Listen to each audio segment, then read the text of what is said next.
This guy takes a superhuman strength test and casually lifts a 400-pound barbell. He does it just with one hand while using only 1% of his power. The girl conducting the test is completely stunned. She's seen thousands of awakeners try to lift it, but she's never seen anyone do it so easily before. Yet it's nothing for Lim, who, after getting his results, just heads out to grab some lunch, hoping for a quiet meal. But yeah, that's not happening. The moment his test results are revealed, the leaders of every major guild go crazy trying to find him first. They rush over one after another, throwing out insane offers and promising him mountains of money if he joins their guild. But Lim brushes all of them off like they're nothing, because he's waiting for one particular girl who will give him the most valuable offer. How does he know that? Well, he's a regressor. After 2 decades of battling extra-dimensional monsters and protecting the world, Lim Dae-in is finally ready to retire and enjoy a peaceful life. However, the morning after his retirement party, he wakes up to find himself back in time before he even gained his powers. When Lim opened his eyes the next morning, he wasn't in his nice house. Instead, he found himself lying in the small student dorm room he had lived in 20 years ago. He panicked and picked up his phone nearby, and when he saw the date on the screen, he froze. It said the year was 2018. He threw the phone at the wall in frustration and shouted,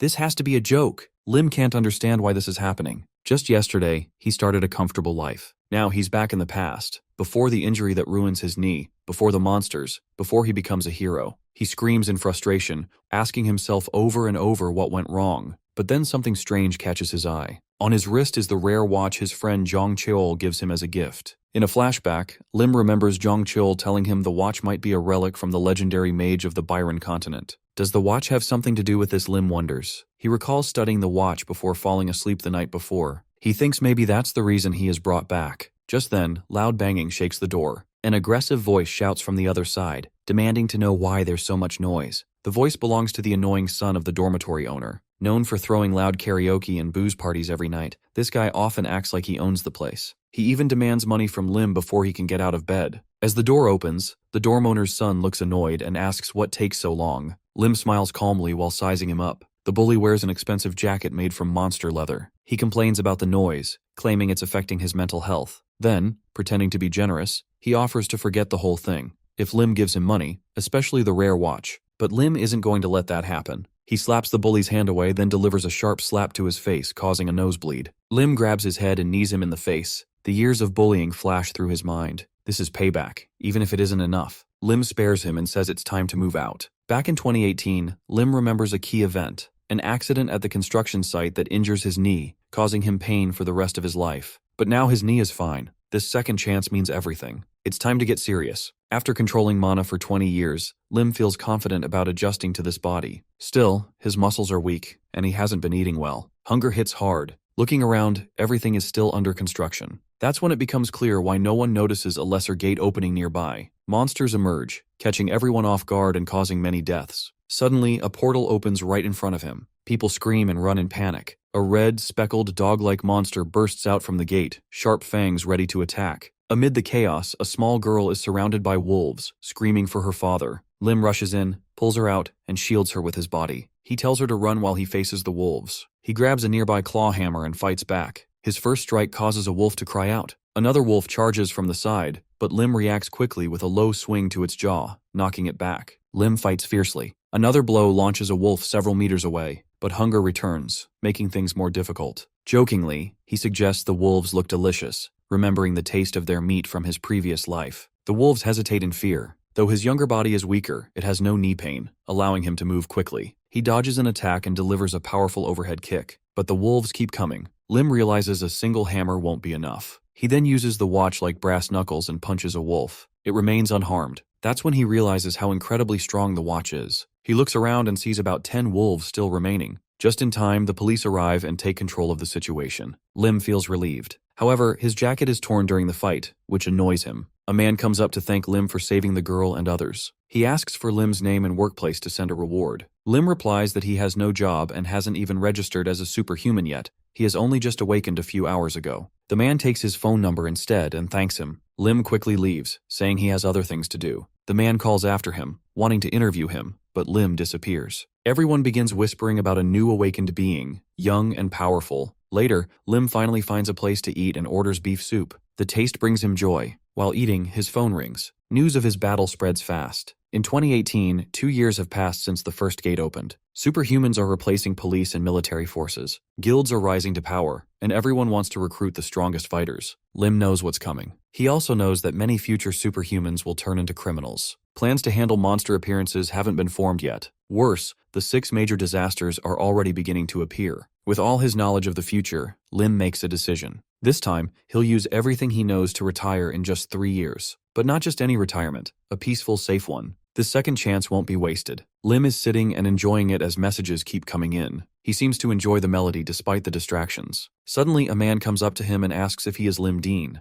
Lim confirms it, and the man introduces himself as Kim Gilson, the manager of the ruling family's guild. Kim has watched the video of Lim defeating monsters and is impressed. He immediately wants to meet him and offer something, as long as Lim hasn't signed a contract yet. Just as Kim is about to speak, a woman enters the room. She asks if Lim is the same person from the monster fighting video. Now that she is seeing him in person, she finds him even more attractive. Right after her, someone from the Warrior Guild arrives. They mention that the interest in Lim is endless, and more people keep coming to where Lim is sitting. All of them try to recruit him to their own guilds, and it almost turns into a fight. Lim tells everyone to be quiet. He warns that if they say even one more word, he won't join anyone, no matter how much money they offer. Lim asks if they should talk somewhere else. Then, they are transported to another location. Lim states he won't take up too much of their time and asks what kind of premium they can offer for signing a contract. Kim responds that the contract has clauses that can't be disclosed. He also asks why Lim doesn't take time to listen to each offer one by one. While eating cake, Lim asks if Kim is part of the ruling family's guild. Kim proudly replies the guild has a 1.5 years of tradition. Lim wishes him a good trip home and remarks he doesn't plan to sign with them. He questions why he would join a guild with such management, and predicts that the guild will soon merge with another. Lim asks how long he should wait for the next offer. Suddenly, a kid behind Kim shouts that their guild is offering Lim 1 billion won. Other managers raise their offers, each trying to outbid the others. Lim calmly drinks his tea and thinks about how much the Black Hounds Guild would offer. He reflects on his time with them before going back in time. Someone then offers 2 billion won, saying it comes with top salary, benefits, and item mining tasks. It is the woman again, the manager of the White House Guild. The White House Guild is newly founded, but within 3 years, it will become one of the top 3 in Korea. Lim guesses this is the reason for their aggressive approach. He asks everyone except Miss Beck to leave. He tells them they can leave their business cards just in case. Now alone with Beck, she explains that on her way to meet him, she watched Lim's monster fighting video several times. She compliments his skills and points out that just yesterday he was an ordinary person. Lim is surprised by her elegant way of showing that she has done her homework on him.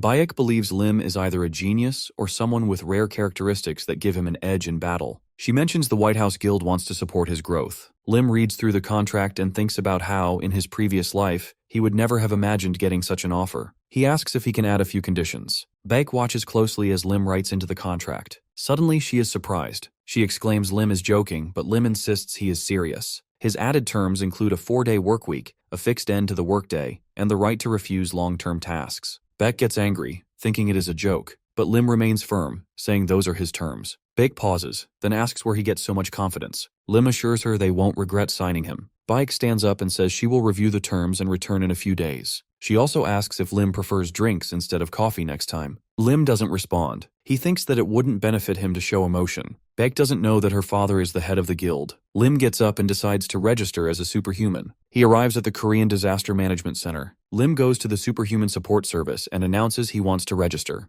The girl at the desk explains the person in charge is absent and that she is new and might not be able to manage on her own. Lim mentions he is in a hurry and asks if she can do something. She agrees to try contacting her boss. Lim is sure someone will help her, as he needs to finish things quickly. The girl calls her boss and explains that a young man wants to register. She asks if Lim has any special skills. Lim replies he uses physical strength but doesn't have skills. That is a lie. No one currently believes in magic, so Lim knows they'd only find out about his powers if he shows them. But in this life, he has decided not to. The girl states they will start with a strength test. They go into a room with a barbell, and she asks him to lift it. Lim grabs it with one hand and lifts it above his head without effort. The girl is surprised. The barbell weighs 200 kilograms. She remarks he really is superhuman and apologizes for doubting him. She hands him a temporary superhuman certificate and notes they will contact him once the official one is ready. Lim thanks her and wishes her a good day. Suddenly, the head of the Superhuman Support Center, Ju Sang-woo, arrives. Lim is horrified and wants to avoid him. Nothing good has ever come from dealing with Ju Sang-woo. Lim decides to never come back here again.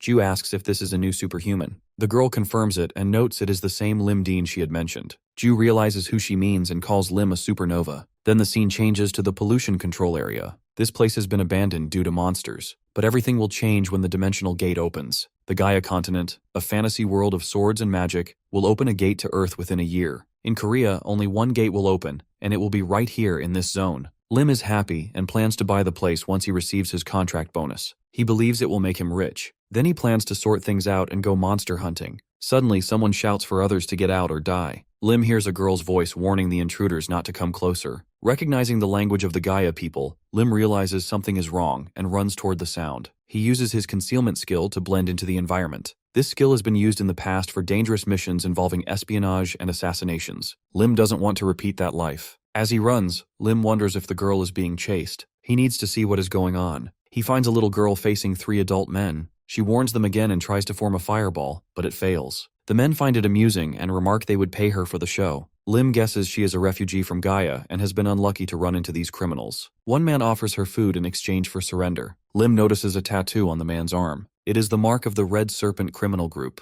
He knows then that they are human traffickers. With little mana left, Lim stops using concealment. He doesn't see any law enforcement nearby and decides to act. He pulls out a knife, lunges, and strikes the first man in the back. Then he quickly cuts the throats of the other 2 with smooth, silent movements. The girl is shocked. Lim coughs and asks if she is from the Gaia continent. She is surprised he speaks her language. Then her stomach growls. Lim asks if she likes meat. After a while, the girl thanks him for saving her and promises that one day she'll repay the favor. Lim curiously inquires how many servings she can eat. Fortunately, he had bought enough pork earlier. However, the girl doesn't understand what he means. Shifting the topic, Lim wonders if she crossed the dimensional gate alone. She does not give him a proper answer. He then presses to know where she had been before and where her home is, but the girl hesitates and refuses to reveal anything. Lim also tries to find out her age, but she remains silent on that too. In the end, Lim gains nothing from their conversation. They sit across from each other when the girl pleads for his help. She confesses that she knows nothing about this place, can't communicate with anyone, and barely has any energy left. She admits she can use fire but struggles to control it. Lim responds that he's busy and not suited to babysitting, emphasizing that he needs a reason to take care of her. Still, he offers her a deal. She can stay for a month. During that time, he will teach her the local language and provide her with basic knowledge. In return, she must take part in daily chores and run errands.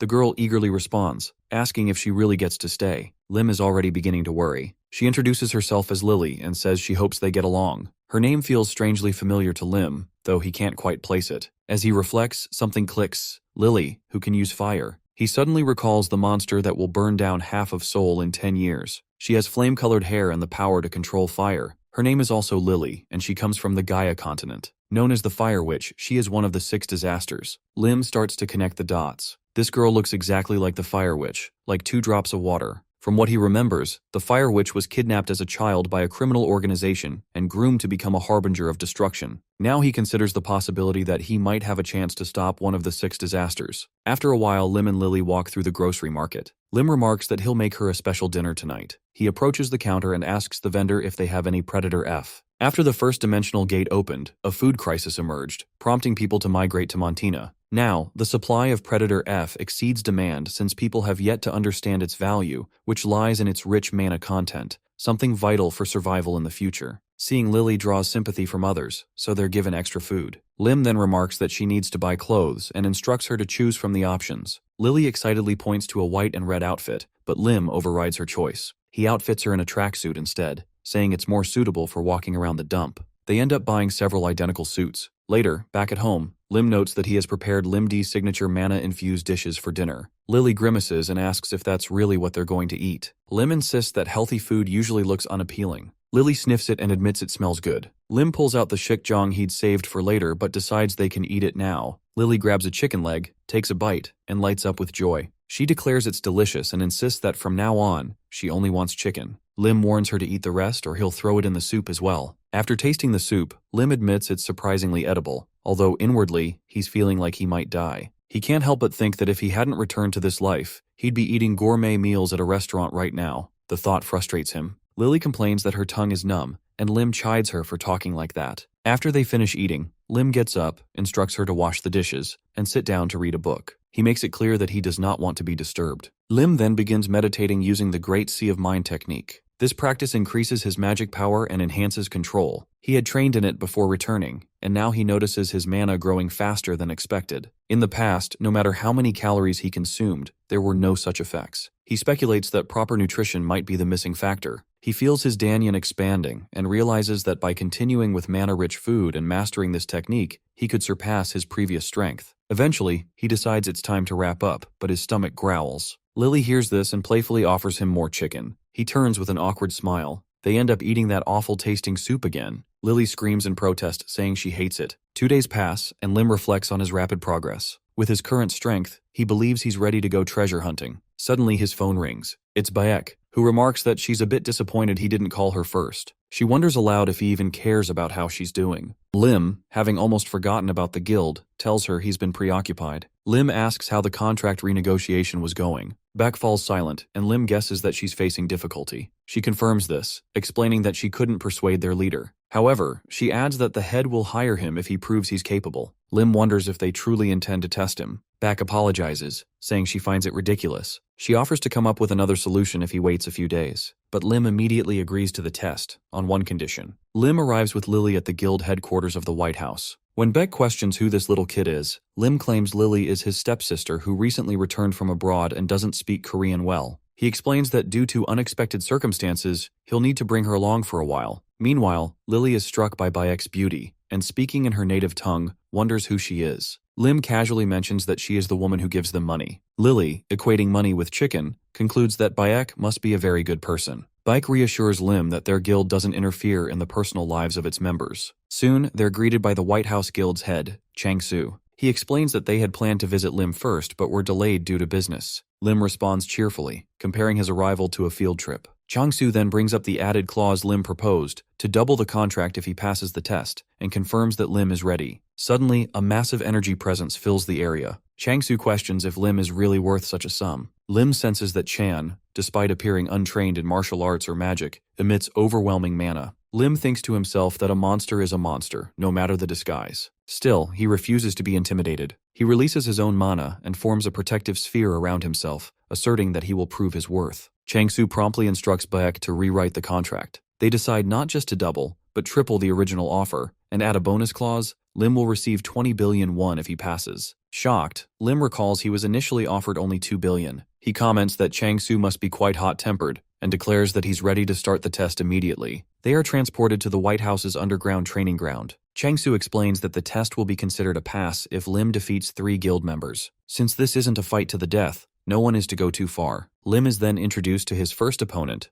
Hwan Jang-hyuk. Despite his young age, he is a member of the First Guild Association. Beck wonders what weapon Lim will choose. Lim responds that only his watch is sufficient. Jang is annoyed at Lim's arrogance and thinks Lim has just awakened and still dares to fight only using this mere watch. However, the match is signaled to begin. Jang starts running at high speed around Lim. The hero can't quite understand the technique at first. He recalls reading about Jang in a magazine. Ken's skill lies in speed. He grows faster the longer he keeps moving without pause. Lim quickly realizes he needs to strike before Jang becomes untouchable. As Jang circles him rapidly, viewers begin to doubt Lim's chances. Beck looks on with concern. Jang prepares to end it, swinging his sword, but Lim notices. Understanding that the moment someone lets their guard down is the moment they can be beaten, Lim intercepts and knocks Jang down with a well-timed strike. Observing the outcome, Lim concludes that Ken's own speed worked against him. Lily cheers for his victory, while Bayek and Chang-Su stand stunned. Lim turns calmly and wonders aloud who's next. Chang-Su praises Lim for his impressive performance. Lim checks on Jang's condition, and Chang-Su reassures him that Jang's life is not in danger, as doctors will take care of him. After a couple of days of rest, he will recover. Chang-Su acknowledges Lim's ability to keep his power in check, but Lim wonders if he truly believes that. Meanwhile, Lim reflects on the consequences of losing control, knowing that if he hadn't controlled his force, his opponent's head would have flown off. Lim realizes that he is now guaranteed $6 billion under the contract, having met the set requirements. He shifts his attention to the 2 remaining opponents and suggests making the test more enjoyable. Lily notices Lim's smile and questions its meaning.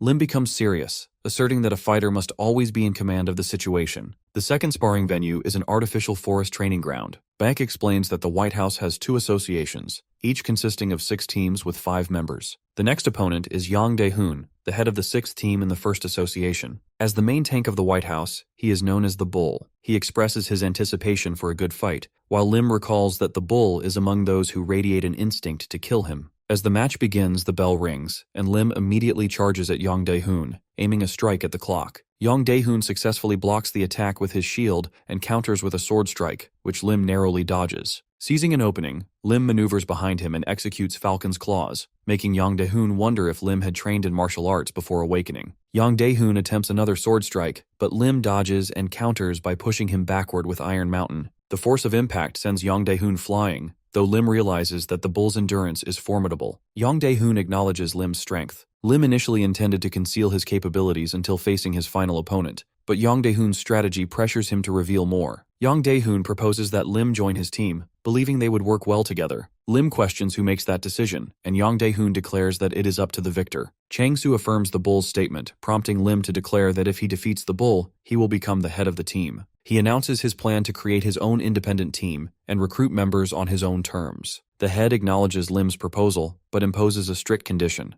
If Lim loses, he will receive half of the signing bonus, and his contract duration will be doubled. Lim accepts the terms. Yang Dae-hoon asks if Lim is certain about his ability to defeat him. Lim, in turn, questions the Bull's motives regarding Baek, suggesting that the Bull's aggression stems from personal interests. He challenges Yang Dae-hoon, asserting that victory does not grant the right to arrogance. Lim foresees Yang Dae-hoon's downfall, predicting that he will soon endure humiliation and eventual expulsion from the guild. Yang Dae-hoon loses his temper, activating the Bull mode, which enhances his physical attributes and combat abilities. He charges at Lim, who retaliates with the Great Sea of Mind technique, Lightning Fist. Lim advises the Bull to block the attack with his shield. Yang Dae-hoon follows the advice, but the force shatters his shield. Chang-soo and Baek watch in shock as the rookie manages to defeat the Bull. Exhausted, Lim sits on the ground, reflecting on how difficult it is to earn money. His body feels weak, and he struggles to believe that a single lightning fist drained so much of his strength. He decides to recover using his mind technique, knowing that he will need his full power for the next fight.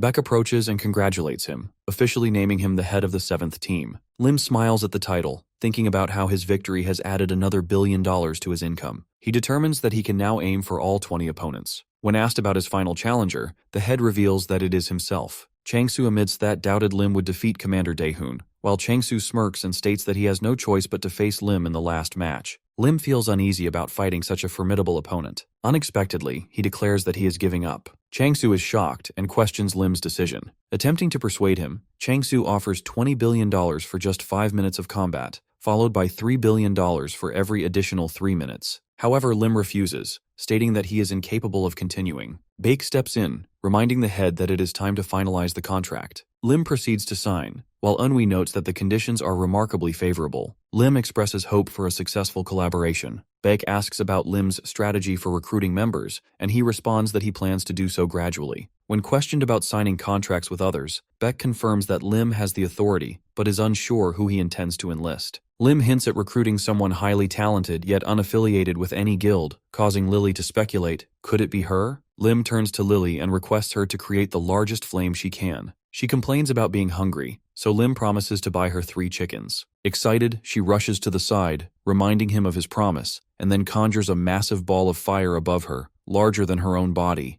Baek is deeply moved and wonders if Lim's younger sister is also superhuman. Lim confirms that she is and states his intention to recruit her as a member of his team. Lily's fire does not ignite anything around her, demonstrating her perfect control over her ability. This impresses Lim, as he only trained her for a few days in his past life, despite her having once been regarded as a calamity for no reason. He then proposes discussing the payment for Lily's contract and prepares to begin negotiations at $3 billion. However, Lily interrupts, focusing on the chicken. They fulfill her request, and she officially becomes a member of the 7th White House team, securing a contract fee of $5 billion. The White House owns the building where they are, which houses various facilities, including training halls, living quarters, and control rooms, managed by numerous permanent employees. As they walk, Baek asks if Lim is impressed by their advanced equipment. He responds that he is not easily surprised, noting that the equipment feels outdated compared to what he has seen in the future. Eventually, they arrive at another location, where Lim admits that he is impressed. Baek explains that the building houses an equipment development workshop,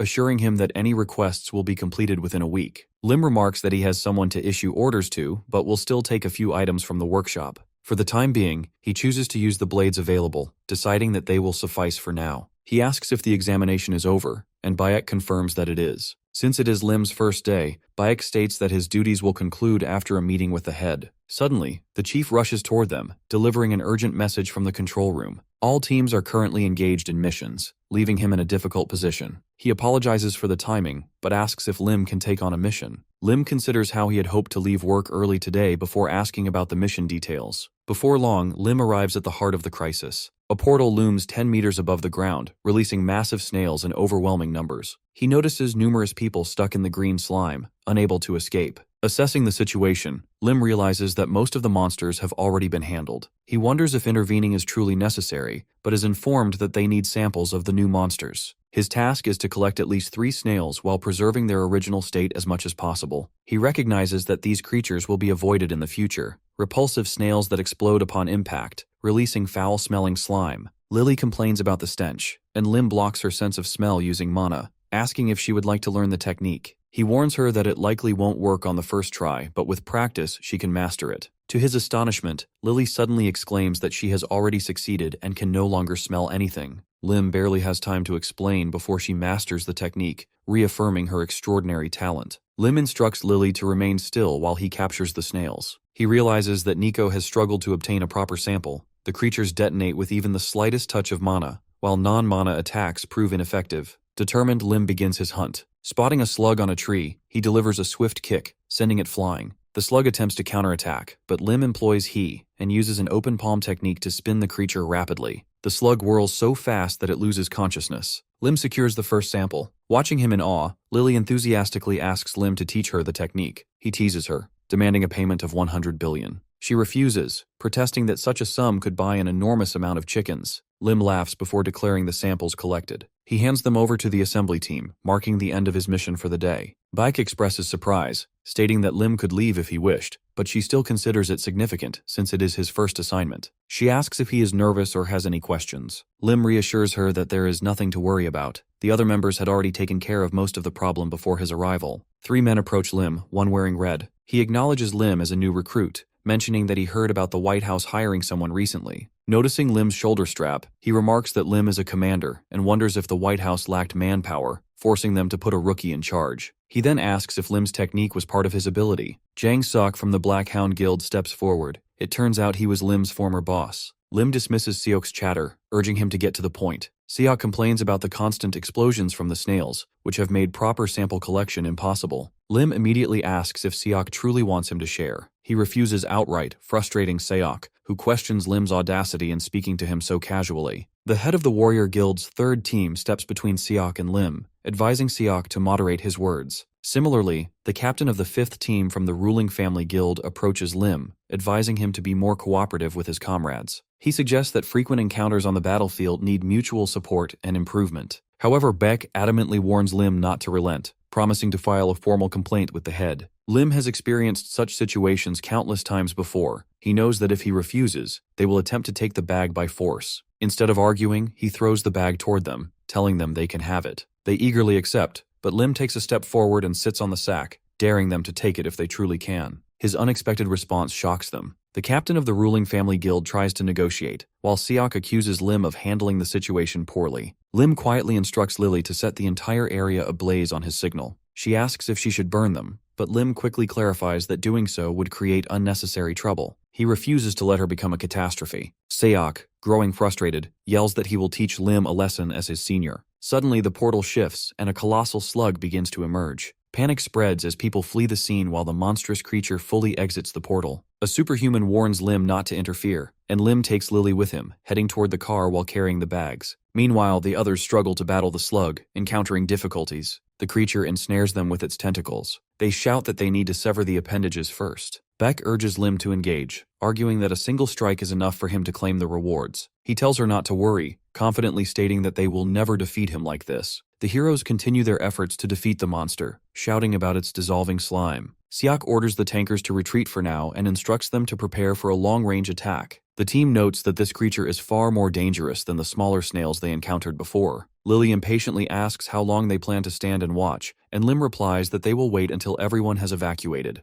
Meanwhile, Wang Guho from the Black Hound Guild, known as Pushover, desperately tries to flee. His comrades have had their weapons corroded by the monster's slime and decide to retreat, fearful of its approach. Wang pleads with them to take him along, but they insist he use his abilities to escape. The creature's tentacles have already ensnared Vao, rendering him unable to fight back. The monster prepares to consume Vao, who screams for help. Lim watches the scene unfold and questions whether Wang's comrades truly consider themselves his allies. Without hesitation, he slashes through the tentacle gripping Vao and steps in front of the monster, shielding him. Lim turns to Wang and tells him that this is not how he should be using his abilities. If Wang truly wants to understand the right way to fight, he will have to find Lim after the battle. Lim signals Lily to begin, and she immediately unleashes her flames. The other superhumans are astounded, struggling to comprehend the sheer intensity of the fire. Baek urgently tells Lim to consider the others before acting recklessly, warning that the support team will arrive in 5 minutes. Baek suggests waiting to fight alongside them, but Lim reasons that since reinforcements will arrive soon, he should claim all the loot for himself. Baek points out that the fire prevents drones from approaching, so it must be repositioned. However, Baek ignores this and expresses concern for Lim's safety. He reassures her, promising to defeat the monster and return unscathed. This monster is unusually brutal, and Lim recalls an entry about it in the picture book. He understands the importance of remembering successful strategies for emergencies. Fire is the monster's weakness, and after separating it from the group, Lim notices a visible slowdown in its movements. He rushes forward and instructs Lily to cover him. He realizes that the monster's tentacles are regenerating quickly, so he will need Lily's assistance throughout the fight. Lim maneuvers around the creature, waiting for the right moment before signaling Lily. She sets the monster's tentacles ablaze, and Lim praises the outcome, urging her to continue. As expected, the monster retracts into its shell to recover after losing most of its appendages. According to the book, the creature even seals the portal shut. Lily approaches Lim, wondering how they will proceed now that the monster has sealed itself. Lim states that they will use the supplies from the car. He knows that the monster's shell is incredibly resilient, so he must target weak points. He grabs a stake and drives it forcefully into the shell, repeatedly striking to weaken the structure. The other superhumans watch in confusion, unable to understand what Lim is trying to achieve. Meanwhile, Wang Guho reflects on Lim's words about using his abilities differently, and Vao wonders if Lim's approach is truly correct. Returning to Lim, he continues hammering stakes into the shell, preparing for the final phase. With the nails secured, he aims for the center and resolves to use his most powerful attack. Drawing upon the Great Sea of Mind technique, Lim strikes with his lightning-fast fist. However, as he makes contact, electricity surges through his body, shocking him. The current travels between the stakes, shattering the monster's shell. Lim collapses onto the ground, writhing in pain, his body too weak to execute normal movements. Lily rushes to his side, asking if he is all right. She questions whether he was electrocuted, and Lim, still dazed, reminds her that she was supposed to assist him. He assumes they have finally defeated the monster. Lily asks if she can remove the firewall, but Lim requests that she keep it active a little longer. Since they worked hard for this victory, they should claim all the loot for themselves. He notes that the monster's meat is incredibly soft and rich in nutrients, and they begin storing it in bags. Lily contemplates the idea of snail chicken, but Lim tells her that the meat will serve as the perfect ingredient for a nutritious mana recovery meal. After gathering enough resources, Lim concludes that their haul is sufficient. Just then, he receives a message from the captain of the second team, Bang Woo-hyuk, who has been informed of the hero's situation. He announces that his team is on their way to assist. Lim hurriedly tells them to wait and only enter once he removes the firewall. He is still missing an important item. Bang wonders if just the two of them can handle the slug, concerned that Lim is pushing himself too hard on his first day. Lim finishes collecting everything he needs and instructs Lily to lower the flames. As the firewall vanishes, the arriving team is stunned. One of them asks if the commander defeated the monster himself. Lim replies that he fought with everything he had and was simply lucky. Seok is skeptical, unable to grasp how Lim accomplished what the rest of them could not. Lim asks if he can leave the cleanup to Commander Bang, who reassures him that it won't be a problem. Bam tells Lim to return home, reminding him that if he is seriously injured, he should go to headquarters for treatment. Lim recalls Bayek's warning that if he got hurt, he would know the consequences, and decides to rest before worrying about anything else. Time passes and night falls. Lily complains about wanting to sleep and eat. Lim praises her efforts and invites her to eat to her heart's content. Thrilled, Lily marvels at the vast amount of chicken before her, insisting that it feels like a dream. She enthusiastically mentions wanting to go snail fishing again. Lim takes a sip of his beer, curses, and remarks that moments like this make life worth living. Lily notes that he says this every time he eats. Suddenly, she loudly repeats the curse word, shocking Lim. He quickly realizes the importance of watching his language around children. He scolds her, explaining that it is a bad word and forbidding her from using it. Lily, confused, asks why he is allowed to say it. He firmly insists that she is not permitted to use such words. However, she continues to challenge him, wondering why he says bad words whenever he eats chicken. Lim has been using the Great Mind Sea technique for a long time, but it keeps weakening him. He wonders what to expect after last night's drinking, recognizing that the technique functions more as an emergency measure. He knows better than to get drunk, but still checks his phone to see how many calls he received in the morning. When he picks it up, he notices multiple missed calls from manager Bayek. As soon as he returns the call, Beck angrily scolds him. Lim, still exhausted, explains that his muscles are aching from working too hard the previous day, so he has been resting. Beck apologizes and asks if he is feeling better. Lim responds that he is still recovering and asks if there is something she needs. Beck informs him that she plans to actively recruit people for his team and wants his input. Lim understands the necessity of assembling a team that includes shooters for combat support, medics for care, an operator to manage communications from the control room, and secretaries to handle scheduling and paperwork. Recognizing the impact these members would have on performance, he entrusts Bayek with selecting them according to her judgment, praising her ability to assess character. Laughing, she agrees, reminding him that she was the one who hired him in the first place. She proposes calling him again after lunch, and Lim agrees. He then expresses his interest in recruiting a superhuman named Wang Guho from the Black Hound Guild and asks Bayek to get in touch with him. Later, Lim calls the head of state, Jang, who grants him 3 days off work. Lim protests, insisting that he is just a little tired, but Jang reveals that Bayek has already explained everything to him. Jang states that Lim will be unable to join the mission until the full team is assembled. Considering this, Lim decides that taking a break for a few days is acceptable. Jang advises him to rest and avoid excessive stress. When Chang later contacts Lim about the future of their guild, he suggests that Lim join him in battle once he has recovered. However, Lim stops listening and instead asks Lily if she is hungry before telling the chief that he will focus on resting. Lily excitedly runs in, asking if they will be eating chicken. Lim replies that he has prepared something even more delicious. Unlike the previous dish, this one is made from fresh, high-quality ingredients with a soft texture, enhanced with a snail heart. He explains that it is a special, healthy manna blue dough. He presents a bowl of snail meat soup, acknowledging that the color looks odd but assuring that it is nutritious. Lily, having eaten plenty of chicken yesterday, says she is not hungry. Lim apologizes, then starts eating, savoring the rich flavor. His enthusiasm catches Lily's attention, and she begins to doubt her decision. Lim teases her, offering to eat her portion as well, but she suddenly decides to try the dish herself. She tastes it and is immediately surprised, exclaiming that she is incredibly happy. Lim jokingly tells her not to be dramatic, reminding her that the world is full of delicious food. Lily, still stunned, declares that she no longer trusts Lim's judgments on food. He informs her that dinner will consist of fried pork belly. Curious, she asks what kind of pork belly he means. Lim proudly states that it is more expensive than chicken. Amused, Lily remarks that such food is worth living for. Lim wonders where she picked up such exaggerated expressions,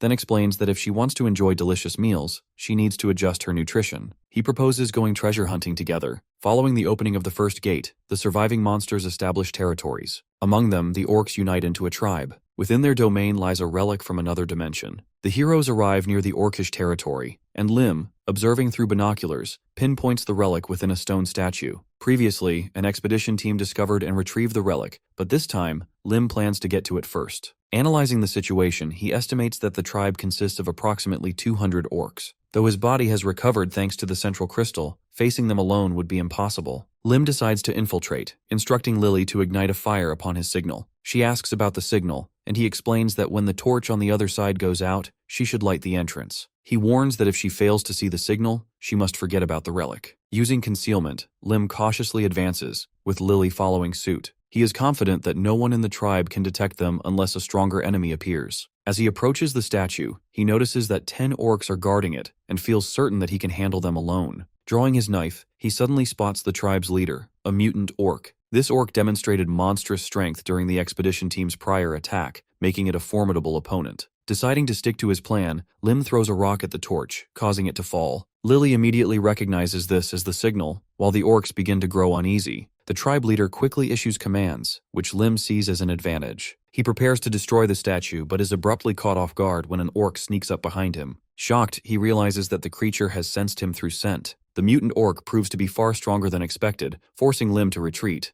Running through the flames and past the orcs, Lim understands that concealment is now useless and disables the technique while escaping. Lily, realizing the situation, asks if he has been discovered. Lim shouts for her to run as well. After distancing themselves, the heroes rest near some ruins. Lim notes that although they have not run far, exhaustion has already set in. Lily then recognizes the place and reveals that she passed through this cave upon entering the gate. She describes how strange individuals attempted to capture her, prompting her escape. Lim deduces that she is referring to the Red Serpent people and suspects this cave is their hideout. Surprised that they would settle near an orc tribe, Lim praises Lily for her keen observation. Recognizing the potential advantages of this discovery, Lim suggests entering the cave. Lily hesitates, expressing reluctance. Lim instructs her to hide in the bushes and remain silent, telling her to contact him if anything happens. Alone, he enters the cave while activating concealment. Inside, he observes a heavily guarded area, confirming that the Red Serpent is not a small organization. He wonders why they chose to settle near the orcs. Moving deeper, he spots masked individuals engaged in an unknown activity. When he sees one of them handling a white powder, shock washes over him as he suspects it to be serpent dust. Lim observes the illicit drug trade surrounding serpent,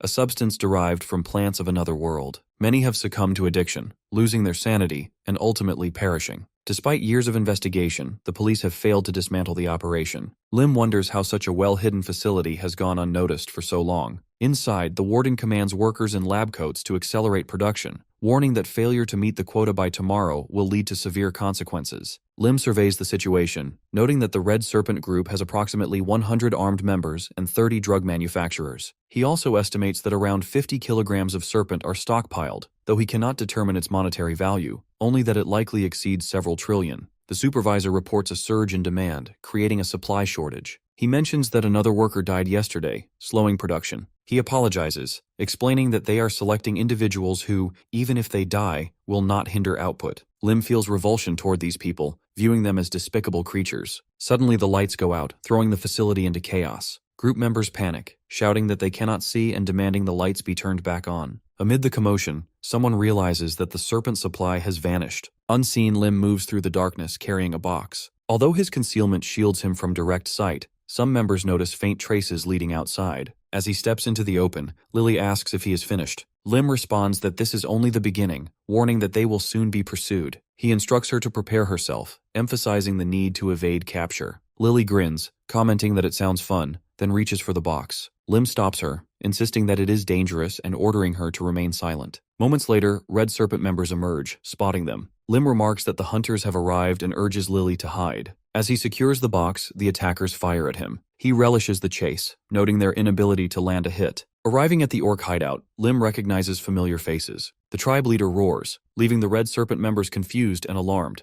Lim instructs Lily to emerge from hiding and hurls the box forward with tremendous force. The gang members react in disbelief, questioning his sanity, while the orcs struggle to comprehend what has just landed before them. One of the Red Serpent members suggests eliminating the monsters, retrieving the serpent, and then dealing with Lim. Realizing that now is the perfect opportunity to slip away, Lim activates his concealment once more. A battle erupts between the orcs and the gang. The Red Serpent members fire repeatedly, trying to hold the creatures at bay. However, among the orcs is a mutant, impervious to bullets. Recognizing its strength, the group decides to prioritize eliminating the gray-haired warrior. The mutant orc charges forward, swiftly killing one of them. Lim and Lily watch from a safe distance. Lily asks when the chaos will end, noting that she is hungry. Lim advises patience, explaining that some situations require careful observation. Assuring her that the conflict will soon resolve, he considers initiating a cleanup. The mutant orc overwhelms its opponents, slaughtering all who stand in its path. Raising its weapon high, it lets out a triumphant roar, but then, something unexpected happens to the tribal chief. Lim acknowledges the mutant orc's effectiveness in dispatching the criminals, then delivers a fatal blow to the chief. The tribe leader collapses. Lim predicts that, without leadership, the remaining orcs will soon fall into disarray. Wasting no time, Lim moves to the statue, striking it forcefully with a hammer. Finally, he uncovers the Keeper's Bracelet, an artifact that enhances healing and strengthens its wearer's condition through mana consumption. It also enables a defensive spell, which becomes even more potent when worn as a pair. As the bracelet shrinks to fit Lim's wrist, his recently expended mana replenishes. Lily curiously asks if it is a treasure. Lim affirms this and gestures for her to approach. He fastens the second bracelet onto her wrist, prompting her to ask why he is doing this. He explains that it has a protective spell invisible to ordinary eyes. Blushing, Lily remarks that they now have matching bracelets. Lim tells her to stop talking and simply accept it. While she remains weak, the artifact will allow Lim to track her location in case of danger. He gathers his spoils, including the tribe leader's hide, which will make excellent armor. Lim suggests delaying dinner, as he must return to the cave. Lily questions the need for his return, but Lim promises to explain later. He instructs her to burn the village to the ground. She asks if they will go out to eat afterward. Lim avoids making a promise, but assures her there will be something delicious. Lily gleefully complies, setting fire to the village and shouting that she expects a good meal. Lim watches in shock, momentarily wondering what would happen if she were ever left to starve.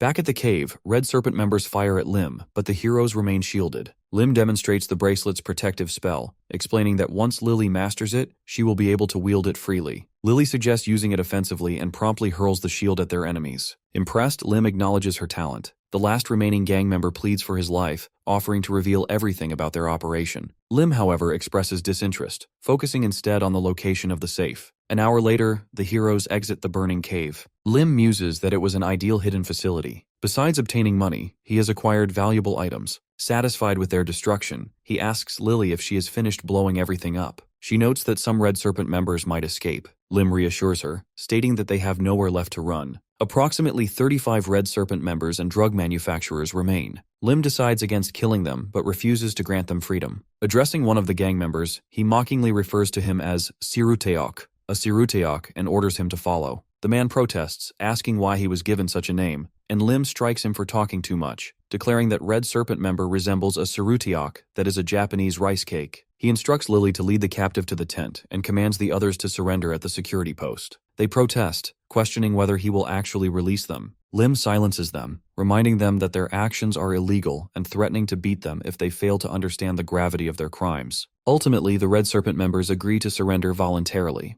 The guards express disbelief at the number of people found within the restricted area and the discovery of the serpent production facility. Lim anticipates that the gang members will be handed over to the police and suspects they will attempt to incriminate him and Lily. He hopes their testimony will not be taken seriously. Lim considers establishing connections with Titan Kim Soo-ho, recognizing the importance of alliances in this life. Reflecting on Lily's performance, he decides that she has earned a well-deserved, delicious meal. Lily arrives at the tent with Siruteok and immediately pounds the floor, shouting that she is hungry. Confused, Siruteok fails to grasp her complaint as she repeatedly demands food. After a while, Lily sulks, feeling disappointed that Lim had promised her a meal as tasty as chicken, only for it to smell unpleasant and appear messy. Lim hands something to Siruteok, who quickly understands and takes charge. He prepares 2 pork bellies cooked to perfection, fried garlic, and seasonal green olives wrapped in a sesame seed salad with a crisp piece of lettuce, meant to be eaten in one bite. Lily tastes it and is instantly delighted, declaring that the food is incredibly delicious. Lim notices her excitement and reminds her to chew properly before speaking. Lily realizes that the longer she chews, the better the flavor becomes. 4 days pass, and Lim begins to prepare for more demanding tasks. In the meantime, he purchases the land next to his tent using the money he received from the guild. The seller, noting the low price, asks if Lim is certain about buying 10,000 pu. Lim responds that future events are unpredictable, and it is wise to be prepared. Siruteok, whom Lim had brought along for his skills, begins constructing a log house. He commits to handling construction, cooking, cleaning, and other responsibilities for the next 3 years, explaining that Lim has given him a chance to start over. Determined to live honestly, he vows to work hard. Lim affirms this plan, instructing him to remain diligent. Lily, impressed, expresses admiration for Siruteok's cooking abilities. To ensure Siruteok does not escape, Lim disables his martial arts capabilities by striking pressure points. Unable to reverse the effect, Siruteok remains under Lim's control. Lim intends to use him as a workforce for 3 years, eventually granting him some money and allowing him to leave. At the White House Guild headquarters, Beck informs Lim that she will temporarily assist the 7th team. Since Lim is new, she insists that he needs an experienced guide. Lim questions whether she truly plans to replace herself later, but Beck assures him that she will, citing her busy schedule. She informs Lim that his official assignment starts tomorrow, and for now, he must familiarize himself with the documents provided. While reviewing the files, Lim realizes that his contract includes a clause preventing him from taking on time-consuming tasks. Beck explains that the mission request to destroy the gate came from the government a few days ago. 4 guilds are participating, and the government estimates the cleanup will take 3 days. The 7th team is the only one assigned to this schedule. However, Lim knows better than to trust official estimates. Monster gates fall into 2 categories. Some close automatically after monsters emerge, making them relatively manageable. Others, labeled as Type B, remain open indefinitely. In such cases, someone must enter, eliminate the monsters, and destroy the core to shut the gate. Recognizing the location, Lim realizes it is one of the most notorious gates, the Labyrinth of Fallen Spirits. Before rewinding time, he had frequently mentioned its infamy as an instructor. Had he participated in this mission back then, he would have died. Bake mentions a recent conflict with another guild and asks if Lim wants her to reassign the mission. Refusing, Lim asserts that the 7th team will handle it. Beck advises him to remain calm and composed regardless of what happens. Lim assures her that he understands, then sarcastically questions whether she expects him to throw a tantrum. She jokingly suggests that it is possible. As Lim rides in the car, he considers the need for a strong tank to clear the gate. The recruitment of Wang Guho has been delayed due to a contract termination fee, meaning Lim must go after him personally. When the car arrives at its destination, the driver steps out and bows, asking Lim to take care of himself. Lim dismisses the gesture, stating that it is unnecessary in the future but expresses gratitude for the ride. The driver smiles in understanding. Beck comments that Lim appears quite cool at the moment, though Lim finds it uncomfortable to be surrounded by honest, kind people. He prefers the company of aggressive and ruthless individuals, such as the members of the Black Hound Guild he once worked with. Arriving at the meeting point, Lim and his team are greeted by Kim Hyun-tae from the Black Hound Guild. Alongside him are Wang Guho and the team captain, Jang Seok-hyun. Lim exchanges pleasantries and shakes hands with Kim, who mentions hearing a lot about him. At the negotiating table, Kim questions whether they are serious about taking Wang. He acknowledges Wang's value as an employee, but, being the guild head's younger cousin and handler of dubious affairs, Lim anticipates excessive demands for contract cancellation. Beck states their understanding of the guild's stance. As she prepares to discuss the $5 billion termination fee, Kim interrupts, correcting her. Wang renewed his contract that morning, raising the termination cost to $10 billion. Beck is visibly shocked. Kim nonchalantly states that if they pay the amount, Wang will be theirs. Lim recognizes Kim's deliberate provocation, likely reinforced by secret recordings. Rising from the table, Lim tells Bayek they are leaving. He realizes that she, as the guild head's daughter, has been manipulated. Kim feigns disappointment, noting Wang's apparent lack of enthusiasm for leaving. He sarcastically advises them to reconsider and taunts them about the expired cake. Enraged, Lim suddenly strikes Kim across the face. Knives appear as reinforcements arrive, but Lim warns them to reconsider their actions. He challenges their confidence, questioning whether they believe they can overpower Jang Seok. Lim demands the guild leader's presence. He realizes that, since they were so eager to provoke him, he might as well escalate the situation. Beck protests his aggressive approach, though her expression betrays satisfaction. Lim questions whether he is imagining her enjoyment. Lily, observing, asks why Lim attacked those who gave her cake. Lim reassures her that she need not worry, and instructs her to avoid eating food from strangers in the future. He resolves to have Sarutiok handle all her meals. Despite their claims about the Sarutiok's expiration, Lily remains unharmed, rendering their lie insignificant. Lim approaches Wang Guho, stating that they will talk later, successfully intimidating him. Suddenly, a powerful presence permeates the room. Lim deduces that the guild leader, Demon King Kim Tae-jin, one of the first awakened, has arrived. Beck nervously asks whether he has been summoned. The guild leader demands an explanation, feigning ignorance despite watching everything through the cameras. Lim confirms that he initiated the call, declaring his intent to clarify matters. However, before doing so, he requests that everyone else leave. Jin remarks on Lim's loyalty, noting that it is admirable for someone willing to accept full responsibility. Lim instructs Lily to follow Beck back to headquarters. Lily mischievously asks whether she can burn the place down. Shocked, Lim warns her against acting recklessly, threatening to withhold fried chicken if she plays with fire without permission. Once alone, Lim questions Jin's intentions. Jin acknowledges Lim's intelligence and directly asks whether he would like to work for him. Surprised, Lim clarifies whether Jin is proposing that he switch sides, knowing that the contract termination cost would be astronomical. Jin denies requesting Lim to leave his guild, instead suggesting he remain at White House while occasionally passing along information. Recognizing the offer as a spy arrangement, Lim listens as Jin promises generous compensation and invites him to review the contract himself. Lim inquires about the consequences of refusing.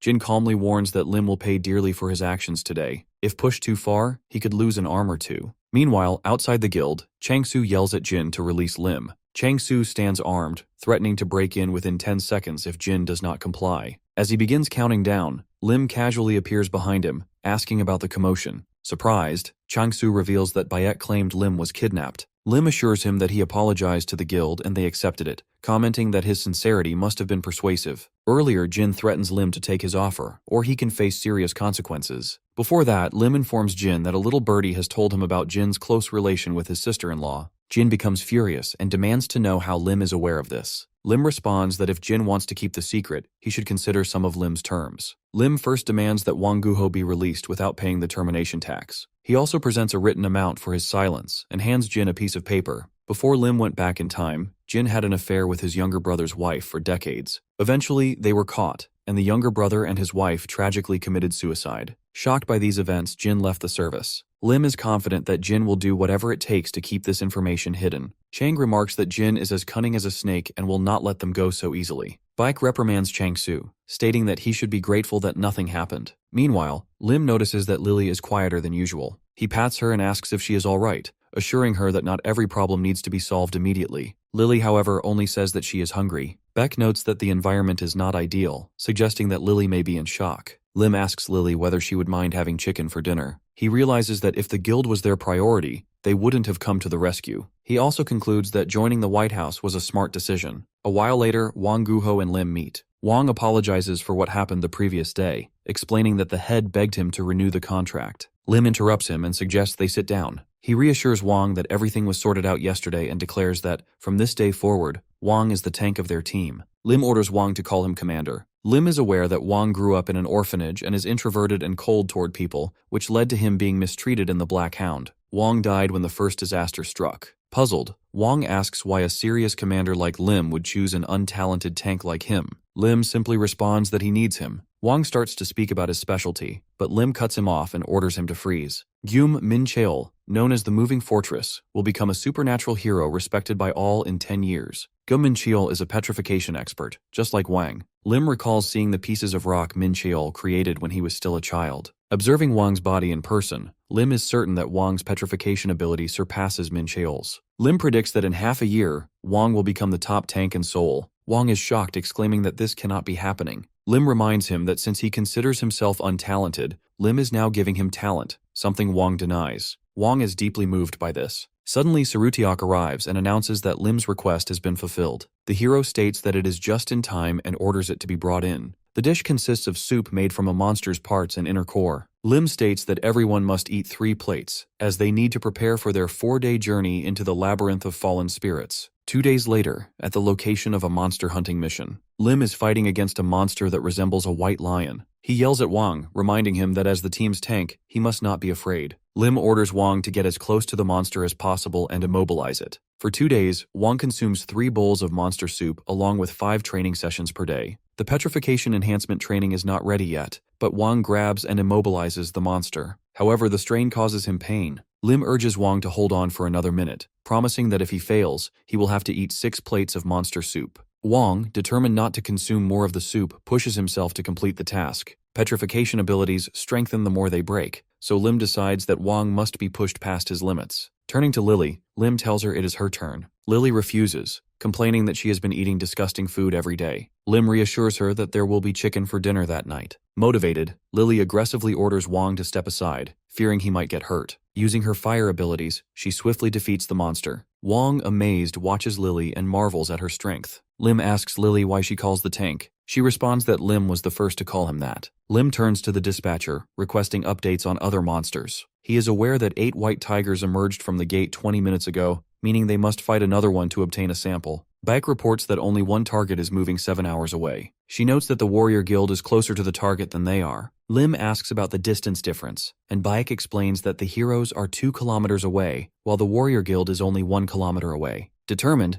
Lim states that he will run ahead and instructs the others to follow at their own pace. He assigns Lily to look after Haegu. Lim dashes after the monster at incredible speed. His training and mana-rich diet have enhanced his abilities, even though they have not yet reached their former level. As he passes a guild member, he loudly declares that the white tiger is his. The guild member is shocked. The warrior guild has already prepared magic spells and is rushing to attack the white tiger, which is problematic because the first to strike will have claim to the loot. Lim swiftly executes the shadow body technique, Crescent Moon. He leaps onto the monster, delivering a decisive blow that instantly takes it down. The warrior guild is astonished, unable to believe what they just witnessed. Lim reports to the dispatcher that the hunt is over, leaving her stunned, as the map indicates the hero has only just arrived. Lim dismisses the concern and asks whether there are any other nearby targets. She replies that another monster is located in the south. Meanwhile, the heroes have already defeated this monster. Lily asks whether she cooked it properly this time and inquires whether they will have chicken for dinner. Lim assures her that a sample can be collected from the monster.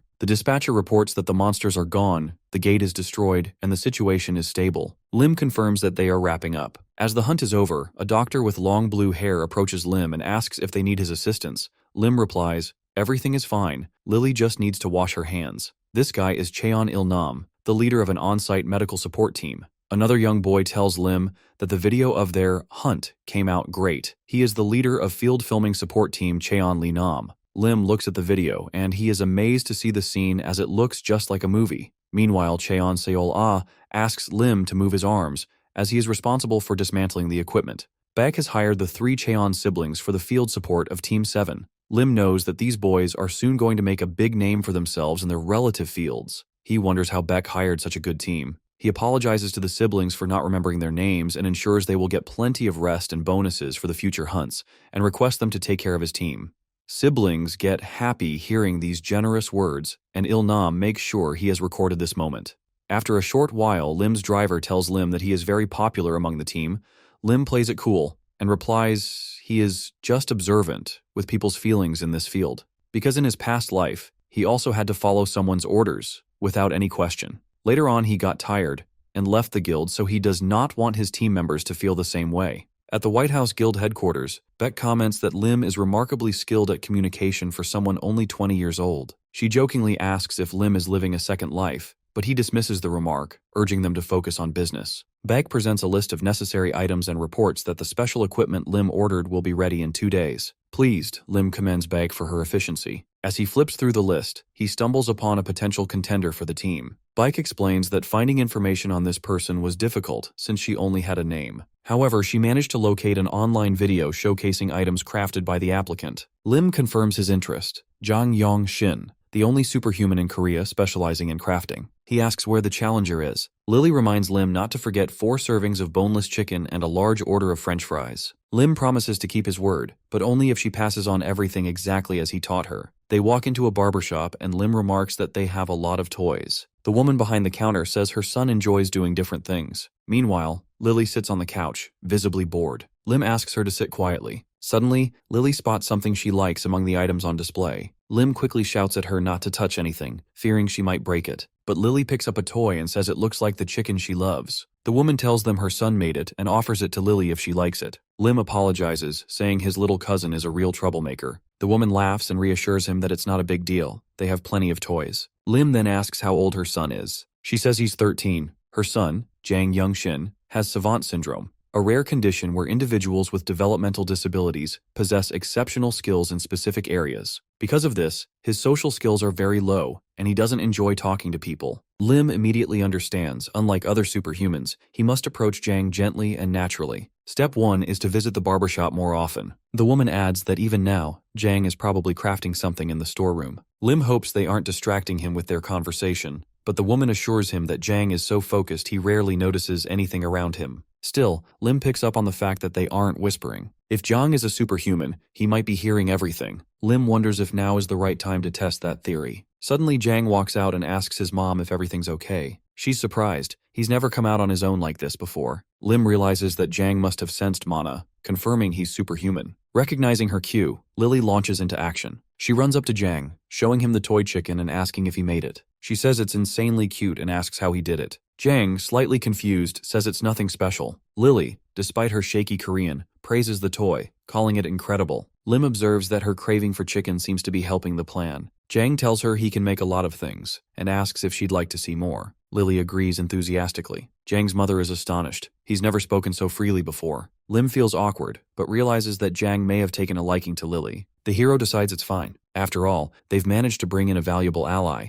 someone capable of creating equipment for superhumans worth hundreds of billions. The very next day, Jang officially joins the guild and starts developing battle uniforms. After a few days passed, Lim admits that the Uruk chieftain's leather works well for the uniforms. He asks Lily how she likes her new outfit. She says it's comfortable and cool, and that it even has chicken and pizza designs on it. Wong asks about his own uniform, but Lim tells him he doesn't need one just yet. Lim has done everything possible in a short amount of time. Beck reports that the support team is fully prepared. She says it's time to move out. Smiling, she asks Lim if he's found a new hairstyle. It must be hard maintaining it. Lim realizes that she must be the reason the barbershop has no customers. Then they arrive at the gate and Beck is furious, yelling at a man who let another guild go in ahead of them. He claims the queue was changed and that the heroes would have been late. Beck demands to know who told him that. Apparently 4 guilds are taking part in a joint task. Lim calmly says that none of this changes the mission. The heroes will proceed as planned. Beck says that even if they enter now, there's probably nothing left. She apologizes for not being better prepared. Lim reassures her.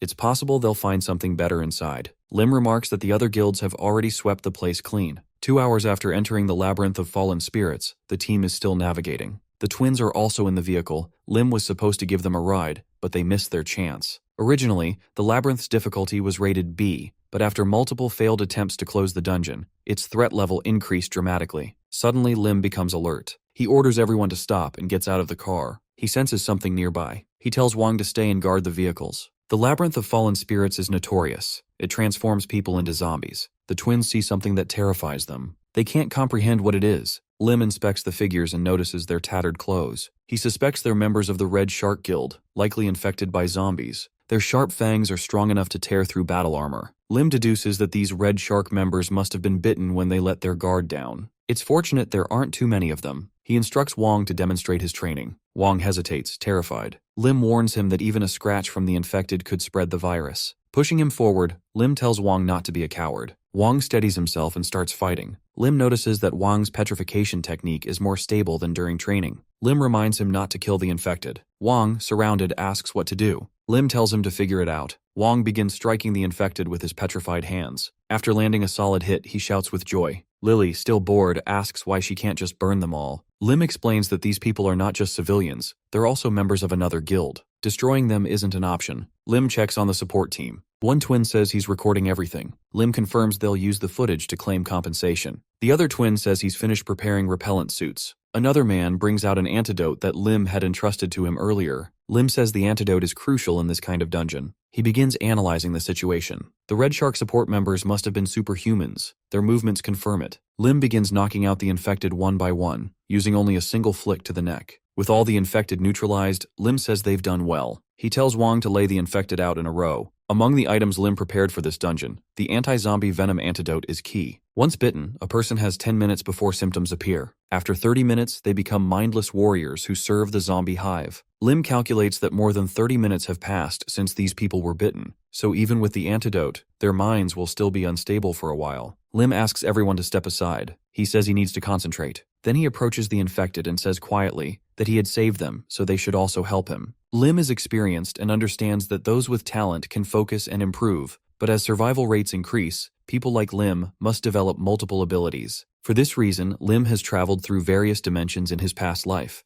the Gaia continent, Murim, the underworld, and the Byron continent. He survives thanks to the magic and martial arts he learns during those journeys. One of the techniques Lim picks up along the way allows him to control animals with low intelligence. Now, facing the infected, Lim tells them they will fight alongside him. Surprisingly, they seem thrilled by the idea. Since everyone agrees, Lim instructs them to begin hunting the zombie bees and to follow his orders carefully. Later, Wang appears in a bug control suit, visibly exhausted. He reports that he's caught the queen bee, but they're surrounded by too many others. Lim orders Lily to burn them and then offers her food. Unable to resist the promise of a meal, Lily happily obeys. One of the twins remarks that he didn't expect members of the Red Shark Guild to actively support them and asks if the commander did anything unusual to convince them. Lim denies this and says they simply offered to help as repayment. He announces that the bug control suits are now ready, so they can move on. Suddenly, Lim orders everyone to stop as he realizes someone is approaching. A group of superhumans appears. Lily recognizes them as the ones she saw with the snails. She's already controlling them now. Lim says he hopes they're grateful and willing to make amends. The situation seems to unfold more smoothly than expected. On the fourth day in the dungeon, one of the twins reports that monsters have broken into the supply storage and devoured the rations. Lim inspects the scene and concludes that based on the tracks, the creatures should still be nearby. He gives Lily an order. Using a special whistle, Lily rallies all the creatures they've saved to fight the monsters. Lim is relieved to see her enjoying the act of commanding reptiles. The ground is now littered with the bodies of red-dyed poison mice. Lim feels confident, they've prepared for all kinds of scenarios, and everything seems to be going smoothly. However, he knows better than to let his guard down. The boss-level monsters are still lurking. Suddenly, something begins flying through the cave. It's a demonic mirror devil, an intermediate boss. Lim immediately warns everyone and commands them to prepare for battle. All vehicles are abandoned. Lim orders Wang to advance, noting that the Red Shark warriors, now brainwashed, are immune to the bat's illusions. This monster creates hallucinations for anyone who looks into its mirror, turning them into minions. Lim warns his teammates to be extra cautious and yells at Wang not to look into the mirror. But Wang, terrified, turns and admits he's scared. Lim and Lily scold him harshly. Lim tells Lily to create a fire shield to block the bat's path, and then orders everyone to move at least 2 kilometers away. He says he'll gather intel and rejoin them. Lim whistles, and his subordinates scatter. Lily asks if she should just burn everything down, but Lim tells her to lower the flames for now. Using a concealment spell, Lim vanishes. Lim, now alone, searches for the bat. Suddenly, it spots him. He throws a knife but misses. He quickly realizes that the bat's erratic flight pattern makes it hard to predict. He decides to observe from a distance. Eventually, Lim returns. The twins are relieved and ask if he's hurt. Lim reassures them and quickly begins explaining the next steps. There's no time to waste. The bat continues circling the dungeon as Lim orders the tech support squad to retreat. They confirm the retreat and report that fortifications are in place. Lim praises the progress and instructs his team to prepare for battle. The bat, meanwhile, unleashes her minions, who begin attacking the team. Lim leaps into action, attempting to strike the bat, but it evades him. He calls on Lily, who tries to incinerate the bat with fire. However, the creature skillfully dodges each attack. The bat mocks the heroes and lets down its guard for a moment. Lim seizes the opportunity. He forms a shield around the bat, leaps forward, and with Lily placing a fire platform beneath him, lands a powerful kick. His attack slices off the bat's head. He declares that he's keeping the mirror. The heroes then arrive at a mysterious gate. Lim announces that they've reached the end but warns them not to drop their guard just yet. Lily asks how long cowardly Wong will stay petrified. Lim replies that he plans to leave him like that until they defeat the final boss. Otherwise, Wong might fall under mind control again. The scene shifts to a new location. A cloaked figure appears. It's a skeleton wrapped in a raincoat, its eyes glowing with eerie blue flames. It is a spirit hunter. At Lim's sharp whistle, all his subordinates storm into the room. The spirit hunter looks stunned as Wong lunges forward with a wide grin, wrapping his arms around him, declaring that hugs are always welcome. The spirit hunter slashes in retaliation, but Wong quickly blocks the attack. Undeterred, Wong scoffs at the hostility and mocks him for being such a hater, then parries another incoming strike with surprising composure. Lim watches from the sidelines, quietly observing. He notes that Wong still shows signs of hesitation, but he is holding his ground far better than expected. Lim reflects that this is exactly the moment Wongo had been preparing him for. As the spirit hunter becomes aware that he's surrounded, he activates a spell, runes glowing underfoot. It is a spirit connection spell, one meant to turn nearby opponents into mindless puppets, extending his control across the field. But Lim grins, completely unfazed. He knows the spell won't work. The subordinates remain unaffected, charging forward. The spirit hunter looks around, clearly puzzled. The spell should have worked, but it doesn't. Lim's countermeasures, rooted in the defeated demonic mirror bat's power and a small trick of his own, have left the subordinates in a constant low-level trance, making them immune to this particular enchantment. The spirit link has failed. Suddenly, the spirit hunter notices that he cannot lift his sword. Turning in alarm, he finds Wong gripping the blade tightly, locking it in place. Wong beams and declares that he also likes the spirit hunter, calling him a buddy with cheerful sarcasm. Lim, still relaxed, glances at Lily and signals that it's her time to shine. He recalls that the second ability of the spirit hunter is devil summoning. Watching closely, Lim suspects that this is some variant of monkey summoning magic and smiles, knowing he already has countermeasures in place. Lily doesn't waste time. She unleashes a torrent of fire, the flames roaring around the spirit hunter. She laughs and teases that if everything burns, maybe they can have roasted chicken for dinner. Panic spreads across the spirit hunter's face. Lim compliments Lily and assigns her the task of handling all summoned monkeys, which only fuels the spirit hunter's rage. In a burst of anger, he throws both his sword and Wang directly toward the heroes. Lim hesitates briefly, thinking he just saw something odd but quickly dismisses it. This isn't Lim's time to fight. His goal remains simple: clear the dungeon with minimal effort. So he continues to observe, calculating every moment. As his subordinates continue wearing down the spirit hunter, Lim lets the battle stretch on. 1 hour passes. The spirit hunter grows frantic, shouting in frustration. Lim takes that as his cue. He whistles sharply. At once, his team retreats from the fight, jumping back as one unified force. Lim walks forward slowly and remarks that the waiting is over. The spirit hunter shouts something incomprehensible, and though Lim doesn't catch the words, he picks up the meaning. The enemy is calling him a coward. Lim responds coldly. He declares that some people don't have the luxury of courage or glory. Some simply live like this. Then he lifts the illusion mirror. It cannot brainwash the spirit hunter, but it does what Lim hopes. It distracts him. That one moment is all Lim needs. A single lightning fist crashes down, cracking the skeleton's armor. Then Lim notices something astonishing. Deep within the chest of the spirit hunter lies a spirit stone, glowing, rare, and far more powerful than any high-level magic crystal he has seen. This is no ordinary reward. This is a miracle. This is why Lim came to the labyrinth of fallen spirits. He leans closer, mesmerized, muttering that such a treasure will be put to good use. Lily, standing nearby, asks if the battle is finally over. Lim remains silent, grinning at the stone with eerie fascination. This is more than a prize. It is an opportunity. With this, he can activate Transform. If successful, his body will become the perfect vessel for mastering the arts. But Lim isn't concerned with power alone. What he really desires is the ability to slow aging, to extend his youthful years well beyond retirement. He is just 3 years away from freedom, and this stone might buy him decades of enjoyment. Lily looks at the glowing crystal in his hand and curiously asks what it is, and if it tastes good. Lim replies that it isn't edible and warns her that she will get sick if she tries to eat it. Lily argues that he already tried to eat it himself, crossing her arms with childish defiance. Lim starts to respond, but before he can finish, the spirit stone vanishes from his hands. Shocked, he stares at the empty space where the miracle once rested. That gem could have been worth $1 million at auction had he chosen to sell it. Lim has no idea why it disappeared. He glances down and notices something strange. His watch is no longer ticking. The hands have stopped. Lim realizes that it is now powered by external magic. That means the energy from the spirit stone is still active, but redirected. Suddenly the world shifts. We are pulled from the labyrinth and back to the real world. On the news, reporters discuss the 4 major guilds that united to destroy the gate. 10 days have passed, and they have yet to return. Experts suspect they are already dead. Bike stands quietly near the gate, eyes full of worry. Her uncle approaches and makes a casual remark about seeing her here again. He reassures her that the second White House team will return along with the 7th team fully intact. He asks her not to worry too much. He is Bang, the commander of the second team. Bake responds, noting that the other guilds have already abandoned the idea of a rescue mission. She admits that she trusts Team B's ability to clear an A-rank dungeon, but still pleads with Bang to be careful. Bang promises that they can be relied on. The second team gathers in front of the gate. Bang gives the signal to move out. But just as they are preparing to enter, the gate begins to shimmer strangely. Something is happening. Bang shouts for everyone to prepare for battle. Then, to everyone's surprise, the 7th team emerges from within. Lim stands at the front. Bang stares in disbelief. Bak gasps, then sprints forward, flinging herself into Lim's arms. Lim stands frozen, confused. He asks her why she's acting like this. He reminds her that he has a child on his back and requests that she let go. Bak ignores him and asks what caused the delay. Lim, calm but vague, replies that there were a few unexpected circumstances that are not appropriate to discuss in public. He asks her again to release him, but she refuses. She clings to him tighter, admitting that she was deeply worried. Lim lets out a tired sigh. He feels completely drained. All he wants now is to go home.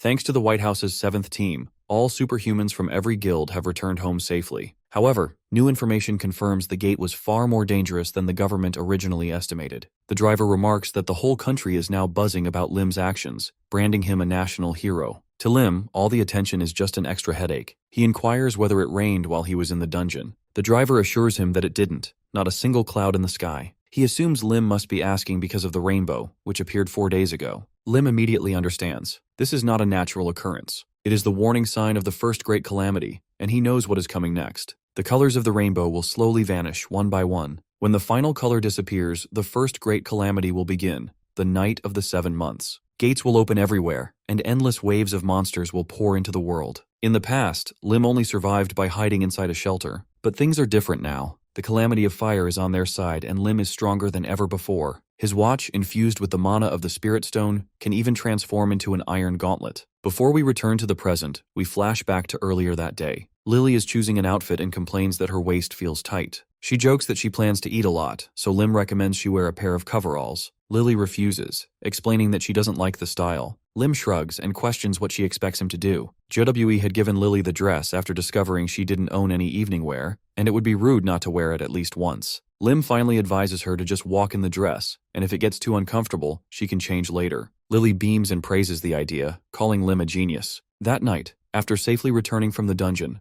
a celebration is held at the White House. Changsu welcomes the heroes at the door, throwing his arms around Lim and proclaiming that he always knew Lim would come back alive. Bae compliments Lily, observing that the dress suits her perfectly. Lily smiles and expresses thanks for the gift. Baek then notes that Lily's voice seems to be improving with each passing day. Jang overhears and invites Lily to dinner sometime. Baek catches the gesture and finds it touching. Eventually, Jang and Lily leave the party together, and Lim observes how everyone appears genuinely happy. It is a feeling he never experienced back at the Black Hound Guild. While Lim is enjoying the evening, Changsu approaches him with a drink in hand. He inquires about Lim's goals. Lim doesn't understand at first, so the slightly tipsy guild head clarifies that he's curious about what young people are dreaming of these days. Lim responds honestly. He wants to retire, live in comfort, raise enough money to build a 900 square meter mansion, and invite friends over to do whatever he pleases. Jang, Wang, and Yan are all stunned by the audacity of his dream. Baek calls it a beautiful goal. Wang concurs, adding that a peaceful life sounds nice. But Changsu pushes further, questioning if Lim still desires to grow stronger. He's about to offer to train him personally, but Baek quickly interjects, shifting the subject. Lim had once planned to avoid future disasters, but now with the strength he has gained and the trusted comrades by his side, he knows he must find a way to use the disasters to his advantage. Later, the team takes a brief vacation in the Forbidden Territory. Standing beside a crystal-clear lake, Changsu remarks how beautiful it is and leaps into the water with joy. He exclaims that nature always lifts his spirits. Lim calls out to the others, encouraging them to take the week off and enjoy themselves. Then he calls Baek, who asks him to help scratch her back. She complains that she can't reach it herself. Lim teases her, advising that she practice stretching and demonstrates by reaching his own back easily. Baek pouts and pleads with him to just agree already. Instead, Lim points at Wang and Suruteok, suggesting she ask one of them to help. Baek turns to Suruteok and remarks that she hasn't said hello to him properly. She inquires who he is. Suruteok, stunned by the attention, rushes over and introduces himself as Kim Min, also known as Red Bean Suruteok. He nervously mentions that she can call him that too. Baek chuckles and responds that it's nice to meet him, but they're not quite close enough for nicknames. Lim jokes that if Kim says something like that again, he'll rename him Whipped Blood Pie. He then shouts to Changsu, asking if he wants to race across the lake. Changsu laughs and agrees that it sounds like fun. They decide that whoever reaches the other side first wins. They toss a rock, and the moment it hits the water, they both dive in. Changsu takes the lead immediately. Lim knows that as a Chapter 1 superhuman, Changsu is incredibly fast. Thanks to him, Lim expects a huge catch today. As they swim further, Changsu suddenly halts. Something disturbs him. A massive octopus rises from the depths. Furious, Changsu demands to know how it dares to interfere. He launches himself at the monster and lands a crushing blow. The octopus reels, stunned, but Changsu continues striking without pause. Lim watches in awe. Changsu battles with nothing but his bare hands, and it works. Lim silently congratulates himself for bringing him along. With a few more strikes, the octopus is defeated. Lim checks if Changsu is okay. He nods and expresses relief that Lim wasn't hurt. He warns that the restricted zone is full of surprises and points out that they've swum pretty far from the group. He recommends they return and bring the octopus to the lab. Lim agrees but remarks that he wants to explore the lake bed a little first. Changsu calls after him, reminding him to come back for lunch. Lim dives deeper, shield raised. He believes this area is clear and no monsters will show up. He recalls how the Kren creature had died for interrupting their fun, but now a greater threat may be waiting below. Lim has no idea how deep he must go, but he's confident that treasure lies at the bottom. As Lim descends, a faint green glow appears. He finally finds what he was searching for. Satisfied, he thinks he can return later with Lily and explore further. But something changes. He begins to feel a powerful force pulling him downward. Suddenly, his shield cracks and shatters. He tries to swim away, but the force is too strong. Panic rises in his chest. This is bad. He had just promised to return soon. Meanwhile, Jang and Lily sit together on the shore. Jang offers her a drink and tells her to enjoy it before Lim returns. Lim finds himself inside a mysterious cave. As he regains consciousness, he hears faint voices murmuring that he is awake. The small creatures with worried expressions wonder what to do with him and whether something terrible is coming. Lim, still groggy, realizes he is bound but easily tears through the ropes with little effort. The creatures recoil in fear, thinking he might harm them. But Lim quickly calms them down, assuring them that he means no harm. Recognizing the creatures as Nun Nun, a type of kind-hearted fairy from the continent of nostalgia,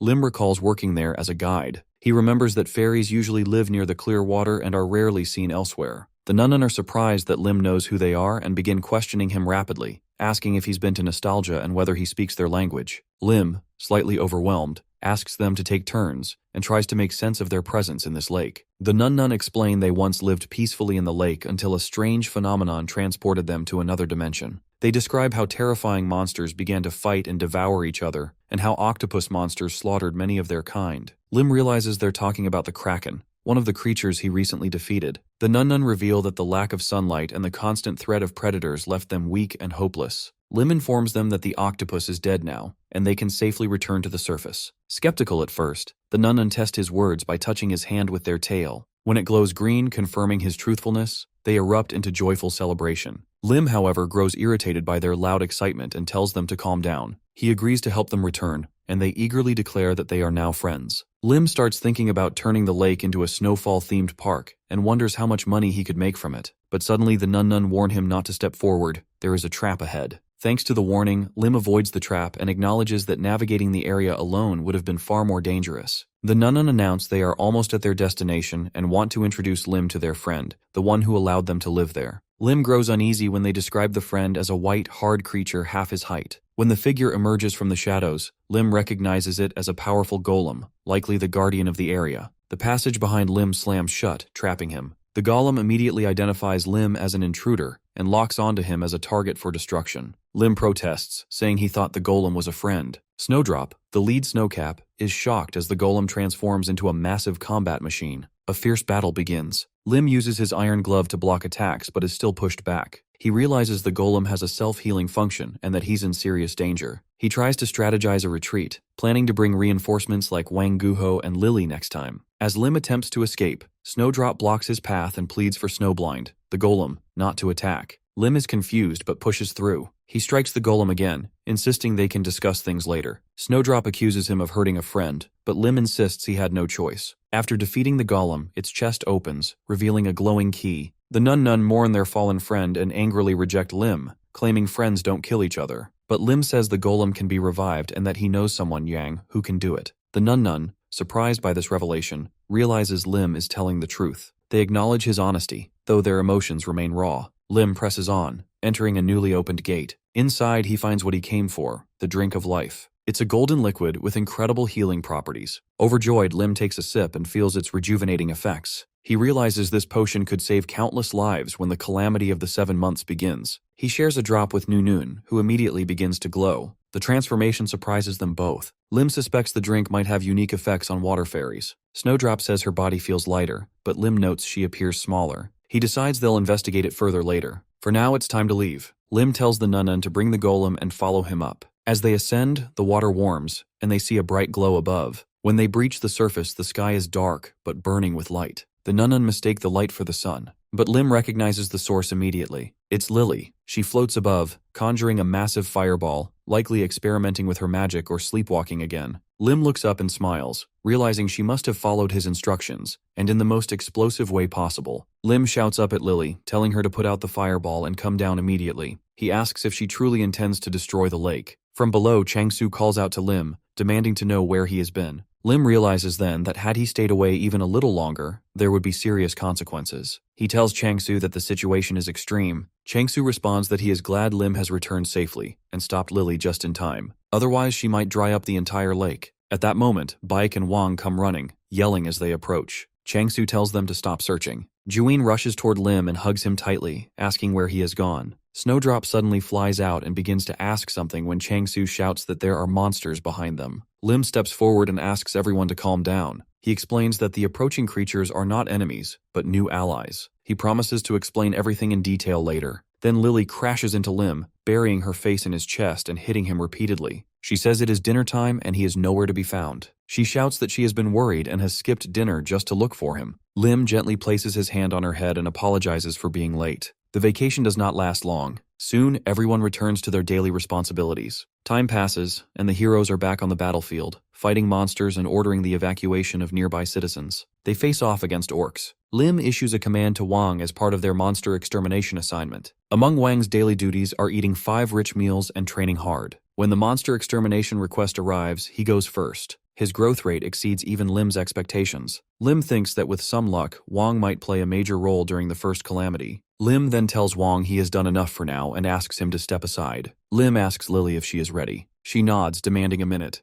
Apparently, Lim has promised her French fries, which she reminds him of while burning the monsters to ash. She says she has followed orders and now wants a monster burger set as a reward. Lim tells her she is 5 seconds late and will have to settle for just 1 item. Langang approaches and asks if he can join Lim for dinner. Suddenly, Lim notices something behind Wang. Without hesitation, he rushes over and covers Wang's back. It is a shadow goblin, hiding in wait to strike. Lim warns everyone and asks what this other dinner Wang has mentioned is about. Wang excuses himself, saying he will eat something nutritious and train extra hard. Lim praises Wang's determination and notes that his abilities have reached the same level as in his previous life. Shadow goblins no longer pose a threat to him. The mana pool has also grown. If Wang continues at this pace, he will become even stronger. Then they look up at the sky. A rainbow has formed, but Lily points out that it is missing red. Lim wonders if the rainbow will disappear in 2 weeks. To survive the upcoming night of 7 months, they need a few key elements. Lim knows it will take firepower to eliminate the waves of monsters, a specialized team to destroy the gate core, and a plan to minimize city destruction. Healing and restoring the physical strength of the superhumans is also essential. Lim takes on this responsibility while preparing the rest. We flash back briefly to see Beck reporting on potion sales. She says that distribution is starting this week. Lim tells her to proceed and to report any problems immediately. He asks if the food sales conditions are approved. Beck says it no longer matters. Reclaimed superhumans are lining up on their own. In her report, she has included prices for each dish and noted that serving sizes are fixed. The prices are high, which Lim says is good. Beck asks if she has managed to please him. Lim asks about Jang. He says there are reports that the golem can already move. Beck expresses doubt, but admits that Jang claims he can manage it.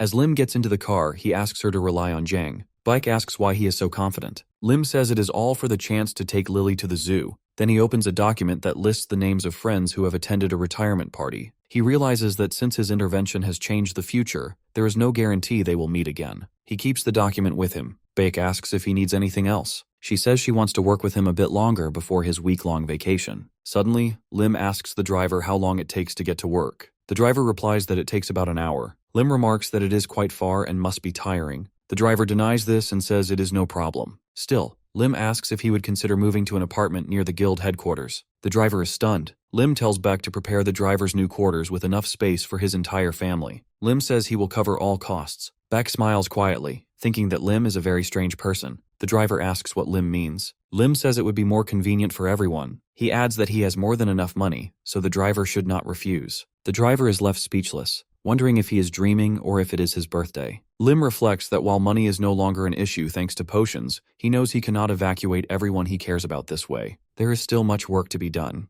We then transition to another scene where Sia wishes the heroes a successful mission. Lim asks him to take care of the house in their absence. Lily teases that Sia will not be able to escape from responsibility. The heroes set off, walking through a forest, and come across Val standing silently in front of a rock. Lim asks Lily to lower her voice. He says they will just move along since Val is clearly focused. Wong mutters that it is too slow and will not do. He says that if he does not get stronger, the commander will throw him out. Lim is slightly embarrassed to hear that Val is so worried about being left behind. Still, he thinks that whatever the motivation, striving to improve is good, so he chooses not to intervene. As they continue flying, Lily announces that she will create a shield. Lim is impressed and asks when she has learned to do that. Lily says she has just tried it and it worked. She then asks if he can do it too. Once again, Lim is struck by her talent. They finally arrive at Lim's personal treasure trove, filled with rare items collected from the Forbidden Territory. Lily greets the Nun, who says there has been nothing to report. Lim tells them to continue patrolling near the cave. The Nun has consumed the elixir of life and can now move as fast as bullets. He relies on their speed to contact him in emergencies. Lily looks around and asks why they are there. Lim explains the different items. The mask of the charlatan makes one attractive and charming, changing the voice to sound like a speaker, and Sage Robe radiates a mana aura difficult to withstand, and a wooden staff glows when mana is injected. Lim dons the Sage Robe, and Lily wears the charlatan mask. She says her voice has changed and sounds strange. Lim replies that they are ready and the operation can begin. Suddenly, they appear at a portal gate. The people nearby are stunned to see two figures emerge from the gate. Lim thinks it is good that there are so many witnesses. He takes off his hood and introduces himself as the mage Aximus from the Gaia continent. He has come to warn them that a great calamity is soon to befall their land. People wonder who he is. They can't understand what language he's speaking because they have never heard it before. They speculate whether he came out of the gate. Then suddenly the staff glows. Lim asks them not to worry and announces that he will use translation magic. He requests permission to introduce himself again. He declares that he is the mage Aximus from the Gaia continent. Lim urges them to listen carefully. Lily recognizes this as a signal and casts a shield. They climb onto the shield, and Lim shouts that he has come to warn them. People begin to murmur, agreeing that he must be a magician. Lim proclaims that the rainbow is a sign of a curse. He explains that when all the colors disappear, a calamity descends upon their lands, opening thousands of gates to hell. Lily interprets his signal again. Lim continues, saying that monsters and demons will flood the earth and heavens. The living will close their eyes, and the dead will rise. He insists that they must all unite and prepare for the coming disaster. Lim feels pleased, realizing he has captured their attention. His special mask amplifies his voice, and the sage robe radiates an aura that draws everyone's gaze. The staff simply emits light but enhances his presence. A police officer then steps forward and inquires how they can avoid this disaster. Lim responds that it can't be avoided completely, only minimized. He then asks where the king of their world is and states he will provide all the details. Suddenly, we shift to the Blue House interrogation room. Ju Sang-wook, head of the Superhuman Support Service, remarks that he's never met anyone like this. Lim replies that he understands the surprise, but reiterates that he's only here to warn them of danger. He demands to be taken to their king immediately. Sang-wook questions why Lim is so sure he isn't the king. He suggests that maybe their cultures are different, and that's why he doesn't resemble a king from Aximus's world. Lim counters that he finds that unlikely. He explains that he can read fates, though not very well. He claims he can glimpse events that shape history and the destinies of great people. Lim asserts that Sang-wook is not a king now, but he will strive to become one in the near future. Sang-wook is stunned and asks how Aximus knows this.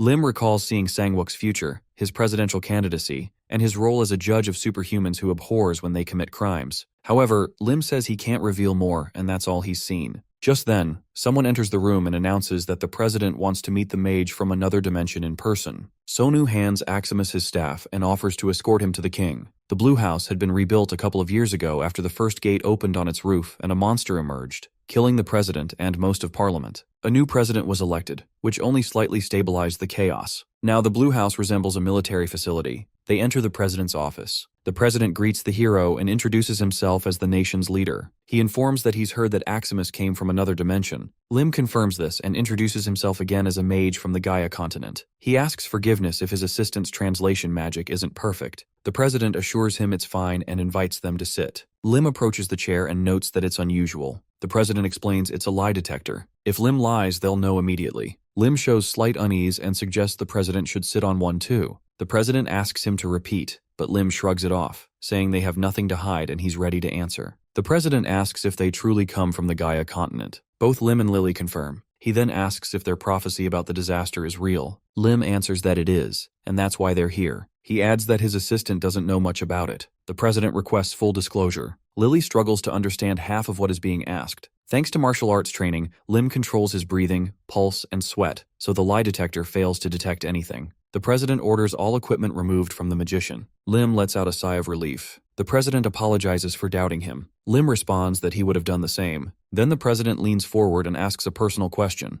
Can Lim help him escape to Gaia before the disaster strikes, and will it be safe? He speculates that since Lim came from there to warn them, it might be. Lim erupts in anger, asking if this is truly a king speaking, someone ready to abandon his people. The president shouts back that he's not a king. It just so happened that the position fell into his lap. He offers money, resources, anything Lim wants. He confesses he's tired of living in a world where death lurks at every corner. He pleads for Lim to take his family and friends with him. Lim is stunned. He admits that he had a different opinion of the president. Grabbing Lily's hand, he declares that they are leaving immediately. The president protests, saying the mage promised to help. Lim retorts that the president would never understand what's in his heart. He declines the offer and turns away. Just then, the man who has been standing silently removes his mask. It's Kim Soo-ho, the first awakened titan. He moves with lightning speed and blocks the hero. Things take a bad turn for Lim. He realizes he can't meet Soo-ho's eyes. Then Lim tries to walk away. Soo-ho smirks and asks what's so funny. Lim calls him out and asks how long they plan to continue this charade. He identifies Soo-ho as the real king. Soo-ho is surprised and asks how Lim knows. Lim points out the massive destiny star over him. Kim Soo-ho is the one who restored order to South Korea after the first gate opened. After awakening his abilities, he mobilized the police to protect civilians. Post-election, he rebuilt the Blue House and led the country's recovery. Everyone in South Korea knows this. Next, we move to the headquarters of the Disaster Response Center. So-ho announces that before the meeting begins, he wants to introduce the magician who brought the prophecy. Lim steps forward, states his name is Aximus, and urges everyone to listen carefully. He then shares the full story and warns that the disaster threatens them all. In the room are powerful figures: Monster B. Jangs, Demon King Kim Tai-jin, the Ice Queen Han Ji-hai, and the Iron Wall Min Tai-wung. These are the strongest among the first awakened. Along with Kim Soo-ho, they help destroy monsters and stabilize the land. The president states he will declare a national emergency tomorrow morning. He urges the assembly to cooperate. Jin questions how the president can believe such an outlandish tale. Taewong agrees, suspecting Lim to be a fraud. They argue that such a drastic action without solid proof is reckless. As tensions rise, Soo-ho yells at them to stop. The president affirms he has verified everything. He reminds them of the chaos during the first gate's opening. Soo-ho says that if nothing happens, no harm is done, but if they're unprepared, they'll suffer greatly. Taewong sighs, mumbles something about hard work, and then rushes forward toward the heroes. Lim panics, wondering if he's under attack, but Taewong grabs Lily. He sneers, saying she annoys him and orders her to stay still. He reaches for her mask and scoffs, saying it's probably to avoid recognition.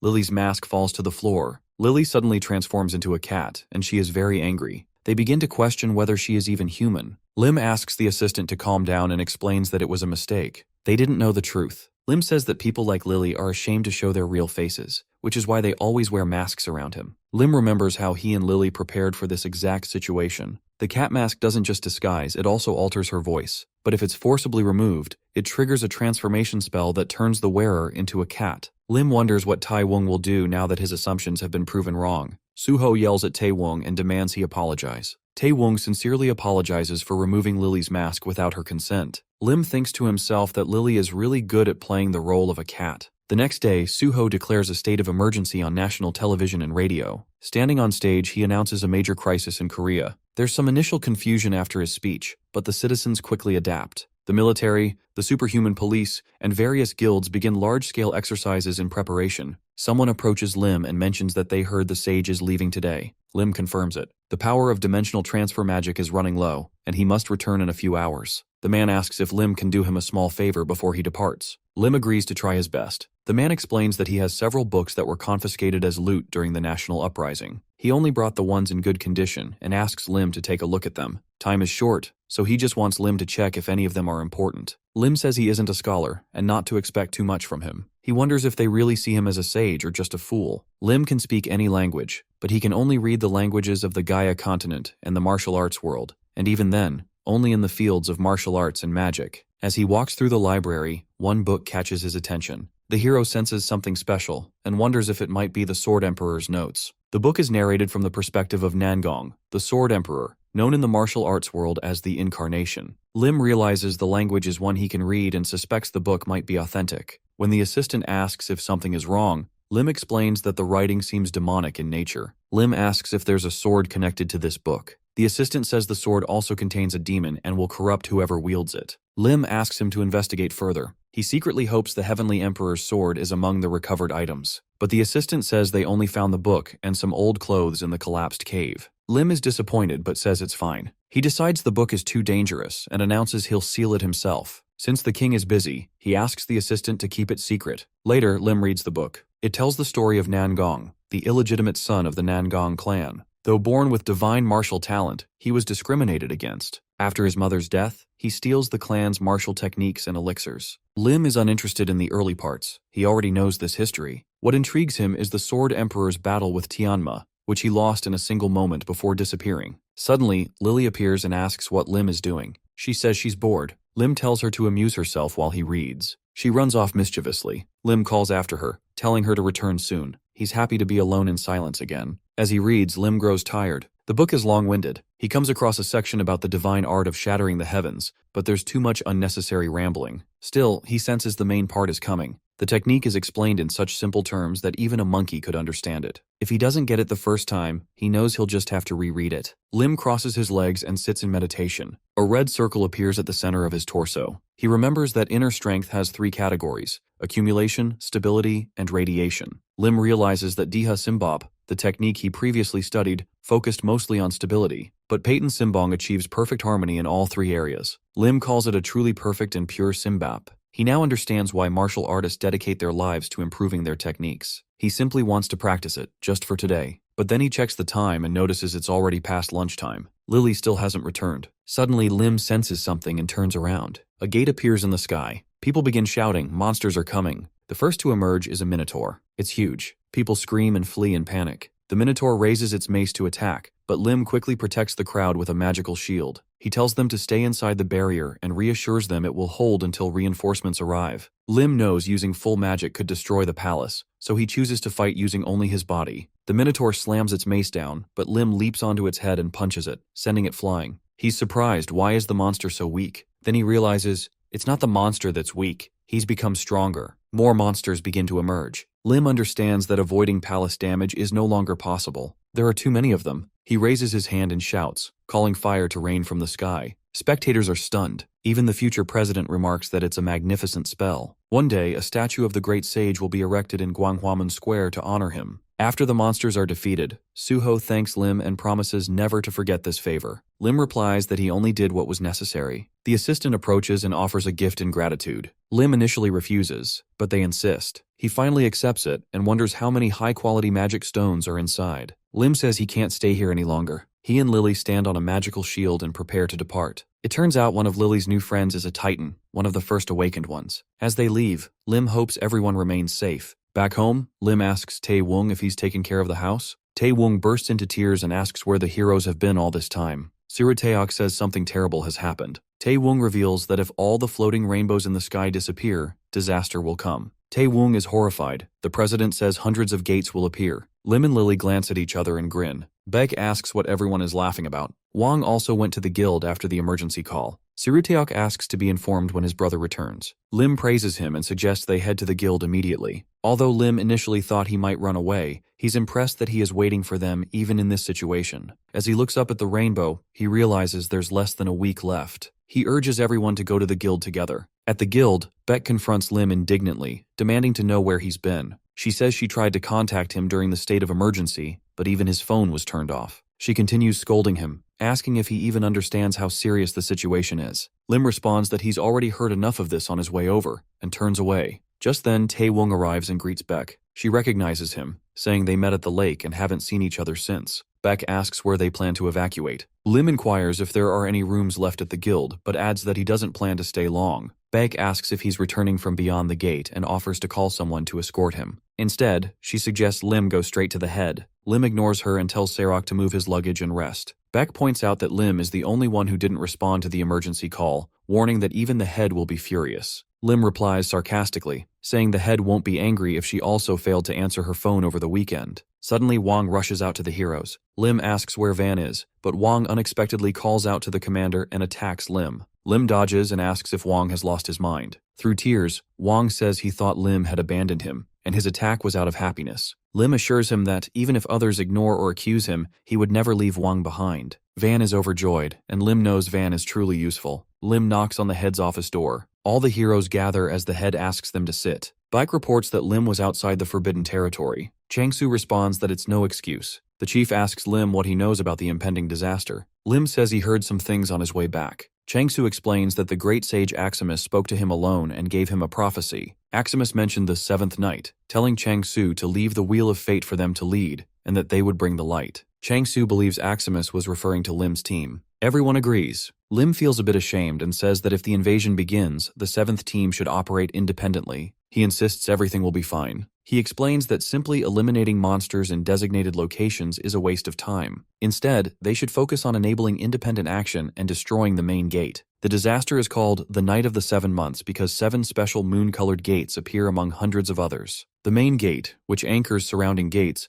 vanishes along with dozens nearby. Lim, through Aximus, shares intelligence on 6 of these critical gates. In a flashback, Aximus tells Changsu he can't handle the red energy or determine its location. Changsu says it's unfortunate but still helpful. The only thing Aximus withholds is the red gate's exact location, due to the Soul Stone. Lim reflects that this time he might finally fulfill his dream and become handsome. Changsu shares the same hope, but wonders if the prophecy is really that simple. Baek speculates that there may be hidden meanings, and Wang adds that it's too abstract to grasp fully. Lim, feeling a bit awkward, questions whether a great sage trying to help would make such a cryptic prophecy. He concludes they shouldn't distort anything. After some persuasion, the 7th Squad is granted permission to operate independently. 3 days later, in the White House training ground, Lim asks Van to focus on the path of mana circulating in his body. Van admits he doesn't remember. Lim says they'll try again and urges him to concentrate. Lim studies an image from the Sword Emperor's records. He knows the Diamond Power Fist martial art emphasizes external power, and that the breathing method is simple. It's good for physical strength and basic development, and Lim believes it'll also benefit Van. Lim asks Wang if he now understands, but Wang still struggles. They repeat the process over and over. Eventually, Lim loses patience and shouts, "It's the 30th attempt." He says Wang is worse than a monkey. Wang insists he's improving and will practice alone. Lim excuses himself, saying he has something else to do. As Lim walks away, he notes that only the purple band remains in the rainbow. Disaster is near. He sees Lily eating and asks if the food is good. She says it is. Lim had bought 3 boxes of chicken, but they're already gone. He tells her it's time to get ready. She needs to repay the meal. Shocked, Lily realizes why he bought the chicken. Lim knows the Red Gate holds terrible dangers: boiling lava, soaring flames, and strong auras. To fight the boss there, they need the Ice Dragon Fang, unfortunately stored in the Blackhound Guild headquarters, Lim's former workplace. He remembers working under terrible conditions there in his previous life at age 20. The job offered no vacations unless you were sick or injured. If he'd undergone proper rehab back then, maybe life would have turned out differently. Now equipped with the sword energy modified by the Pachan technique, Lim needs intel on the building's layout, including security cameras and key items. He identifies the security control room as a potential exit. Inside, one man mutters that he should have robbed a grocery or department store. Another, blonde, says he left the door open and plans to sprint to the shelter when disaster hits. They all calm down when the camera feed suddenly cuts out. Assuming it's a broken lens, they're shocked to find the camera was facing their door. But it's too late. Lim bursts in and knocks them out. Lim activates an alarm. The guild realizes someone has infiltrated the representative's office. It's Lim.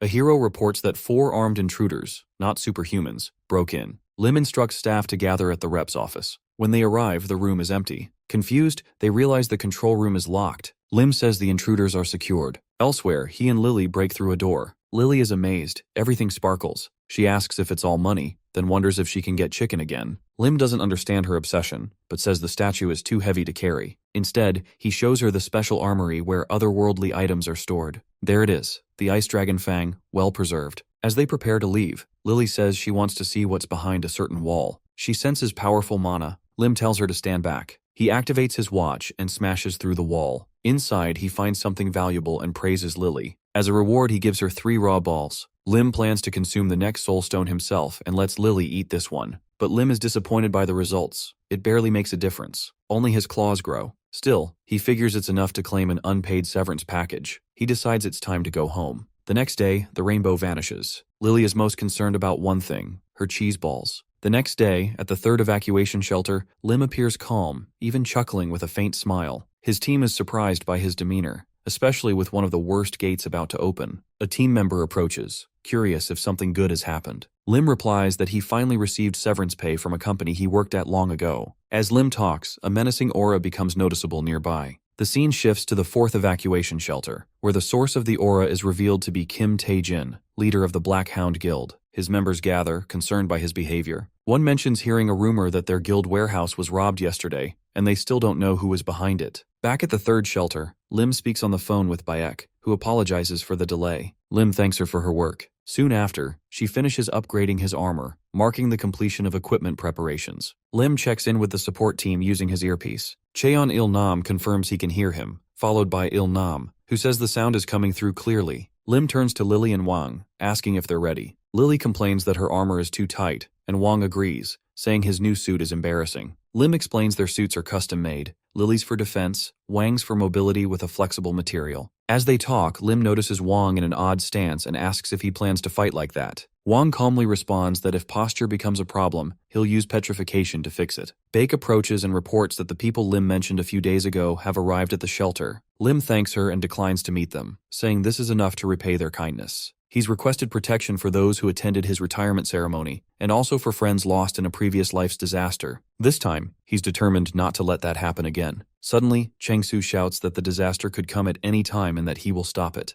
Lim is startled and asks Baek if she's been able to sleep when Chang-su gets like this. Baek admits she hasn't and shyly says it sometimes feels like she's raising a child. Lim surveys the area, where tanks, military vehicles, weapons, soldiers, and hunters have gathered. He feels confident that this force should be enough to stop the disaster. In the distance, robotic footsteps approach, causing the hunters to tense up. As the sound gets closer, they realize it's an ally. Lim smiles as Young Shin's robot arrives. Lily approaches the robot and asks if Young Shin can see her. He confirms and announces that he is inside the robot. Lim, surprised, asks if he manually modified the robot. Lily tries to climb inside too, but Lim stops her and asks Young Shin if he has his mother's permission to use the robot as a combat suit. Young Shin ignores the question and blushes while promising Lily he will protect her. Lim scolds him, saying this is not the time for love. Buck, looking at the sky, notices something off and calls Lim's attention. Lim looks up and sees that the rainbow-colored lights in the sky have dispersed, signaling something ominous. He immediately instructs Young Shin to return to the command room. Suddenly, countless gates open in the sky, releasing an overwhelming number of monsters. The soldiers and hunters take defensive stances, visibly shaken by the sheer number of enemies. Lim overhears their panic but remains composed,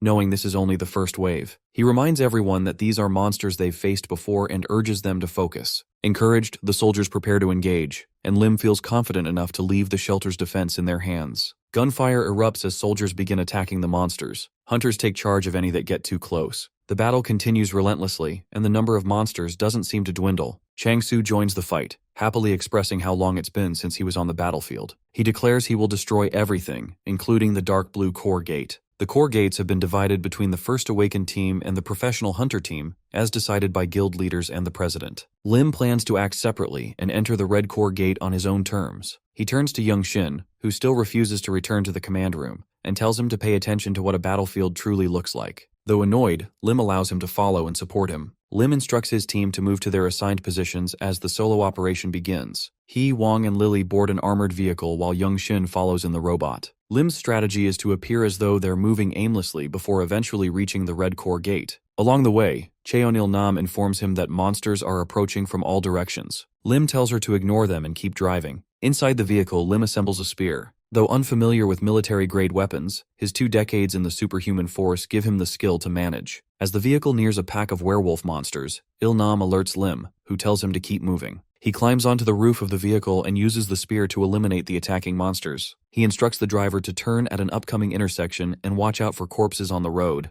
Lim asks Lily if she's ready. She's been charging a fireball and says she is. Lim points to distant monsters and instructs her to attack. Lily launches the fireball, saying she wants to finish quickly so she can eat at the chicken buffet. Her attack incinerates the monsters, but Young Shin worries about driving through the flames. Lim insists they must keep moving. Lily raises her hands and parts the fire, allowing the vehicle and robot to pass through. She continues shouting about food, and Young Shin watches her in amazement. Lim smiles and urges everyone to move at full speed. He continues giving directions, telling them to turn right at a hospital and then again after 2 blocks. He calculates they are getting close to the red core gate. Soon the gate comes into view. Il-nam smiles and wonders if this is what the great sage's prophecy meant. As they approach the gate, Lim tells the team to prepare for entry. Suddenly, a creature drops from the gate. Initially appearing like slime, it morphs into a giant T-Rex. Jin reports they are only 1 kilometer away and asks if they should slow down. Lim decides not to risk delay, fearing more monsters could arrive. He tells Il-nam to maintain speed and calls on Wang to engage the T-Rex. Wang jumps from the vehicle and faces the monster. As its massive jaws close around him, he activates his petrification ability. His body glows gold and he holds the monster's mouth open. Lim recognizes the golden aura as the diamond Powerball's mana. Wang, proud of his progress, continues to hold the beast at bay. Lim calls on Young Shin to act, reminding him of his earlier promise to protect Lily. Young Shin launches toward the monster. The T-Rex, noticing him, spits out Wang and attempts to bite again, but Young Shin maneuvers the robot skillfully. He grabs the T-Rex's tail, lifts it, and slams it to the ground. The team is stunned, watching in awe as Young Shin overpowers the massive beast. Jealous murmurs arise. They all want to turn on the robot now. Young Shin's attack immobilizes the T-Rex, and Lim uses the opportunity to deliver the final blow. Afterward, he approaches the massive corpse, guessing from its size that something valuable might be hidden inside. He quickly dismembers the beast and finds a glowing pearl-like object called nadan,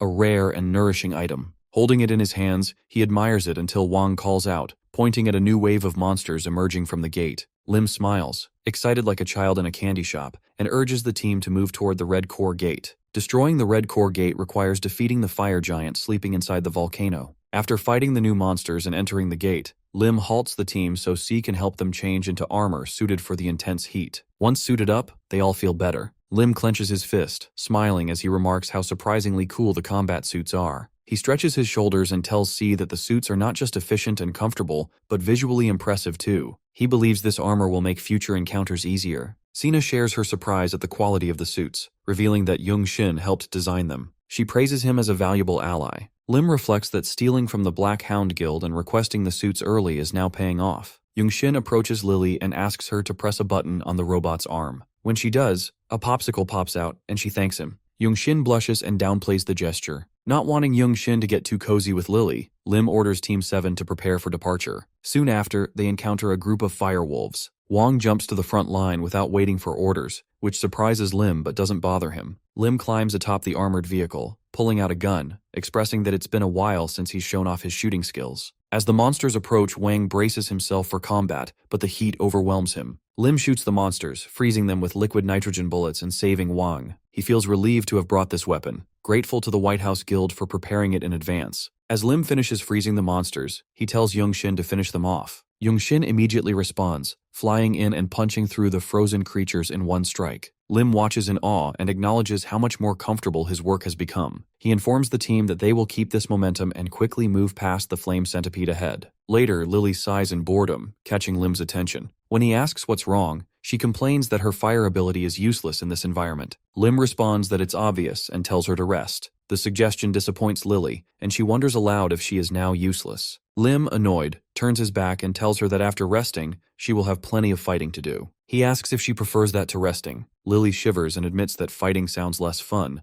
then lowers her head with a soft smile. Eventually, Team 7 arrives at a lava lake. Lim orders everyone to stop, sensing that this area could pose serious problems despite the lack of visible monsters. He asks the medical team to fetch a monster corpse. Cheon-il-nam brings a small one on a tray, which Lim throws into the lake. Suddenly, a giant lava monster leaps out and devours the corpse whole. Everyone except Lim is shocked. Lim sighs and says that charging ahead blindly would have been a disaster. The monster retreats back into the lava, and Lim realizes they need to lure it out. He calls for Il-nam and asks if she brought any large fishing rods, even if only single-use ones. Il-nam, surprised, questions if Lim is seriously trying to catch the flame snake. Lim acknowledges the risk, but insists on trying. Il-nam leaves to search through the equipment. Meanwhile, Lim tells Wang and Young-shin to play rock, paper, scissors. The two exchange puzzled glances but follow his instructions. A moment later, Wang is thrown across the lava lake by Young-shin. The flame snake immediately emerges and swallows him. Lim instructs Young-shin to pull with all the robot's strength, and a tense tug-of-war begins. Inside the snake's mouth, Wang remembers Lim's instructions and activates a hidden device, piercing through the monster's jaws. Stunned, the snake is vulnerable, and Young-shin pulls it out of the lava. The snake spits Wang out, then collapses on the ground.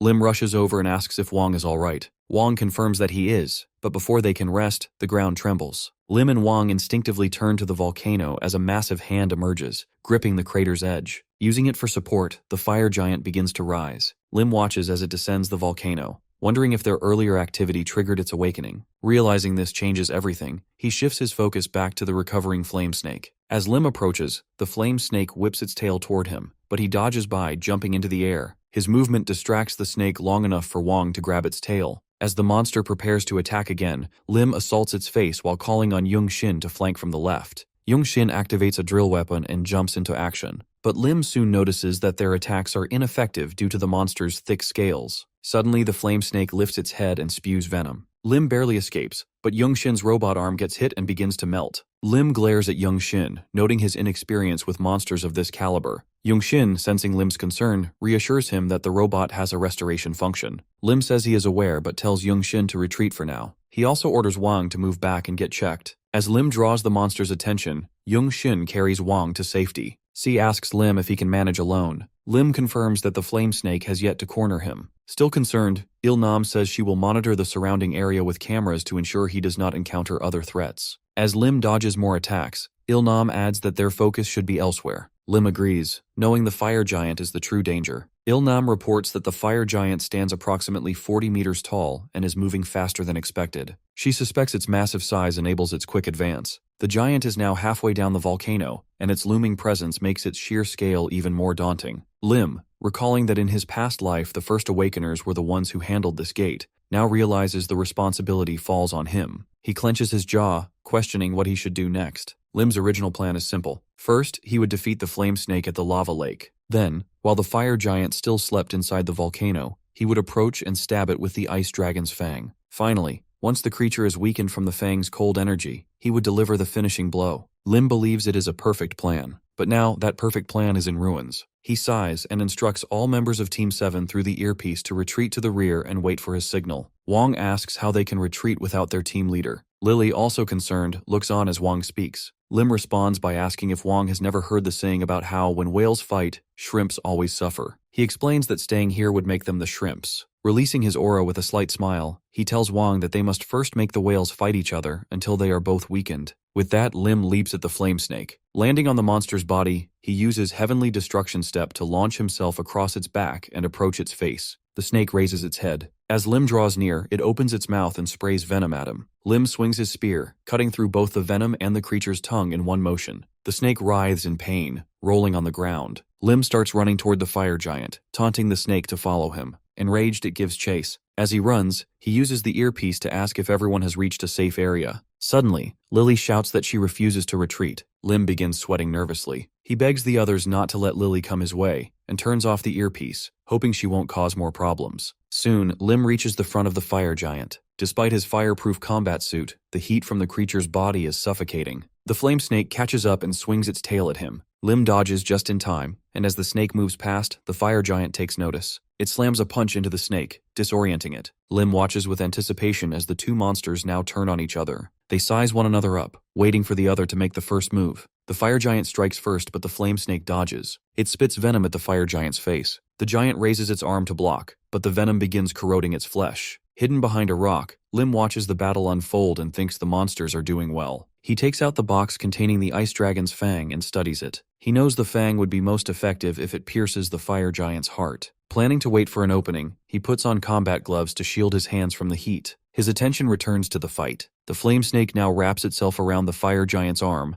then quickly coils around its neck, starting to constrict. Lim believes this is his chance. He grabs the fang, activates his stealth skill, and begins sneaking closer. As Lim approaches, the fire giant, still struggling, suddenly turns its head and glares at the flame snake. Then flames begin to consume the snake from its tail upward. While it cries in agony, the fire giant punches it in the throat and begins ripping it apart. Lim watches anxious. Still, he intends to strike while the fire giant is distracted by its victory. He uses Heavenly Destruction Step to move through the air. But before he can act, the fire giant suddenly appears behind him. It notices Lim and attacks. Lim tries to activate his shield, but he is too late. The giant slams its fist into the ground, attempting to crush him. After lifting its hand, the giant is surprised to find nothing underneath. Then a voice interrupts. The fire giant turns and sees Lily, who tells Lim he would have died if not for her. Still dazed, Lim sits on the ground, wondering why she came. With a cheerful expression, Lily says she came to pay for food. Infuriated by being ignored, the fire giant fumes and charges at them. Lily steps forward, saying she will handle the fire giant. As she activates her fire ability, Lim hurriedly tries to stop her, telling her not to use fire, but it's already too late. Lily releases her flamethrower skill and the flames rush toward the giant. The fire giant begins absorbing the flames. After absorbing a good amount, it lets out a loud burp.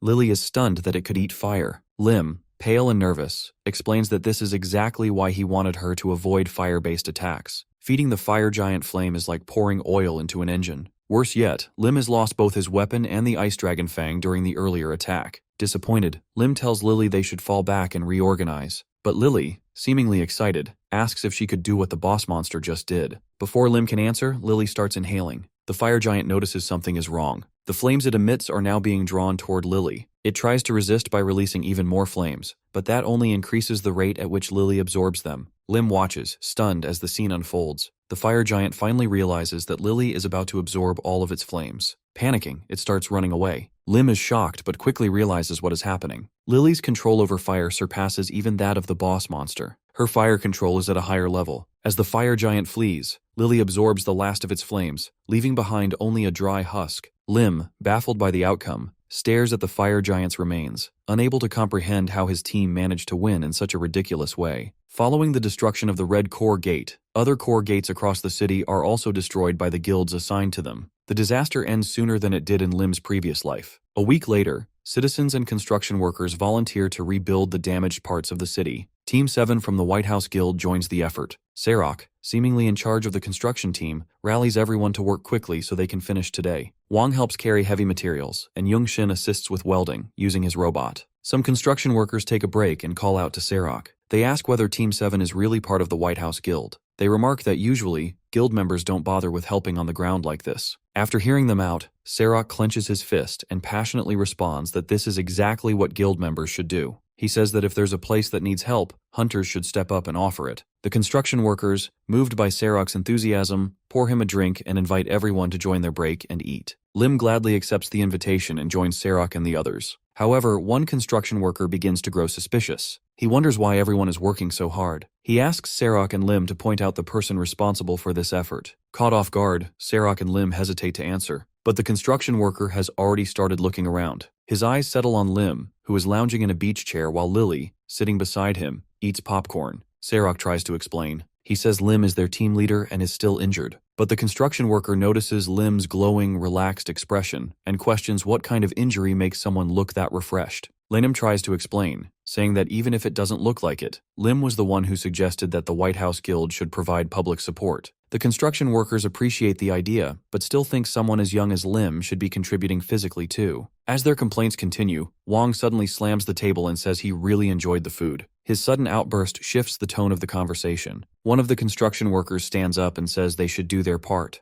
The others agree. The worker invites Wang and the rest of Team 7 to join them, saying the Awakener's help is still needed. With a smile, Wang responds that he'll be right there. According to the final prophecy left by the great sage Aximus, the citizens believe no new gates will appear for 31 days following the recent disaster. With this reassurance, people unite quickly to rebuild the city without hesitation. Guilds stay busy disposing of monster corpses and conducting research. A few days later, while Lim is resting and reading, Beak approaches him, interrupting his relaxation. She smiles cheerfully, asking if he still plans to continue relaxing like this. Lim looks up and wonders aloud if such a lifestyle is even possible, reminding her that his dream is to chill and relax forever. Lily turns to him and questions if that dream is just an excuse to be a wealthy slacker. Though Lim finds her comment annoying, he decides to ignore it given her accomplishments. Beak, still staring at him, notices something different and points out that his skin has suddenly improved. Lim smiles and touches his cheek, proud of how his skin glows. After defeating the fire giant, he used its core to activate a body transformation technique. Now he enjoys the benefits of a handsome appearance and healthy skin, even in retirement. Striking a strange pose, he tells Beak he got a facial massage recently. Beak brings her hands to her mouth, imagining how pleasant the massage must have been. She asks Lim how it felt and where the place is. Lim quickly explains that the massage parlor closed down, making it impossible to visit.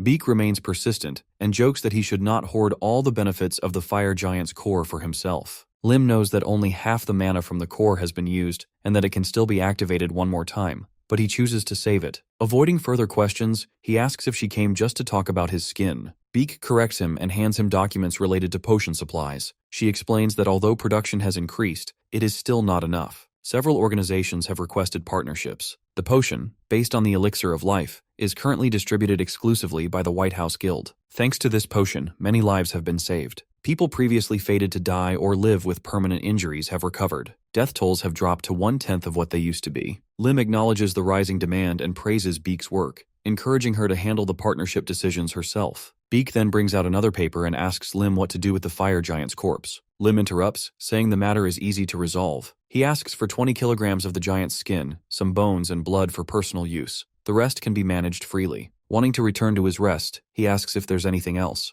Beak places the paper back in her bag and informs him about a joint funeral ceremony being held today. Lim reclines in his chair and declines to attend, saying such events feel suffocating. Beak is shocked by his response and asks why he requested details about the families of those killed in action. With a serious expression, Lim says he wanted the information because he thought it was time to call Santa Claus, despite it being summer. At the ceremony, President Kim addresses the crowd. He announces that 7 days ago they faced the gate anomaly, known as the disaster or catastrophe. On that day, 427 citizens lost their lives. He pauses to regain composure before continuing. Among the dead are soldiers, police officers, and hunters, people who were parents, children, friends, and citizens. Kim steps up to the gathered flowers, each bouquet representing a life lost, and vows they will not forget the sacrifices these heroes made. Sniffles rise from the crowd. A little girl pulls on her sobbing mother's clothes, asking when her father will return. The mother remains silent and continues to cry. The child hugs her and tells her to stop crying, warning that Santa Claus might see her sadness. She keeps encouraging her mother to smile. The weight of the moment falls on Kim. He closes his eyes, unable to face the grieving citizens. Suddenly a silhouette appears in the sky. Lim, dressed as Santa Claus, flies over the ceremony in a red sleigh with Lily by his side. Snowies glide alongside, creating a surreal scene. Someone in the crowd points to the sky and the hunters look up, unsure if it's a monster. They remember the prophecy and remain alert. The little girl notices the sleigh and excitedly tells her mother that Santa Claus is here. As the sleigh flies above, Lily activates a shield, forming a vibrant pattern in the sky. Kim assumes it's a gate opening and prepares to launch an attack. He leaps into the air, shouting that whoever is doing this picked the wrong moment. But mid-air, the beautiful pattern created by Lily stops him. He descends slowly, mesmerized. The little girl points again, begging her mom to look. Lily enhances the scene further by using her shield skill to create fireworks. Spirits begin to lift. The Snowies drop bubbles for the children to play with. A worker asks Kim for orders. Smiling, Kim tells him to leave it be. The worker is concerned about how to report the event. Kim, still gazing at the sky, says they will simply report that it was the real Santa Claus. Later, Lim brings the sleigh to the rooftop of the White House Guild. After landing, Lily jumps off and plays with the Snowies, saying it was fun to deliver gifts. Lim follows, suggesting they eat something delicious. As they approach the rooftop door, they hear Beak's voice. She greets them and asks if they had a good trip. Lim thanks her, saying the sleigh and costumes were crafted beautifully. Beak leans against the wall, brushing off the praise and asking why he did it. Lim explains that simply compensating grieving families felt hollow. It's also a burdensome task. He starts to explain further but stops, recalling memories from a past life. Most of the deceased were heads of their households, soldiers, police, and hunters. Lim knows that what their families need now is realistic help. Government aid is minimal and insufficient. Lowering his gaze, Lim admits that the final reason is simple. He did it because he could. He has the ability, and when he's not lazy or drinking in retirement, he wants to help others who are struggling. Beak listens with crossed arms. When Lim finishes, she sighs and touches her cheek, expressing concern. Lim asks if she's worried he will become too soft. Smiling blissfully, Beak admits she's afraid she might fall for him if he keeps this up, and confesses she already has feelings. Lim brushes past her, saying that people should keep their love life and work separate. Beak fumes at his reaction, muttering to herself and questioning if Lim is a eunuch. Lim hears her and sighs. The three head into the guild building. Inside, decorations are up and music is playing.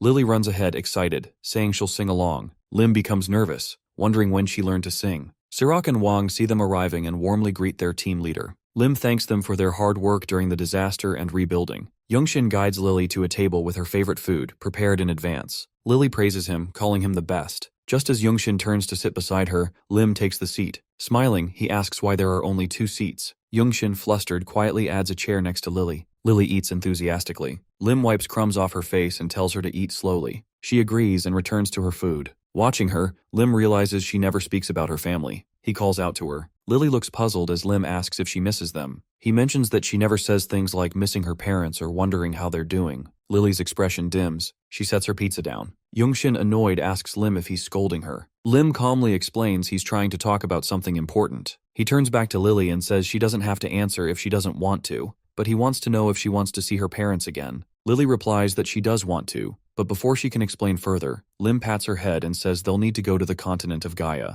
With a pleasant smile, he asks if she wants to pack anything, since they'll be finding her parents. The scene shifts. Lily runs through a dark forest, seemingly being chased. She sees Lim in his combat uniform and runs to him, calling his name, but Lim remains silent. As she grabs his arm and pleads for help, his appearance changes. A goblin mask covers his face. He turns to her and asks if she's asking him for help. Lily jolts awake, screaming. She climbs out of bed and sneaks into Lim's room. The sound of her crawling into bed wakes him. As Lim tries to orient himself, Lily speaks in a terrified tone. She admits she doesn't actually want to return but feels she has to. She misses her mother and made a promise to someone named Wendy. She wonders if everyone is okay after all this time. Lim stares at the ceiling and pats her back, comforting her as she repeats that she must return, even though she doesn't want to. Lily begins to tell Lim about her past. She explains that she comes from a poor family and that she and her mother were often hungry. At night, her mother would hold her tightly, always apologizing for their situation. But Lily never minded, because her mother was always by her side. One day, her mother calls her and asks her to listen carefully. She tells Lily that she will become a maid for a wealthy family, and if she follows instructions, she will no longer starve. Her mother hugs her and promises to find her later when life improves. Not long after, a carriage arrives to take Lily away.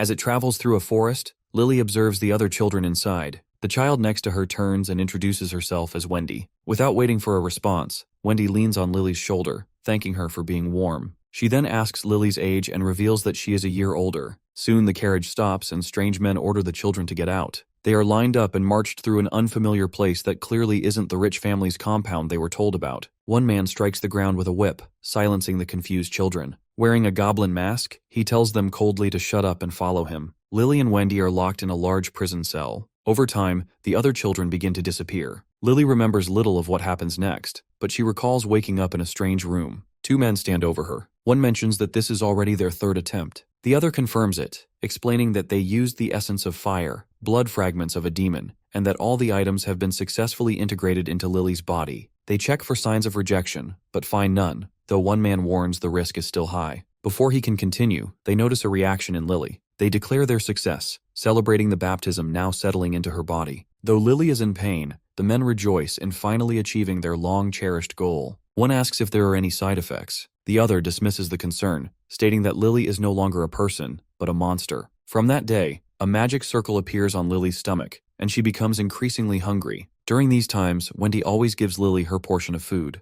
Though Lily refuses, Wendy threatens to throw it away, leaving Lily no choice but to eat while apologizing. Wendy always comforts her, saying it's okay. One day, Wendy suggests they escape. She gets Lily's attention and shows her an ice crystal in her hand. Lily is confused, but Wendy admits she doesn't know how she can do it. As she speaks, her hair changes color from blonde to blue. Lily notices but says nothing. Wendy then proposes they run away. Lily agrees with a smile. However, during their escape attempt, they are discovered. Hooded figures restrain Lily, while the masked man grabs Wendy by the neck and lifts her. He admits he never expected Wendy to awaken. Had she revealed her powers earlier, he claims, she could have avoided more suffering. Lily screams for him to let Wendy go. Wendy, in turn, fires ice spears at the masked man, shouting for him to die. But a green shield forms around his body, deflecting the attacks. He looks at Wendy and smiles, saying even though she has awakened, she still cannot stop him. He declares that she will serve as a puppet in the future. Wendy grits her teeth, grabs his arm, and vows to die before returning to the prison. She releases a chilling wind and tells Lily to run.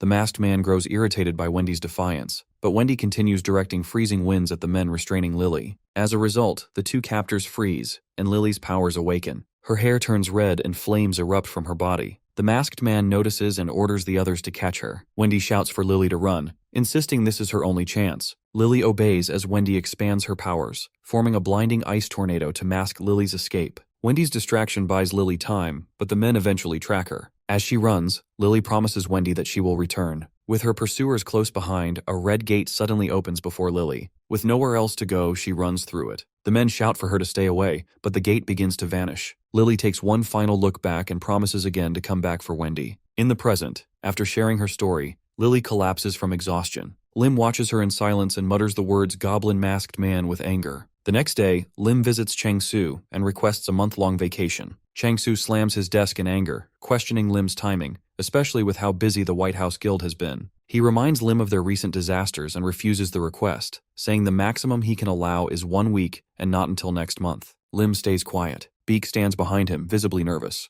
With a serious tone, Lim says he has a reason and something personal to ask. Before he can explain, Chang-Su cuts him off, saying he's not interested in excuses. Lim then calls on Beak and asks about the guild's monthly profits. Surprised, Beak hesitates. Lim remarks that demand for potions is so high the guild can't meet production. He questions whether it's necessary for the White House Guild to be the sole supplier. Chang-Su is taken aback and leans back into his chair, unsure where Lim is going. Lim then brings up the loot from the Red Core Gate, reminding Chang-Su that even all the other teams combined cannot match Team 7's achievements. He questions if it's worth staying in a guild where he's treated this way. Chang-Su feels the pressure. He lowers his head and asks if Lim is threatening him. Lim sighs and asks how much it would cost to break his contract. That finally breaks Chang-Su, who angrily agrees to the vacation but adds sarcastically that he wishes he could go too. Lim smiles and thanks him, promising to bring back a gift. Chang-Su asks what Lim plans to do with a whole month off. Lim says he is looking for people. Beak suggests leaving the search to the guild, but Lim insists on doing it himself. In his mind, Lim resolves to find Wendy or Lily's mother. As for the masked man, his anger builds, a vein pulsing in his forehead. Regaining composure, Lim reminds Chang-Su that he had another request. Chang-Su folds his hands and asks what it is. The two discuss, and after a while, Chang-Su looks at Lim and questions if this is truly what he wants. That evening, in the White House Guild's accommodations, Lim calls Lily to look at a map he's drawn. With confidence, he circles a region and says it matches Lily's memory. Lily is shocked, realizing her house might be there. A knock interrupts them. Lim turns to the door, confused. Lily calls out, equally puzzled. When Lim opens the door, he finds Youngshin and his mother. Youngshin's mom asks if they may come in. Lim lets them in, and after greetings, she prepares to explain but stops, letting Youngshin speak. Youngshin tells Lim that he wants to go on vacation with Lily. Lim is caught off guard. He realizes he may have said too much, leading Youngshin to learn of the trip. Though hesitant to bring him, Lim knows having a creator like Youngshin could be useful. He considers the risks and explains they'll be traveling through dangerous territory. Youngshin grows nervous, brainstorming ways to protect his mother. He suggests taking the robot, but he finds no way to keep her safe. Youngshin's mom chuckles and tells him she won't stop him just because she can't join, but asks Lim to return her son safely. Lim promises to do so. Youngshin then approaches Lily and tells her, with a bright expression, that although he is weaker than her, he will still do his best to help.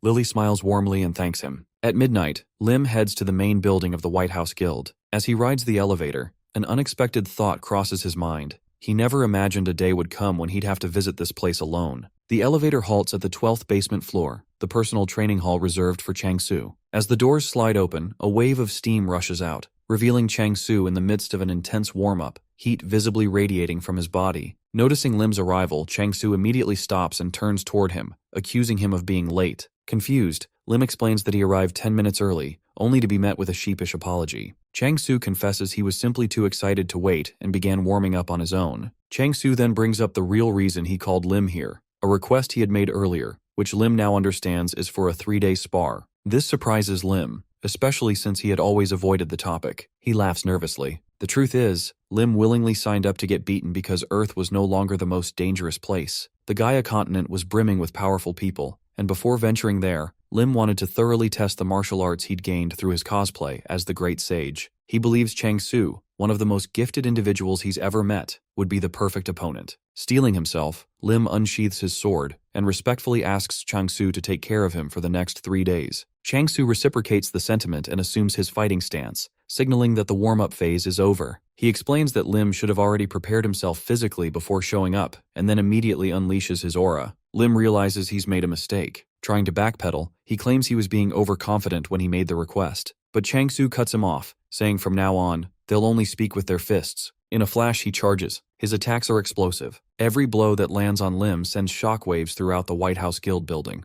3 days later, inside the rental accommodation room that Lim and Lily are using, Lily walks up to Lim and asks, with an intimidating aura, why his face looks like it's been hit by a truck. She demands to know who did it so she can scold them herself. Lim, his face swollen and bruised, waves it off and asks her to start packing. The truth is, getting beaten down by Chang Su for 3 days helped Lim master the new martial arts he'd recently acquired. But the prolonged use of those techniques drained his stamina, and the final day of sparring had been particularly brutal. As he drinks a potion, Lim quietly wonders where monsters like Chang Su even come from. Later, after their preparations are complete, Lim and Lily head down to the first floor of the White House Guild main building. They're met by Chang Su, Wang Surak, and Beak. Chang Su greets them warmly, noting that today is Lim's big vacation day. He advises Lim not to go anywhere dangerous, especially places where he could get beaten up again. Lim, however, does not share the same cheerful energy. He looks completely wrecked. Dark eye bags and a drained face tell the whole story. He replies sarcastically, thanking Chang Su for making him feel invincible. He then turns to Wang and officially puts him in charge of Team 7 for the next month. Wang is flabbergasted and asks whether that's even allowed. Lim snaps, warning Wang to take excellent care of the team, or else. He makes a slashing motion across his neck to emphasize the consequences. Tears stream down Wang's face as he promises to do his best. Surak walks over and begins consoling him, prompting Lim to comment that Wang still hasn't realized how capable he's become. Lim sighs and instructs Surak to keep an eye on Wang,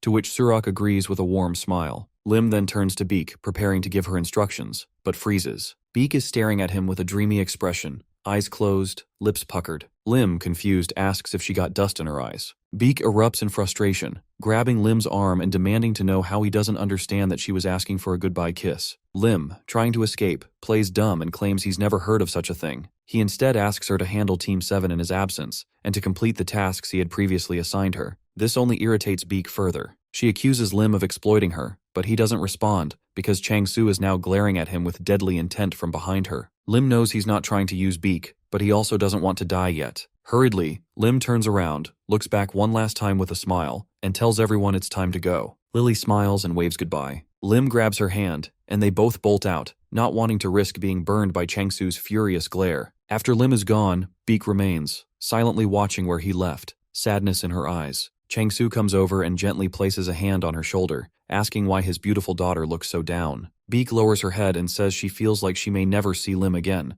but quickly dismisses the thought as silly. Chang Su reassures her. He tells her Lim is far stronger than even he expected. He mentions one move Lim used the day before that was dangerous enough to threaten even someone like him. Beak is surprised to hear this, and Chang Su confirms it with confidence. He clenches his fist and tells Beak that when Lim returns, they'll all get back to work. But until then, they'll keep training and improving. He himself plans on undergoing some special training to make their next spar even more explosive. As Lim and Lily approach the restricted area, Lim begins to feel a wave of anxiety wash over him. He can't explain why. When they arrive, Young-shin immediately notices the look on Lim's face and comes over to check in. Lim drops his backpack to the ground and brushes it off, saying there's nothing to worry about. He asks if Young-shin already said goodbye to his mother, and Young-shin confirms he did earlier that morning. Lim then expresses concern again over Young-shin's decision to join them. 3 days ago, he'd tried to talk him out of it. Even with the robot, it would still be dangerous. Lim stresses that the whole vacation thing is just a cover. They're crossing dimensions to bring back Lily's mother.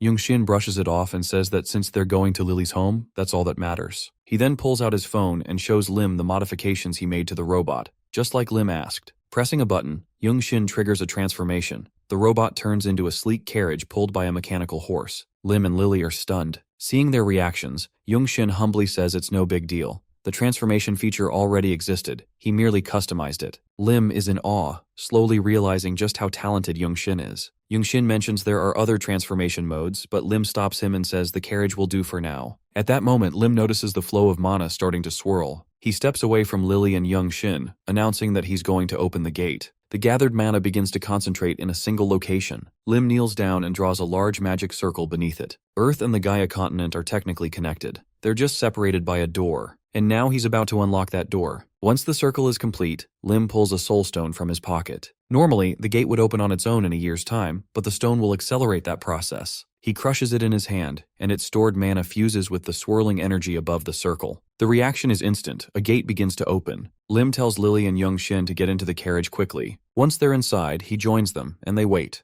As the portal widens, Lily watches with anxious eyes. Lim gently tells her to relax. Comforted, she smiles and says she's ready. A few moments later, Lim turns to her and declares, "It's time." With that, the carriage charges through the gate. The portal closes behind them. Meanwhile, in the Gaia continent, chaos unfolds in a town engulfed in flames. A gang of bandits rampages through the streets, killing civilians as they search for something specific. Their red-haired leader, wielding a club, approaches the town's chief, bound and forced to witness the destruction. The chief shouts in defiance, praying to the gods to punish these criminals. The red-haired leader laughs and tells the chief he should have just cooperated. Pointing his weapon at the old man's head, he threatens to kill the chief's grandson if he doesn't give up the information. The chief, terrified, sweats but stays silent. Losing his patience, the redhead screams for answers. Watching from the shadows, a man with a fake mustache clenches the hilt of his sword. He had stayed hidden, observing the slaughter. But now, he can't stay still while his benefactor is in danger. He prepares to reveal himself, apologizing to the chief and saying he can't let him die. Just then, a portal appears in the sky. Before anyone can react, Lim's carriage crashes down from above, violently landing in the middle of the town. Shock ripples through the bandits and the mustached man alike. Everyone stares in disbelief at the strange object. Lim opens the carriage door, dizzy and disoriented, complaining about the rough landing. As he steps out, he notices the bandits and the bound town chief. Assessing the situation, Lim immediately realizes what's happening.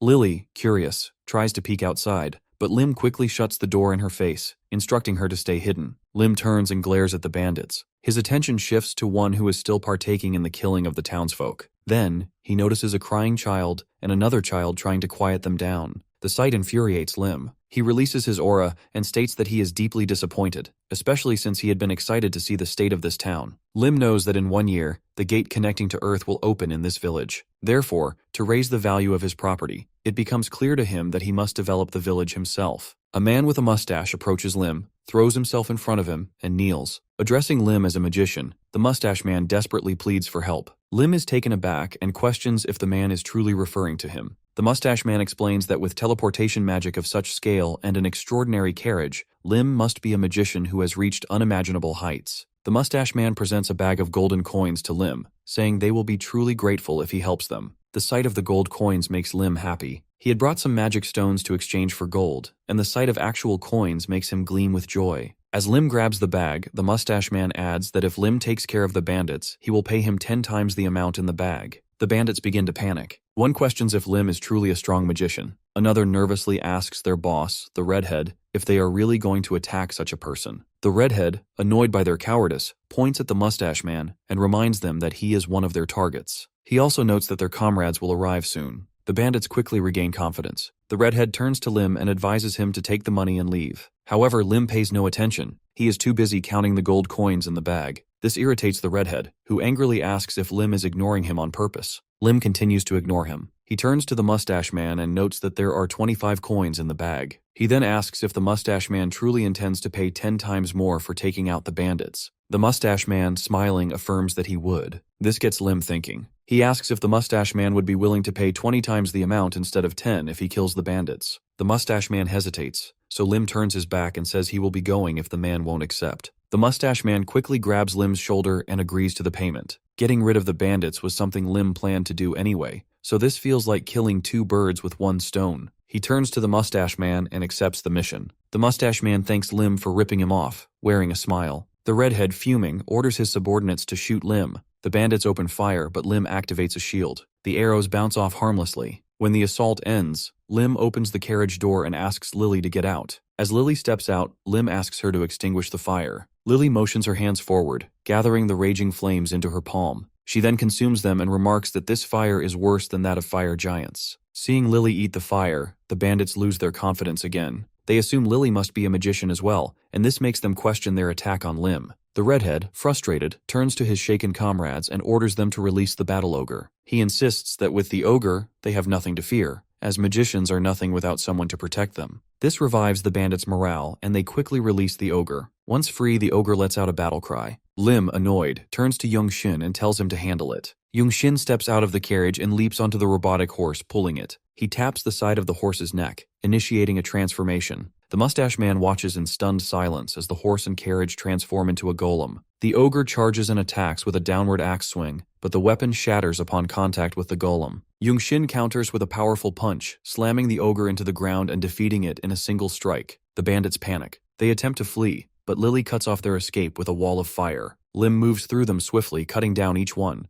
When he slays the last of them, the redhead calls out to him. Lim turns. The redhead is holding the village chief hostage and begins making threats, warning Lim not to come any closer. The mustache man, anxious, pleads with Lim to save the chief, calling him his benefactor and begging Lim to keep him safe. Lim responds that if the hostage is indeed the chief, then the mustache man will have to pay extra. The redhead becomes hysterical. He says that if Lim wants to save the chief, he must first put out the fire and bring a horse. He begins to explain what will happen if Lim defies him. But before he can finish, Lim suddenly appears behind him and decapitates him. As the redhead's body hits the ground, Lim pauses. He reflects on how he just used a sword technique enhanced with stealth and physical power. Though it is his first time using the move in real battle, he feels the execution was not bad. As he checks himself for any side effects, he notices a piece of paper falling from the redhead's pocket. Lim recognizes what it is and discreetly puts it into his own pocket. Later, once everything has settled, the chief invites Lim, Lily, and Young-shin to his home for a meal. After serving the food, the chief sits down and bows his head. He thanks the trio for saving the village. He adds that although Lim acted like he did it for the money, he does not believe Lim is a bad person. He points out that Lim used expensive-looking potions on the wounded villagers after the fight, when there was no longer any need. Because of this, the chief tells Lim he can consider the village his home and hopes he will enjoy dinner with them. Before Lim can respond, a familiar voice interrupts. Lim looks and sees the mustache man smiling at him. The mustache man expresses gratitude for Lim's earlier help and asks the chief if he may join the meal. The chief invites him and the two people accompanying him to sit, but first turns to Lim and asks if he is comfortable with them joining.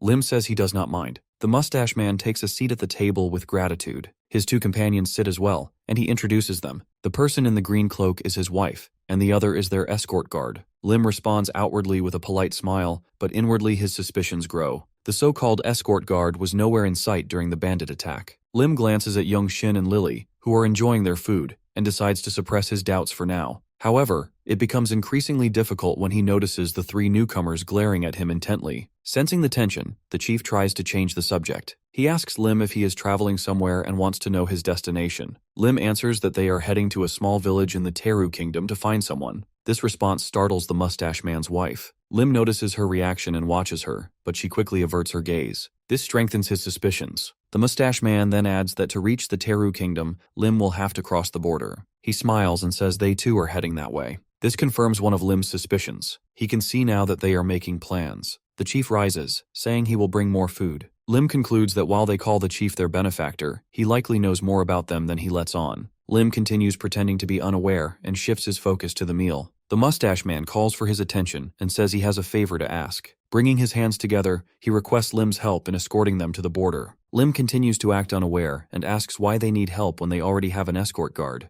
The escort guard responds sternly, stating he has heard of Lim's remarkable skills, and since their destination is the same, questions why Lim is making a fuss over such a request. Lim smiles, and the tone of the escort guard confirms his final suspicion. These people are not peasants. They are nobles pretending to be commoners. Lim reaches into his pocket and takes out the piece of paper he retrieved from the redhead's corpse. He places it on the table and declines their request. It is a wanted poster showing someone who closely resembles the mustache man. The name on the poster is Hawken Allen, a court magician with a bounty of 100,000. He is wanted alive for the crime of mutiny. As Lim presents the poster, he explains that the leader of the bandits had it in his possession. From his calculations, Lim estimates that Earth and the Gaia continent will be connected in about 1 year. Trade between the two dimensions should begin roughly 6 months after the first contact. In his previous life, Lim was only able to travel to Gaia after all the political conflicts had been resolved. However, during his time there, he learned about several major historical events, some of which may be unfolding now. Currently, they are in a small village called Raun,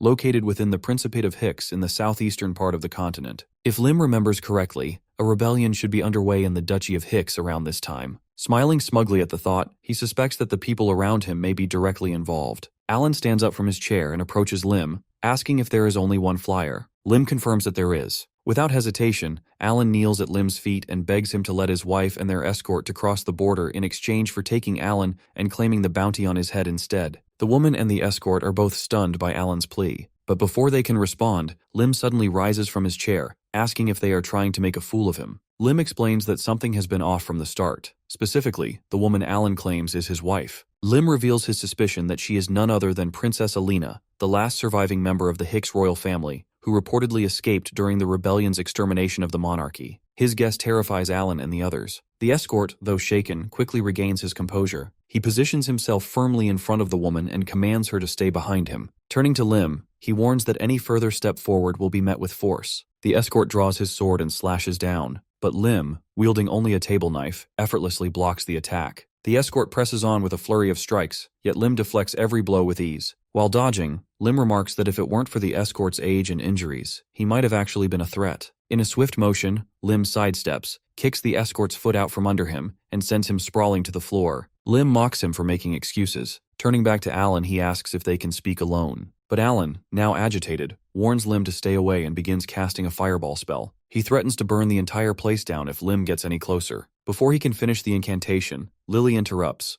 nonchalantly absorbing the fireball as she munches on her sandwich. She scolds Alan for playing around during mealtime and turns to Young-shin for support. Young-shin, uncertain of what's happening, just nods. Lim walks up to Alan and punches him with such force that Alan is sent flying like a bug. As Alan rolls across the floor, Lim muses aloud that he was hoping this show of force would calm everyone down enough to talk. Suddenly, the village chief bursts in, brandishing a blade. He shouts that no matter how much Lim has helped them, they won't allow harm to come to the princess. As he charges, he declares that he once served as a knight and only retired to become the chief of this village. He is more than willing to sacrifice himself to protect her. Lim steps aside to avoid the charge, then taps one of the chief's mana points with 2 fingers. The man collapses instantly, paralyzed. Lim walks past the fallen chief and addresses the princess directly, urging her to calm down and listen. Alan shouts from behind for the princess to flee from the ugly bastard. Alan insists Lim won't be able to take the princess while he's still breathing. Lim smirks and mockingly asks what Alan plans to do if he decides to take her by force. Before anything more can happen, the princess calls for everyone to stop. She lowers her head and admits that she always knew this day would come. Removing her hood, she agrees to go with Lim peacefully, on the condition that he lets the others go. Alan and the escort protest, but the princess remains firm. She demands that Lim take her away quickly. Lim drops Alan and sighs, looking at the princess with frustration. He asks why she's acting as though he's the villain. He reminds her that he never said he intended to hurt anyone. The princess asks if Lim intends to turn them over to the rebels. If not, she says, then perhaps they can talk. She reaches out a hand, offering a truce. Lim eyes her hand and replies that nothing in this world is free. The princess quickly retracts her hand, thinking to herself that she was right. No one is free from greed. Resolving herself, she throws her cloak into Lim's face, obstructing his vision, then leaps forward to strike. Lim dodges and tries to grab her hand, but she vanishes and reappears behind him. He turns, surprised by her agility. She uses the same movement technique to take Lily hostage. Holding a blade near Lily, she warns Lim to drop his weapons or the girl will be harmed. Lim hesitates and warns the princess not to do anything reckless. Young-shin, completely unbothered, tells Lily he managed to save the food. Lily, visibly annoyed, shouts at the princess for interrupting her meal. Confused, the princess orders Lily to stop moving. But before she can react further, Lily activates her shield and sends the princess flying. As the princess struggles to regain her footing, Lily rushes back to the table to keep eating. Seeing her disoriented, Lim approaches the princess and asks if she's ready to surrender. But before he finishes, she launches a barrage of knives. Lim deflects them all with ease, activates stealth, and closes the distance in an instant. He grabs her by the face and starts pulling off what appears to be a mask. Despite her protests, Lim insists that he needs to verify her identity. When he finally removes the mask, he confirms that she's a half-elf, most likely Princess Alina. Satisfied, Lim strikes one of her mana points, telling her to calm down and get some rest. She collapses. Alan and the escort charge in, shouting at Lim to stop. Annoyed, Lim quickly disables them both with pressure point strikes. He turns to Lily and Young-shin, saying he warned the others not to move. Then he asks if they can help carry the unconscious bodies, once they're done eating. Lily, still chewing, tells him to wait a second so she can finish her meal. Sometime later, the princess regains consciousness. Alan and the escort are visibly concerned. Noticing that they've been tied up, the princess mutters that it looks like they've finally been caught. She turns to Lim, who sits in front of them, and asks what he plans to do now. This woman is indeed Princess Alina, the direct descendant of the Hicks royal line and granddaughter to an elven elder. As a half-elf of noble birth, Lim knows from his past life that she is fated to die a tragic death, one that would ignite a devastating racial war. And Lim wants to prevent that, so he raises 3 fingers and offers them 3 choices. First, he could sell them out to the rebels. Second, they all part ways and pretend they never met. Hearing this, Alan quickly jumps in, offering all the money they have in exchange for their freedom. Lim laughs, saying if he wanted their money, he could have taken it while they were unconscious. Finally, Lim presents the third option. He will personally escort them to the elf forest. The offer stuns Alan and the escort, who question why Lim would do such a thing. Lim grins and says they're headed in the same direction anyway. But again, nothing in life is free. He asks the princess to arrange a meeting with her grandmother. The princess hesitates. Having someone as powerful as Lim escort them is more than she could hope for, but she still doesn't trust him. Narrowing her eyes, she asks why he wants to meet her grandmother and warns that if he means harm, there will be consequences. Lim sighs in frustration. He tells her bluntly that if he wanted trouble, he wouldn't be offering to help. His honesty catches her off guard, leaving her momentarily speechless. As she thinks, Lim recalls the main reason they came to the Gaia continent, to search for Lily's parents. But he also plans to gather certain useful items along the way. If manipulating people like Alina helps him achieve that, so be it. With a smile, he tells her that the only reason he's doing this is because he wants to arrange something important for some people. On the continent of Gaia, there is a being who has lived longer than any other, a creature known as Abraxas, the wise dragon. Legends say he has mastered all the knowledge and magic in the world. Lim believes that if anyone can help him understand the strange watch affixed to his wrist, the likely cause of his regression, it would be this dragon. However, only an elder elf can meet such a being. Lim calmly asks the princess and her escort if his request is truly so unreasonable. The princess speaks, explaining that even if her grandmother grants permission, there's no guarantee the dragon will agree to a meeting. Lim accepts this and tells her that he only wants her to uphold her part of the deal. The rest is up to him. The next day, their journey to the forest begins. Inside the carriage, Alan marvels at the magical features, the controlled airflow, the unfolding chairs, the reflective mirrors. Lim, however, stares ahead, irritated. He tells Alan to be quiet, warning him not to wake the children. Alan apologizes. Outside, Leonard holds the reins. Lim notices Leonard's injuries and asks if it's safe for him to drive. Leonard was poisoned but has been detoxified. Lim suggests they switch later and lets the two decide the matter themselves. Inside the carriage, Alina sits upright, arms folded, refusing to make conversation. Lim turns to her, curious. Lim reminds her of the rules. She's not to expect royal treatment. She must follow Lim's instructions without question, and until they reach the elven forest, her royal seal is collateral. Alina reflects silently. Only she knows that the real seal is with her, and not even her bodyguards are aware of it. Yet somehow Lim discovered the truth. Sitting across from her, Lim asks what she plans to do once they reach the forest. Alina replies she'll reclaim the seal. Lim says he has no intention of keeping it. She then declares that she will gather her forces, punish the traitors, and take back her kingdom. Lim warns her that such ambitions will lead to war. He tells her to do as she wishes, but warns that obsession with revenge will cost her her youth. He smiles gently and says it's just advice from an older man. Alina watches Lim, calling him lazy and overly optimistic. He shrugs and says that's just his way of life. As the sun filters through the trees, the carriage suddenly halts. Alina turns away, anxious. Lim senses they've been overtaken. Leonard confirms that this is the detachment pursuing the Marquis of Ormond. Lily, still drowsy, murmurs about breakfast. Lim orders young Shin to stop the carriage. When asked why the horses had stopped obeying, Lim says they'll move again soon and tells Leonard to rest inside.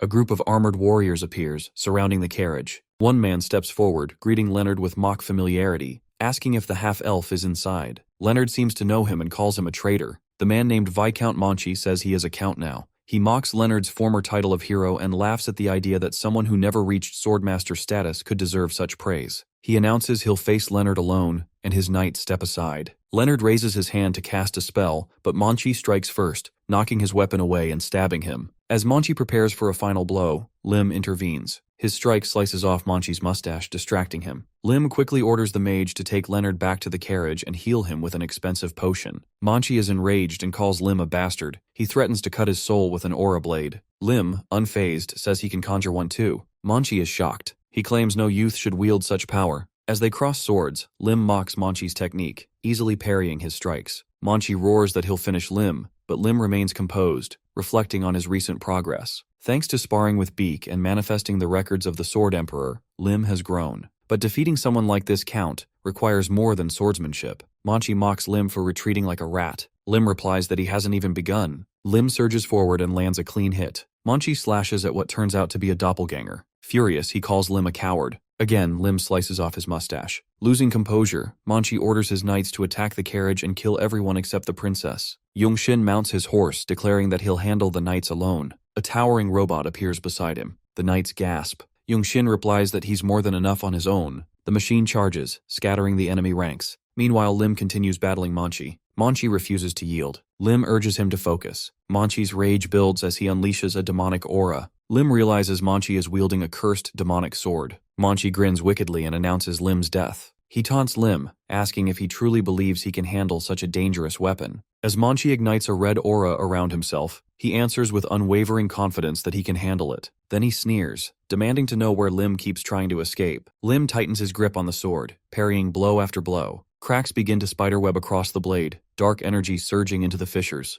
The aura blast throws Lim back violently, and he coughs up blood, gasping for breath. Manchi steps forward, laughing loudly at Lim's struggle. But before Manchi can press the advantage, Lily extends her hand, calling out sharply. Streams of fire burst toward Manchi, who snarls and commands his cursed sword to absorb the flames. Suddenly, a robot appears beside Lily, warning her not to engage directly. The danger is too great. Yongxin watches cautiously, ready to intervene. Manchi now confronts Lim, relishing the taste of a real fight after so long. He mocks childish games and urges Lim to stop wasting time. Lim clenches his fist, a spark igniting in his eyes. He announces that now he will reveal what a true cheat item is capable of. Manchi lunges forward, sword poised to kill. Lim swings his fist, unleashing a blinding stream of energy that tears through the air. Alina watches with concern, while Lily smiles with delight. A deep trench cracks open beneath their feet from the power of Lim's strike. Lim realizes this is his first time using the cheat item and wisely limits his energy output to 25%. Even so, its power proves more useful than he expected. An ominous aura clings to the sword as Lim lifts it, noticing not a single scratch on its surface.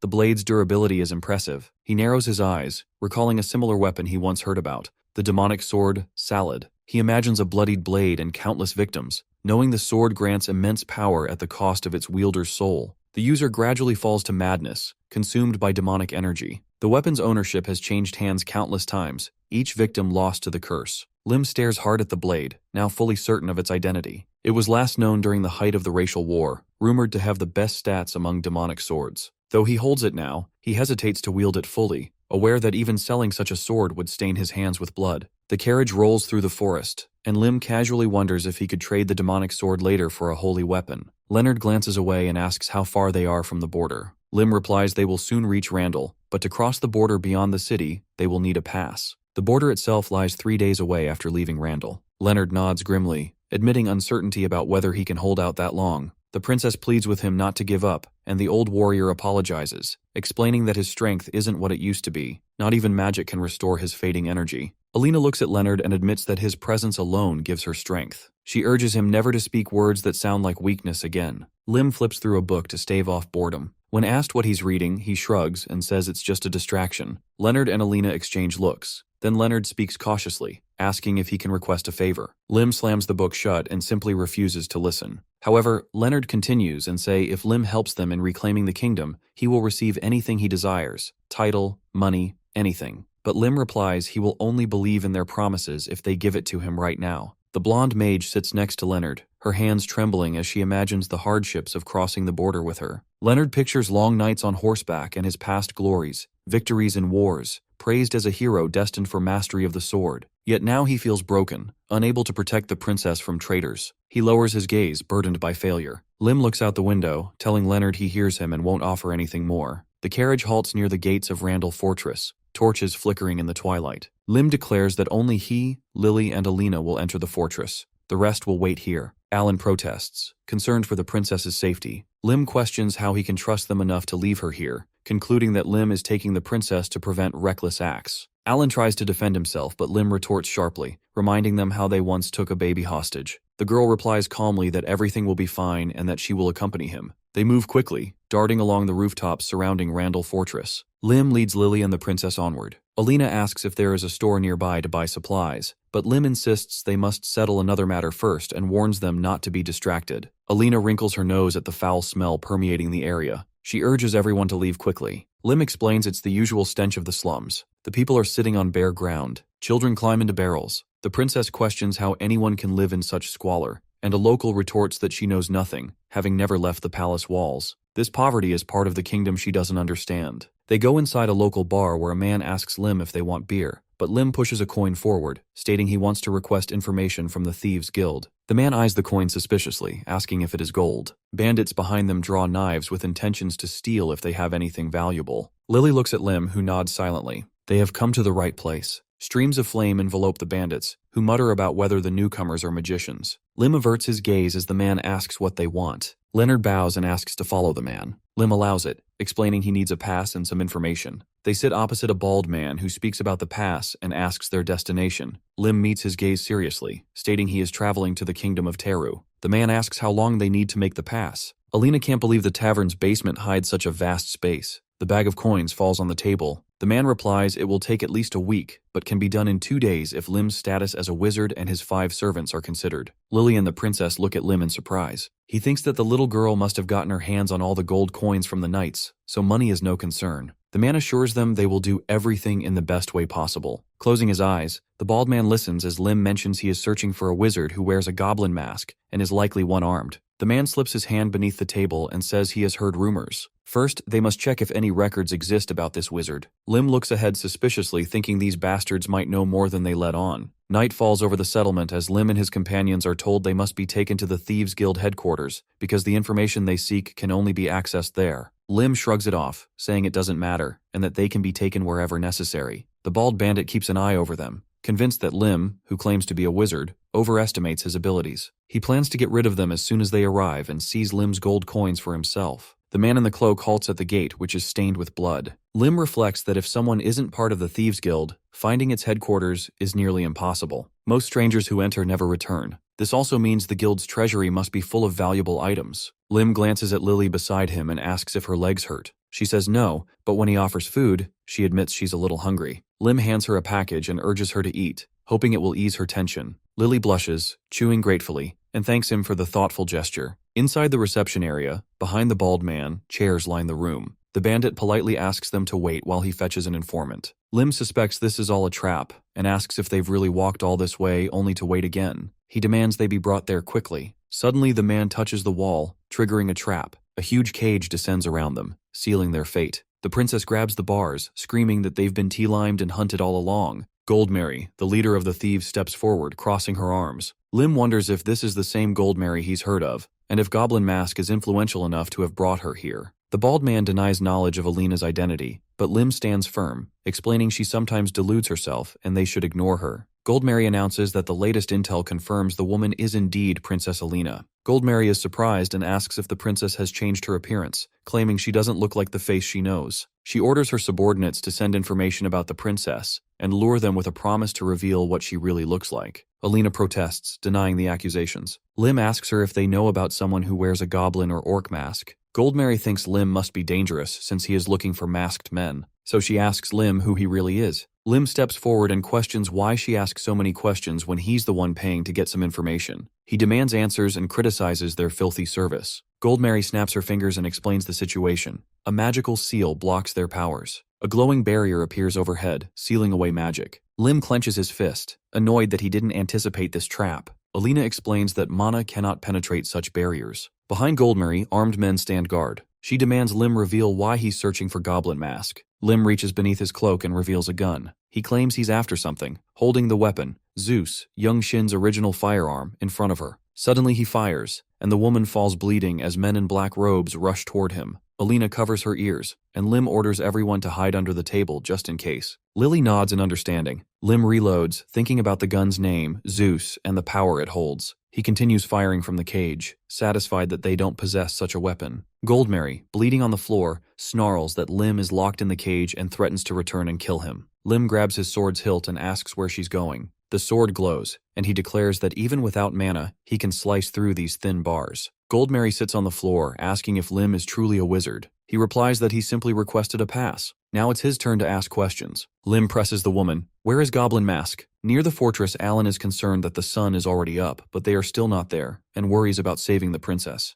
An explosion erupts behind them. Alan shouts that they must hurry to the city. But just then, Lim and his companions approach. Alan greets the princess, relieved she has returned safely, mentioning concern over the fire in the city. Lim smiles, explaining the fire was intentional, to destroy evidence. When asked about the bags he carries, he says they are gifts, an emerald staff and a mandragora pickled in honey. A parchment with blueprints for a magical weapon is revealed, alongside sparkling jewelry, the shadow bracelet, capable of changing appearance, and the character necklace. Lim drops the bags with a clatter, stating he gave everyone what they needed. He surveys their haul and calls it a decent treasure trove. Lim's gaze falls, regret creeping in as he realizes much of his time was wasted. He learns Goldmary has been brainwashed. She screams at him not to speak ill of them, calling them her masters. Lim is sure that even Goldmary blindly follows them. She knows nothing of her true masters and their intentions. A red sphere glows in Lim's hand. It's a magical communication device used only to receive messages and often used by criminals. Children sleep nearby as Lim admits everything feels confusing. He imagines a palace overflowing with gold coins and deduces there are limited places where large sums could be invested in experiments on children. If his assumptions are wrong, the culprit must be a group with equally massive influence. Lim only wanted to catch Goblin Mask,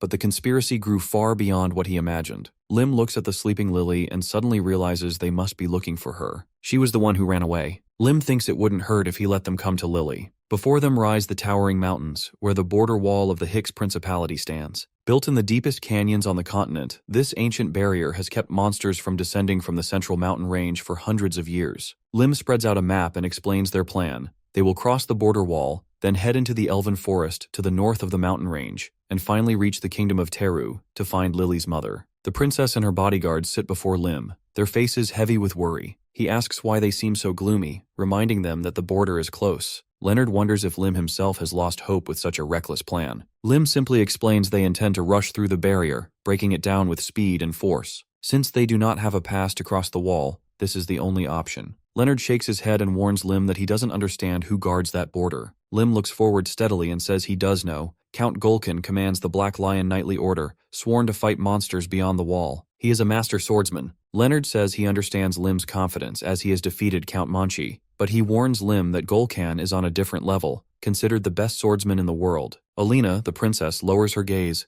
bitterness creeping into her voice. When the traitor Orman rebelled, Golkan stepped up to protect the kingdom. Yet, when the rebellion escalated, he refused to answer the call, insisting the wall could not be left undefended. She suspects Golkan guards the wall because he has something precious to protect. At the border wall fortress entrance, people are lined up according to status and purpose, waiting for passes. The fortress has 6 gates, and only those of high rank may use the largest ones. The princess watches a young man nearby mock the strict rules, questioning if the sky would fall if a lower-class person used the wrong gate. Alina presses her hand to the window, recalling how she once believed status differences were natural. Now she thinks of common people burdened by civil war, those who lost homes and freedom. Her eyes close, and she silently begs for a chance to fix this broken world. Leonard and Alan, another bodyguard, promise her they will create that chance and help her. Even if Manhart unleashes his wrath, they will break through the wall for her. Lim turns away from Alina, who thanks them quietly. Lim refuses to complicate things. Jock, the carriage driver, grips the reins. Lim tells him to drive, and Jock nods. Lim announces they are about to begin. At the gate, a guard raises his hand to stop them and demands names. Warriors brandish blades, ready to defend. Lim steps forward, masked and confident, declaring they are headed to the Kingdom of Terror. He knows this will draw the attention of a real goblin who hunts souls.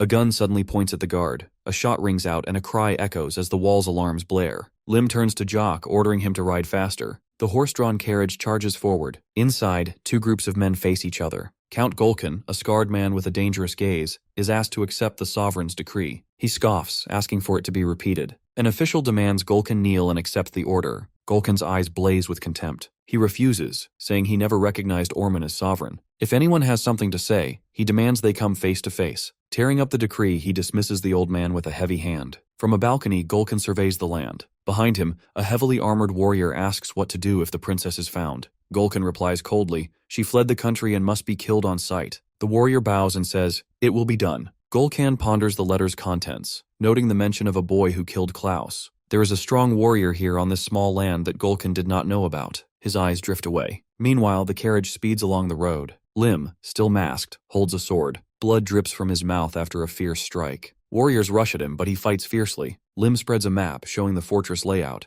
The border wall is a 2-tiered structure, with another fortress wall a kilometer ahead. Their plan is to break through both as quickly as possible. Arrows fly, and Lily's shield skill intercepts them. Lim's eyes remain sharp as he anticipates danger. Mages atop the walls cast deadly spells, but Alan counters with a strong magical shield. The horse-drawn carriage pushes forward amid chaos. Lim commands Lily to direct her firepower at the wall. Flames ignite in her palms as she prepares to strike. Suddenly, Lim senses something dangerous approaching. Streams of fire shoot from the carriage as he orders everyone to keep moving. Lim crosses blades with Gulkin. The scarred swordsman is surprised Lim stands firm after blocking his strike. Lim's hand trembles slightly. He recognizes the raw power behind Gulkin's skill. Gulkin smiles cruelly and asks if he is the real one. Lim stands before the commander, who casually tells him to have fun. Gripping the hilt of his sword tightly, Lim curses under his breath. He blocks Gulkan's powerful strike with a swift swing of his blade. The masked protagonist watches nervously. As he had been warned, Gulkin is obsessed with martial arts and shows no mercy in combat. His eyes have the wild look of a madman. The man with scars on his face grins widely as he faces Lim in a fierce standoff.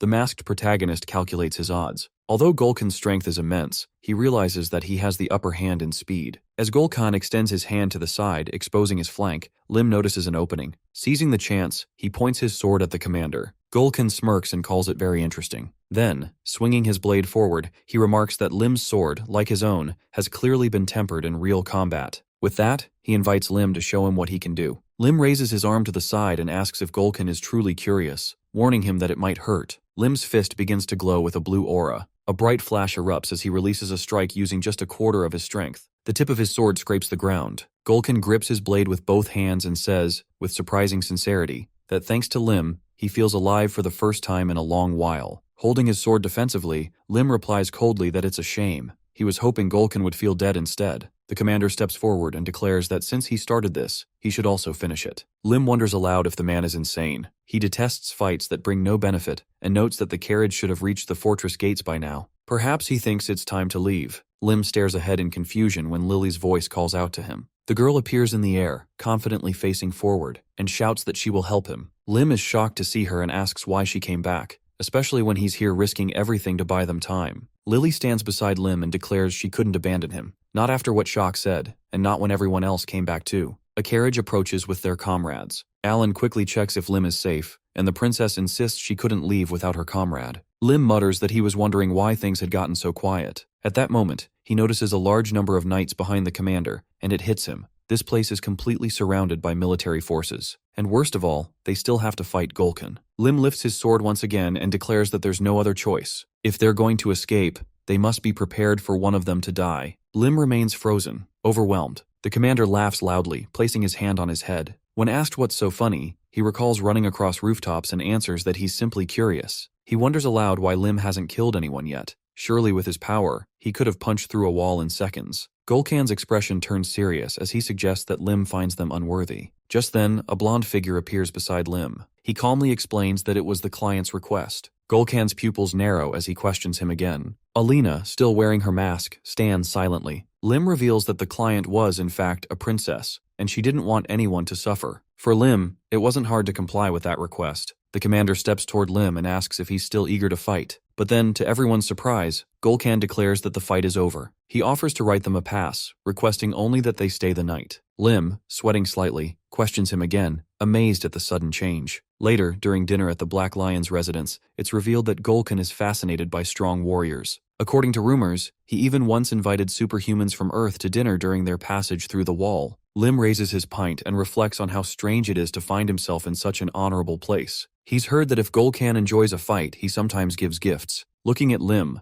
Gulkan remarks that the boy appears younger than expected, though his swordsmanship rivals his own. Lim shrugs, replying that he simply has a youthful face, but he's lived a long and full life. Bottles pile up on the table as Gulkan, now intrigued, says that Lim doesn't seem like someone from this country. He asks where he learned to wield a sword so well. Lim thinks back to their conversation and realizes that Gulkan's family has guarded the wall for generations, and will likely continue to do so. Curious, Lim asks why Gulkan, so interested in the outside world, doesn't leave the wall to see it for himself. Closing his eyes, Gulkan replies that abandoning the family duty for personal greed is unacceptable. He insists Lim should finish the story he started. Lim begins recounting what happened at the bottom of the lake, where he had lost consciousness. Alina stares at Gulkan and finally speaks, asking how long he plans to pretend not to recognize her. The commander casually picks his ear and replies that it suddenly itched. With rising frustration, Alina accuses him of cowardice, of being unable to face her because he failed to protect the sovereign. Gulkan's expression darkens as he releases a menacing aura. He replies coldly that if Lim hadn't intervened, he would have personally slit her throat.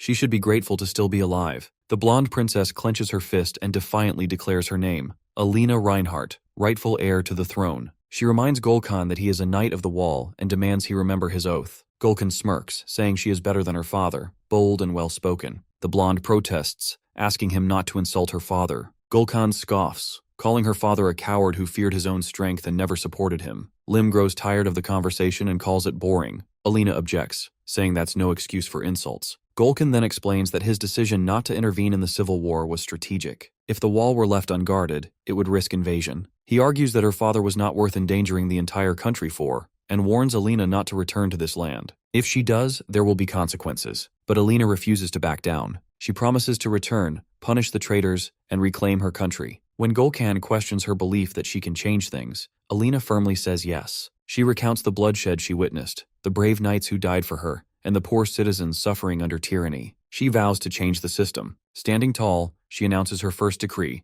The 6 local gates will be open to the public, and the class system will be dismantled. Golkan narrows his eyes and asks if she truly believes he'll let that happen. Alina responds without hesitation, "This is the will of the Empress." As tensions simmer, Lim simply turns his head, thinking about finding a place to nap. Golkan laughs again, and the men near the wall continue their duties. One insists he's on an urgent mission, but is told to wait. It will take time. As Golkan walks along the wall, he orders Ormond's dogs to stand at the gate a few more hours before being sent away. When asked what to do with the princess, he replies that he'll wait and watch. One day they will meet again at this wall. The scene shifts to the central mountain range, where the sun illuminates the elven forest entrance. A voice says they've been waiting. An elf steps forward, placing a hand on his chest, and introduces himself as Garand, a researcher from the Seafar's elven forest. He explains that the Supreme Elder sent him to escort them. Lim stands behind Alina, who urgently asks to be taken to her grandmother. Lim reflects on the Elder's gift of foresight and feels relieved. They can safely proceed to the village. Lim stops as an elf approaches and questions him about a demonic presence. Surprised, Lim asks for clarification. The group stands near a carriage as the elf explains he senses corrupting demonic energy,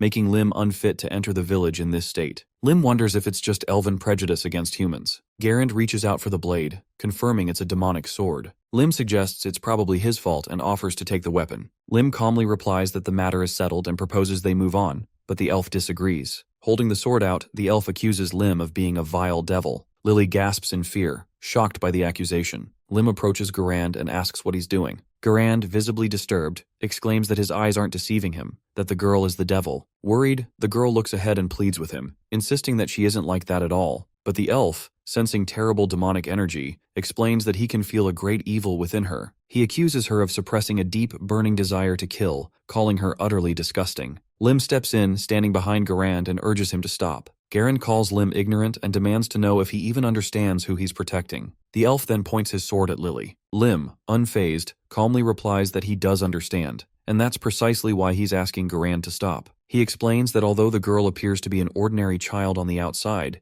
inside she has undergone a demonic baptism. Garand grimaces at Lim's words, insisting that the girl must be destroyed immediately. As he raises his hand in front of Lim, the boy stops him, asking if he even hears himself. In a flash of anger, Lim punches the elf researcher and warns him never to say such things in front of the child again. The elves behind Garand draw their weapons, demanding that Lim step aside. They question how he dares to attack one of their own, but Lim remains calm and silent despite their aggression. Dark energy begins to emanate from Lim as he orders them to deliver a message to the High Elder. They are not allowed to enter the elven forest. He adds that if she does not come to them personally within 2 days, he will burn everything to the ground. Under the night sky and among the trees, Lim advises the mage to rest in the carriage if he feels tired. The mage responds that he's fine. Lim then sits across from Alan, who admits that he's ashamed to look Lily in the eyes. He reflects on the outrageous claim that she underwent a demonic baptism, noting that even healthy adult men usually die from the ritual. 9 out of 10 don't survive. Lim, listening carefully, says it seems Alan knows a little about it. Alan explains that he once read about the baptism in a book, and that only high-ranking sorcerers can perform such a ritual. He adds that it demands a tremendous amount of money and magical materials. Most importantly, the pain is unbearable. Nearly no one survives. Lim clenches his fists in anger, silently vowing to finish off the bastard in the goblin mask who did this. Later, as they sit by the fire, Lim ends the conversation, urging everyone to sleep. Lily, hugging a stuffed animal, tells Lim that she can't sleep. He suggests she switch places with the mage to feel more comfortable. Clouds drift over the treetops as Lily sits by the fire. She turns to Lim and asks softly if she will become a demon. Lim, sitting opposite her, replies honestly that he doesn't know. Lily then asks what she should do if her mother ends up hating her. Lim exhales, opening his mouth before speaking. He says half-jokingly that she does resemble a devil because she never listens, eats a lot, and has a difficult personality. Lily looks at him, seeking more clarity, so he continues. He admits that he was exactly the same at her age, never listened to anyone, didn't study, and only spent time goofing off with friends. His parents probably thought he was a devil too. Lily tightens her grip on the toy as Lim says her mother is probably just as worried about her as his parents were about him. Lily nods, agreeing that her mother isn't any different. In the center of the clearing, Lily suddenly suggests that the three of them live together once they find her mother. Lim laughs and asks if she really intends to block a decent bachelor from getting married. He jokes that he'll buy an apartment near the guild and live there, with just her. Lily then innocently asks where he would live. As she lies next to young Shin, Lim comments that she's very clingy. Stepping down onto the grass, Lim suddenly hears someone approaching. A blonde elf appears silently before him. Despite having expanded the range of his senses to avoid a surprise attack, Lim is stunned. He didn't sense her presence at all. Sweat forms on Lim's brow as he realizes only one person among the elves holds that much power. He wonders aloud if she's the Supreme Elder. The elf bows respectfully and confirms his guess. She adds that she has heard her children behaved rudely toward him and offers her sincere apologies. Placing her hand over her chest, the Supreme Elder thanks them for saving her granddaughter and changing her fate. Lim stands before her and replies that he isn't the one who deserves the apology, though he still accepts it. He then brings up Alina, asking whether the Elder was informed of the conditions under which he agreed to bring the girl there.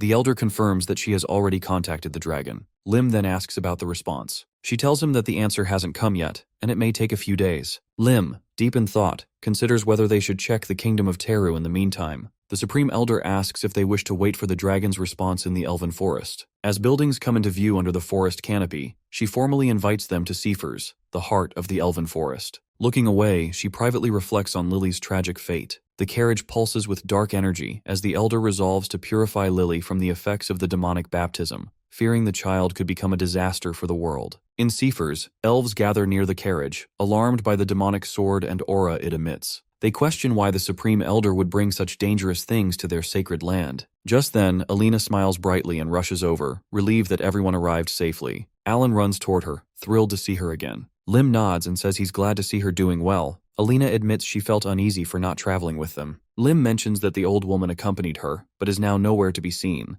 Alina explains that Leonard's condition worsened, and she stayed behind to care for him. Lim suggests that when time allows, they should visit him. He then hands Alina a sealed object. Recognizing it, Alina clasps her hands together and declares that their contract is complete. She promises to repay him one day for all he's done. Lim smiles, showing the coins she gave him, and tells her to think carefully over the next year. Perhaps something like giving the White House Guild a monopoly over the Principality's magical goods. Alina asks if he will visit her after that year. Lim responds seriously that it's possible. Pleased, she vows to achieve her goal within that time. She envisions clasping hands with the others, using the royal seal to uncover her ancestors' relics, and forming a pact with the 6 elven families. Once she gains Golkin's support upon her return to the wall, her preparations will be complete. Lim asks again what she plans to do officially. Alina only smiles and says that she never promised anything specific. Meanwhile, Lily, now resolute, announces that she's ready. The High Elder sits beside her, gently warning that the purification may hurt, but promises everything will be fine afterward. Lily, her eyes calm, says she isn't afraid. She's used to pain.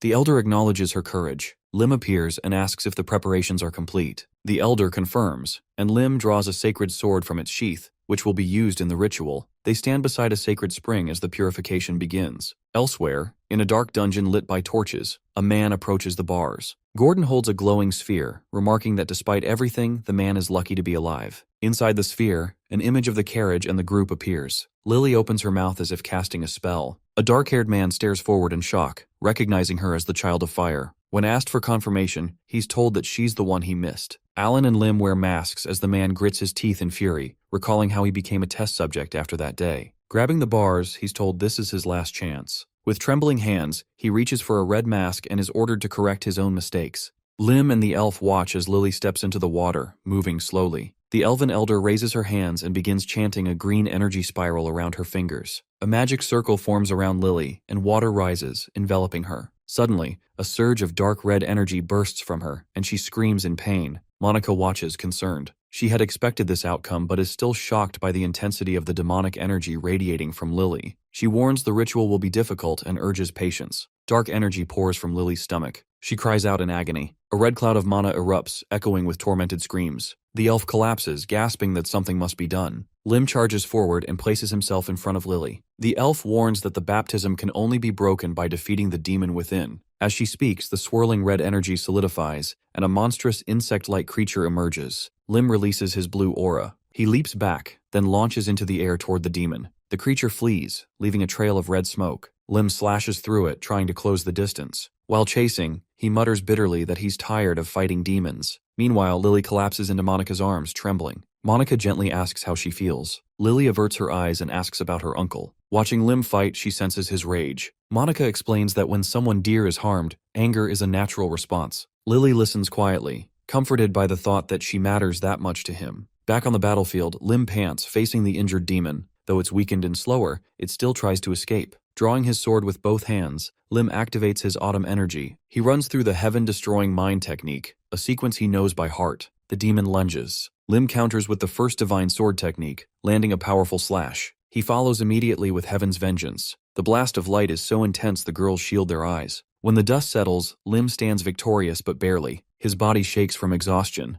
Pain pulses through his limbs. His sword cracks and crumbles. He finally understands why these techniques aren't meant for use before reaching the Wagyong level. Looking down, he spots a glowing crystal buried in the dirt, the demon's core. He expected as much. Drawing his demon sword, he smashes the core. Dark red energy surges into the blade, transforming it. Lim watches the change and nods in approval. Lily suddenly runs up and hugs him tightly, overwhelmed. Lim tells her he's hurting and gently asks her to loosen her grip. She teases him, asking if the pain's gone now. He strokes her head and admits he feels lighter inside. Later, in a forest house, Lim sits cross-legged in meditation. He reflects on the battle, letting the lingering pain etch the martial arts into his body. He's avoided potions and healing spells to allow natural adaptation. Even his internal wounds are healing. Monica enters with food and asks how he's feeling. Lim thanks her, saying her care helped. He asks about the baby. Monica replies that the baptism's effects linger, but recovery will be swift inside the sacred tree. Lily's appetite has exploded. Lim simply says she's always eaten a lot. After finishing the meal, he sets the tray aside and thanks the elf for her help.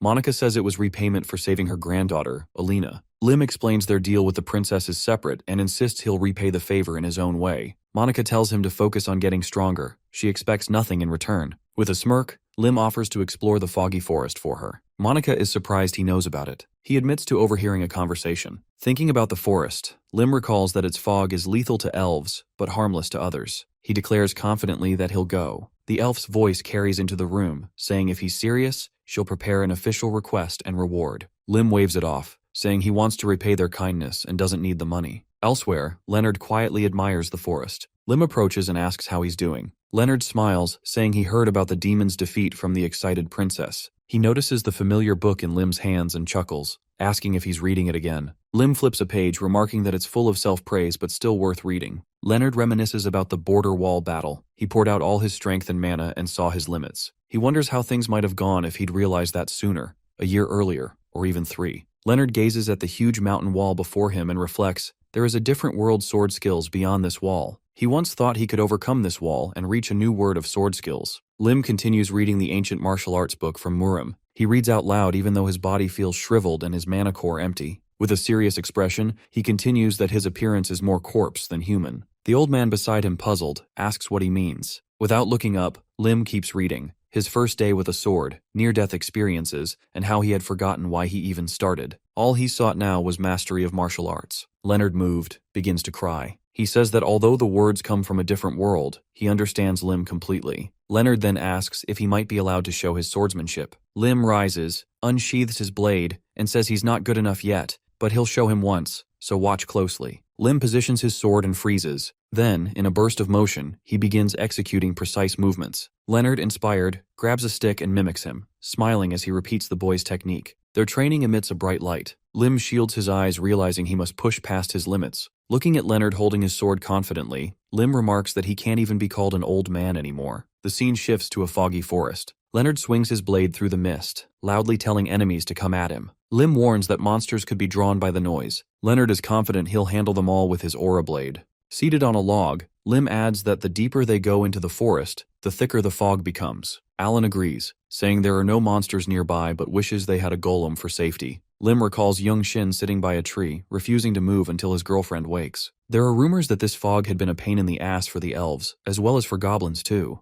Lim agrees. Clearing it would increase their safety. Leonard suggests it might win the elves' favor. Alan agrees. It would speed up their plans. Lim nods, implying that was part of the strategy. He imagines a home built into a tree trunk and dreams of retirement in the elven forest. Alan calls him magnificent for working so hard for the princess. Leonard adds their gratitude. Surprised, Lim asks what the princess has to do with anything. Suddenly, Lim senses something. He warns of an enemy. Leonard charges forward, and Lim thinks this turn of events is rather convenient. Leonard slashes at a monster stitched together from various parts. Lim explains to Alan that it's a chimera elf. The spirit stone in its chest is its weak point. He leaves the chimeras to them and turns to face the real threat. He sees shadowy figures behind the monsters and quickly deduces the fog's origin. Facing a black-haired elf, Lim recognizes this might be the work of Archmage Dritz, a guardian of this foggy forest named Mordria. As soon as she sees him, she fires a fiery arrow. Lim dodges and closes in. She releases another attack, 3 elemental arrows. Lim deflects them with a smooth blade motion. Suddenly, a surge of green magic erupts behind him. Lim activates his shield skill and blocks it.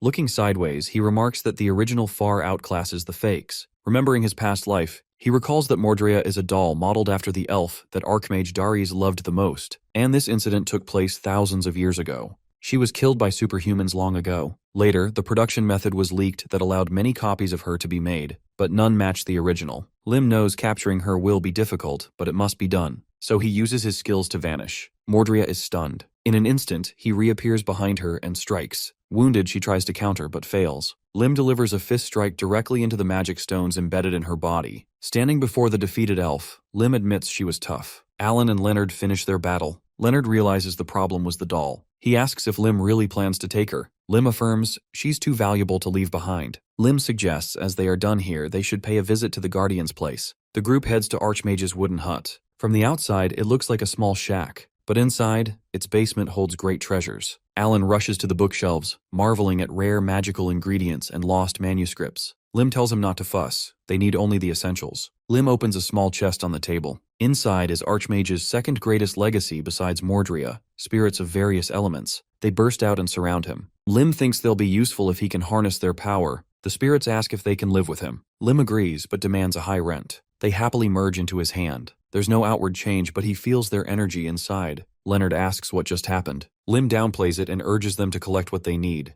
Then they must destroy the fog's magic circle. Night falls and the fog dissipates. The group treks through the forest. Leonard notes the clear weather. Suddenly Lim halts, noticing a strange reaction from a purple orb in his hand. He signals silence. Covering his mouth, he tells everyone to stay quiet and not come any closer. In the glowing surface of the magical sphere, a figure wearing a goblin mask flickers into view. Lim is confused because he's got no clue who this guy even is. The voice from the magical sphere speaks again, asking who he is and demanding to know the whereabouts of Goldmary. Lim is frustrated and wonders if he is the one the lady had warned him about. He shifts his focus back to the glowing orb. The man in the goblin mask narrows his eyes and asks what Goldmary might have said about him. Lim responds to the magical glob, introducing himself as Ansel and claiming to be a member of the Randall Thieves Guild. Acting under Goldmary's orders, he explains, he is tracking the group responsible for destroying the guild headquarters. He continues, reporting that the fleeing enemies crossed the border using the last surviving steel carriage. The man with goblin mask questions if that carriage could really be the one in question. Lim confirms, describing its unusual structure, something not easily found elsewhere, and mentions that it is pulled by a massive iron horse. Hearing this detail, the man in the goblin mask recalls that the Thieves Guild had burned to ashes. This confirms to him that the report is accurate and that it was wise to maintain contact through a magical link. A moment later, the voice from the ball asks directly if Lim is traveling with a girl who has red hair. Lim thinks to himself that, just as he suspected, the man is looking for Lily. Goblin Mask speaks again, asking for the group's current location. Lim scratches his head and explains they are somewhere in the central mountain range, though he cannot provide exact coordinates. He hurried out without a map or compass and simply traveled as quickly as he could. The man in the goblin mask grows irritated and reminds Lim just how massive the central mountain range truly is. Despite his annoyance, he instructs Lim to continue the pursuit and states that he will make contact every day at the same time. Lim hints that a problem may prevent further communication. Curious, the goblin mask asks what he means. Lim squeezes the magical artifact tightly until it begins to crack. He calmly claims the crystal was damaged during the pursuit, and says he cannot guarantee he will be able to receive the signal tomorrow. The man in the goblin mask slams his hand against the ground in frustration, and demands to know what Lim just said. He asks if there is another communication sphere available for contact. Lim replies flatly that a simple thief would not possess a spare of such a rare and costly item. He adds that he has nothing left in his pockets and apologizes with feigned regret. The man with the goblin mask eyes the artifact and considers that their group may have intentionally announced a false route toward the kingdom of Teru to mislead pursuers. If the narrative was fabricated from the start, tracking them becomes nearly impossible. Right now, Ansel seems to be their only link to uncovering the whereabouts of the Child of Fire. The man in the goblin mask clenches his teeth and concludes that regardless of circumstance, the boy must be eliminated. He promises to alert the organization and treat this as an emergency. He instructs Lim to listen carefully and explains how to contact the organization. Lim listens quietly, and then asks if the masked man could finally tell him who he truly is, since he still does not know his name. In his mind, man with the goblin mask calls him insolent and declares that someone like him has no right to request a name. He then decides the boy's eventual death will be especially painful. The masked man eventually speaks again and says his name is the Red Goblin. That alone, he insists, should be sufficient. Lim repeats the name back to him. With that, he crushes the artifact in his palm and calmly announces that he will make contact next time. Moments later, Lim has awakened Mordria using the tattoo spirit retrieved from Archmage's hut. He asks her to accompany them to the elf settlement through the shortest route. Upon arriving, a grand elf festival is going on. One elf approaches Lim, beaming with gratitude. He thanks Lim for waking his daughter and allowing him to see his son's face for the first time in over a century. Another elf expresses her thanks for saving her husband.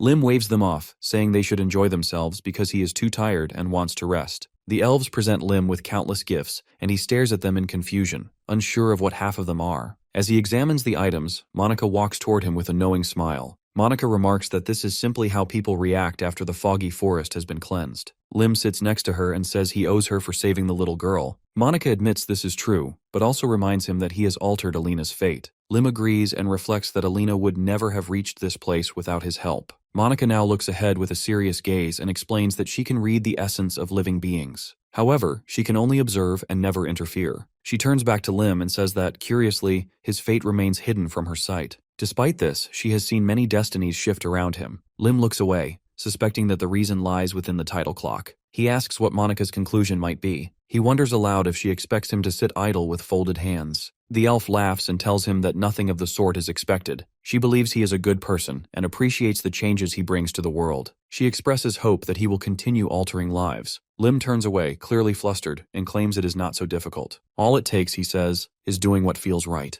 The unfamiliar feeling that follows catches him off guard. He rises from his seat and gathers the gifts. Monica watches and asks if he is leaving already. Lim explains that a hungry fate may already be chasing the little girl, and he must go help change it again. Monica remains seated, quietly observing her friend's departure. A soft green energy swirls around her, and she turns to her fellow. She asks what he thinks. Abraxas replies that just as she said, the boy is interesting and worth meeting again. Moments later, Lim is lounging on a deck chair, noting that they have lingered in the elven forest for far too long. He imagines the elves constructing a treetop villa based on his wish list, and decides he cannot leave without seeing the result. Mordria stands nearby, and Lim remarks that he must return to his world within a month, disrupting all his plans. From outside the window, Lily's cheerful voice echoes as she shows off a painting brush in hand, proud of mastering a technique. Lim steps outside and compliments her neat work. He tells them to clean up while he loads the luggage. Someone notices the state of the carriage wheels and suggests finding another one. A sorcerer nearby wonders if folding the carts by size might help, but Leonard explains that the cart is already overstuffed. Behind them, the princess declares that even more luggage remains. An elf hands him a bottle of family-made alcohol, explaining its importance. Another elf insists he take the spirit stone as well. Lim expresses his thanks but says there are too many gifts. He promises to accept the rest next time he visits. Lim then tells his team to unload half the luggage. The group reacts with shock, protesting that they packed everything with great care. As the sun dips beyond the horizon, Lim announces that they can finally depart. The princess stands with her subordinates and says it is unfortunate they must part so soon. Leonard shakes Lim's hand and promises they will meet again and settle their debts. Alan bows and expresses deep gratitude. He hopes that their paths cross again when he has become a greater magician. Alina reminds them of the promise to meet her again in 1 year. Lim glances awkwardly at Monica, who still looks serious. She says she hopes he will return one day. Then, with a steady gaze, she wishes that he finds the answer he seeks at the end of his journey. Lim wonders aloud if Abraxas will be waiting for him there. With farewells complete, Lim announces their departure.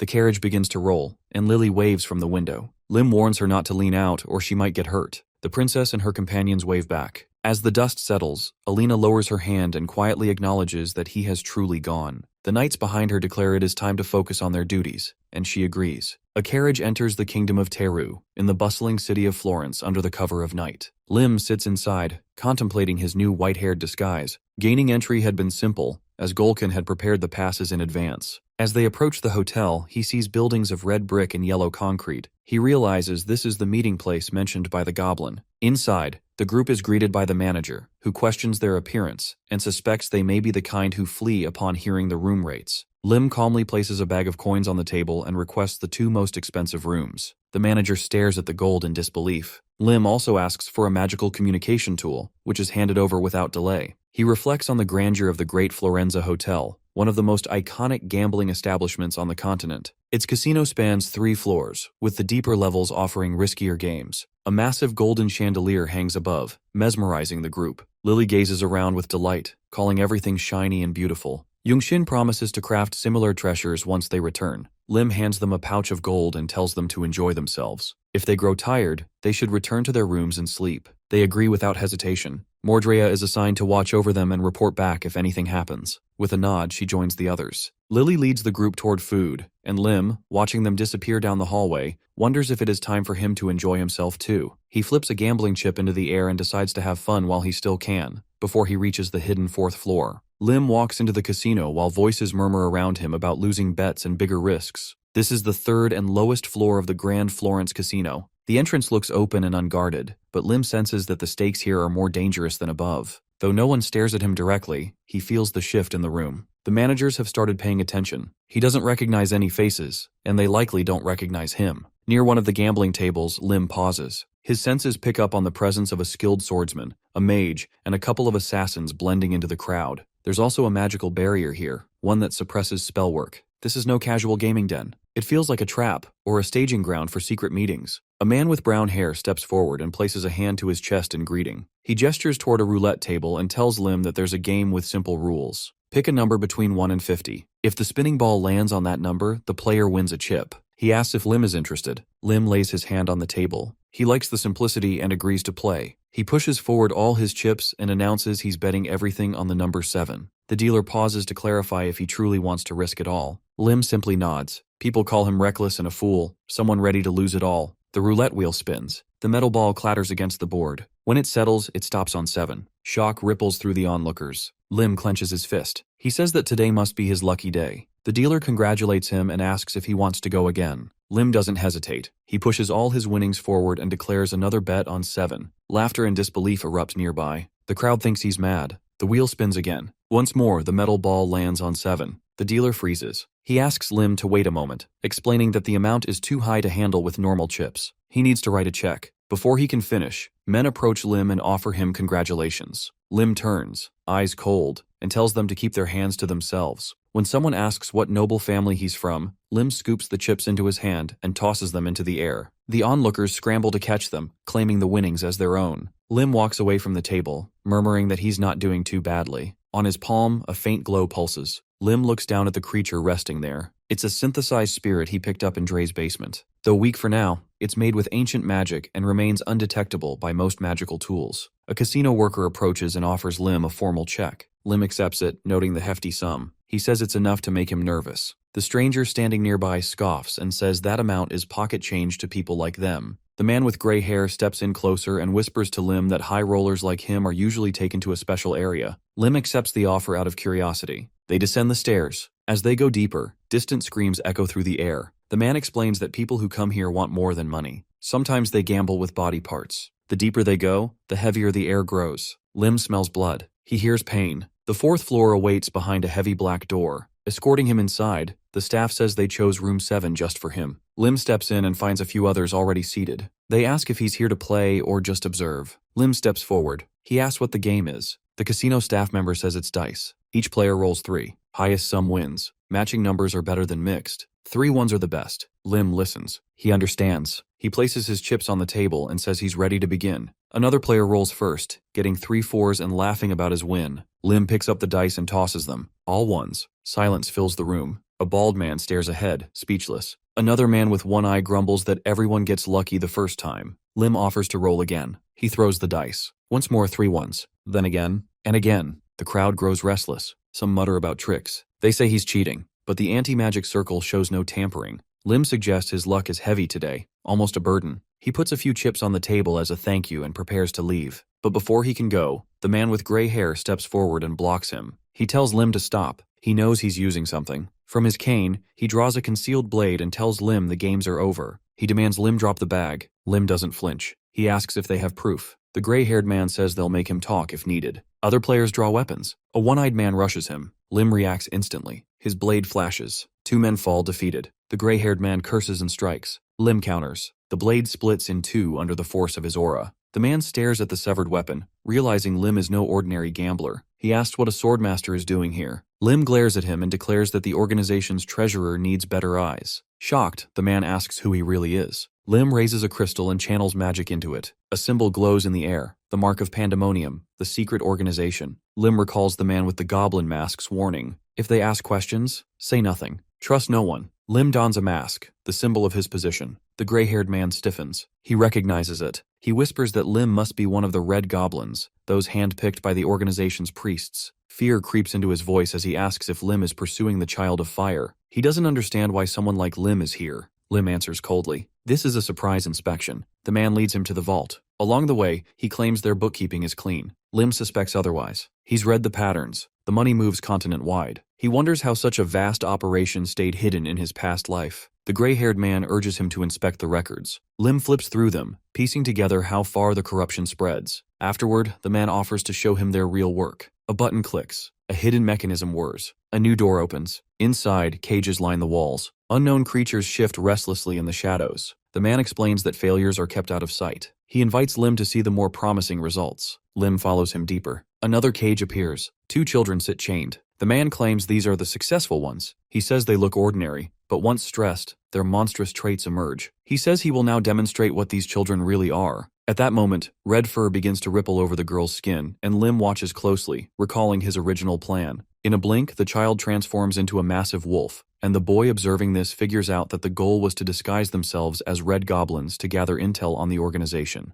Along the way, they could also pick up a few spiritual stones and artifacts. A casino worker turns and asks what Lim thinks of the idea, and standing just behind him, Lim silently concludes that this scheme would more than suffice to stir trouble for the red goblin. Placing a hand on his chest, the man with gray hair admits that there are still complications, but if they solve those, mass production could begin. At that moment, the girl shifts back into human form, and the casino worker offers to show Lim the other children. He calls out to Hannah, asking her to come forward. She trembles at his words. Looking at the man with disgust, the girl declares that she has already displayed what was required of her. He tells her to be quiet since they have an important guest, and she must fully prove her value. Lim suddenly snatches the whip from the man's hands and says he should give it a try himself. The man agrees without hesitation, but as Lim stares at the trembling Hannah, he realizes this girl must have experienced the same horrors. Gripping the whip tightly, Lim says he has changed his mind. With a swift motion, he unfastens the metal collar from her neck. The casino worker watches in disbelief, warning him that removing the collar will cause problems. Lim dismisses the concern, saying the girl can function without the device. Lim says he will also remove the collar from the other child, but the man with gray hair interjects, urging Lim to stop,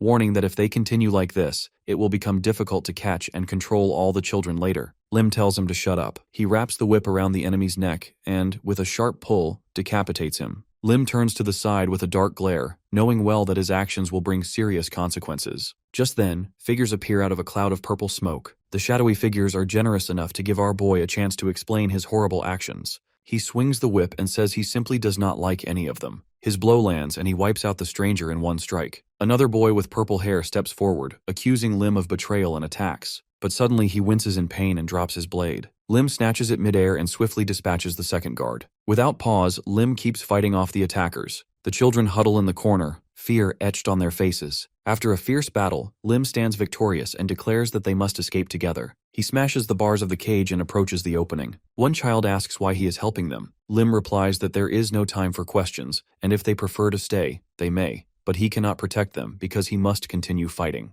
The girl stands and says she will leave because she wants to see her mother. Her brother agrees. Lim suggests they must stop talking and get moving. With powerful sword swings, he cuts through the nearby wall. Suddenly, more casino workers appear, and their leader demands that Lim surrender. Lim activates his mechanical arm and admits he does not like charging through obstacles without thinking, but this time, brute force is the only path. The guards prepare for combat and charge. In a blink, Lim disappears from view and reappears in front of the red-haired man, striking him with his fist and sending him flying. In response, enemy sorcerers cast fireball and ice spear spells. Lim raises a magical shield to deflect the incoming spells. Watching his barrier begin to crack, Lim realizes he cannot defend like this forever. A nearby enemy snarls that they face only one person and must push him into a corner. Lim suddenly takes a hit on his arm and notices a strange green vapor rising from the wound. Poison. Switching tactics, Lim focuses on cutting down his enemies with swift, brutal strikes. He tries to suppress the poison using the heaven-destroying mind technique, yet something continues to restrain him.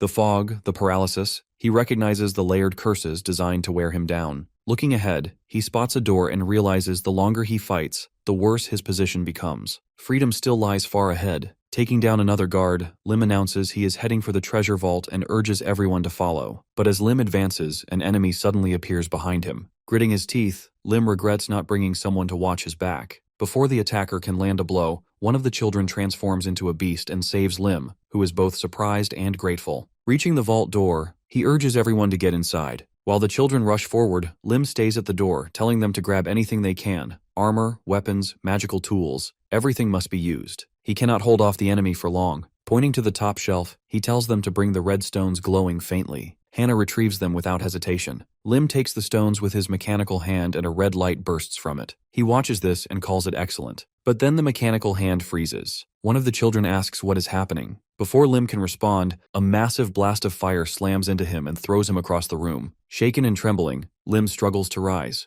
His body aches, and he curses the movement-restricting spells that still cling to him. A man enters, standing tall above Lim, and announces that everything is over. He mocks Lim, saying he should have just walked away since he clearly could have escaped alone. The casino worker barks an order to arrest only the successful test subjects and kill the rest. Lim, lying on the floor, thinks bitterly that he cannot let that happen. Suddenly, to everyone's shock, the ceiling collapses. Lim's allies burst through the wreckage. Lily sits on top of a massive golem and shouts that she has found her uncle. Lim looks up in disbelief and asks how she discovered this location. Lily shows her bracelet and says it has a lost child tracker. Lim lets out a relieved laugh and says she should have just washed up and gone to bed. Still, he is grateful she arrived just in time. The organization's guards panic and question whether the golem belongs to the elves. Lily rushes to Lim and asks if he is all right. He assures her he is fine. Then he notices a blue glow emitting from his mechanical arm and wonders if the device has changed once again. Meanwhile, on the upper floors, panic takes over. People scream in confusion as everything around them burns. All the gamblers rush toward the exit. Suddenly, a bright blue beam of energy erupts from the rooftop.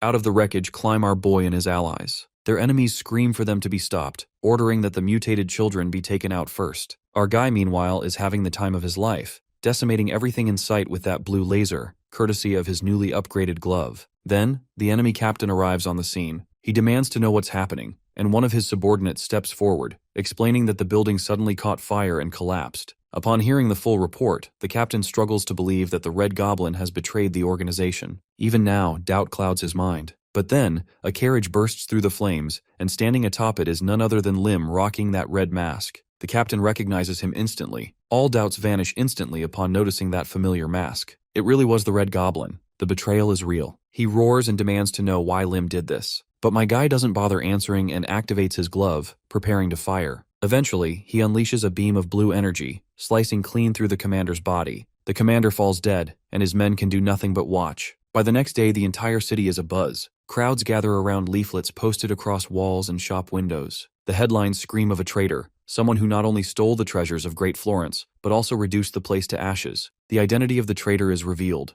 The name scrawled in bold ink is none other than the Red Goblin. Somewhere far away, a member of the organization crushes the leaflet in his hand. The kingdom now demands reparations for astronomical losses, and the organization's reputation has taken a massive hit. Inside a dark chamber, the Green Goblin sits down for a tense talk with the Red Goblin, supposedly the man behind all this. The Green Goblin insists he return to headquarters, but the Red Goblin tries to explain that he had nothing to do with the incident in the kingdom. Someone is clearly impersonating him. The Green Goblin is actually aware of this. The problem is, the impersonator seems to have access to insider information. Hell, he even knew how to contact the Red Goblin directly. So for now, the Green Goblin wants to halt all external operations and focus entirely on rooting out internal traitors. The Red Goblin, however, has little idea who the real traitor could be. What truly bothers him is the damage done to his own reputation as the Red Masked Goblin. He promises his senior that he will continue searching for the Fire Child, but the senior doesn't like his subordinate going off script. He threatens to label him as insubordinate if he doesn't return soon. The Red Goblin then hints that he has already found traces of the Fire Child and is confident he can locate her. Once again, the senior orders him to come back, but the Red Goblin stands firm. He had scoured the ruins of Grand Florenza and found red strands of hair, clear evidence of the Fire Child's presence. We then cut to the kids our boy rescued.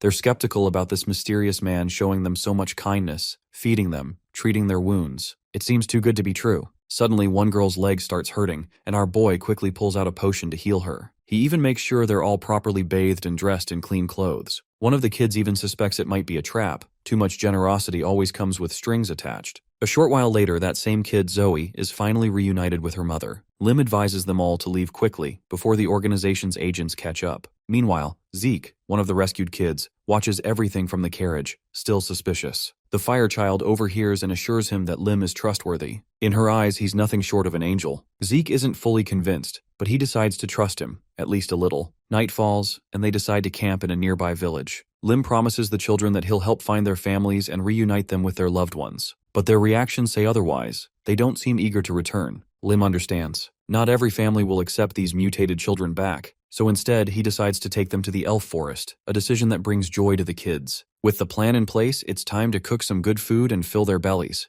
Zeke insists on cooking before Lim can volunteer. Nobody trusts Lim with a ladle. Apparently, he's a disaster in the kitchen. Soon, a delicious stew simmers in the pot. The Fire Child can barely control her hunger, drooling at the smell. As she runs off to play, Zeke stays behind to finish cooking, but he's ambushed by the Red Masked Goblin, who seems to have taken control of him. A while later, as Zeke continues cooking, he secretly adds poison to the stew against his will. The poison works wonders, and everyone is knocked out cold after eating the stew. With Lim unconscious, the Masked Goblin returns and knocks out Zeke as well. He quickly rushes toward the Child of Fire, only to be ambushed by our boy. It turns out that ever since our boy began his journey, he knew very well that he was being sneakily followed by the enemy, so he stayed sharp and alert at all times. He was also aware of the mind control placed over Zeke and how the stew was poisoned.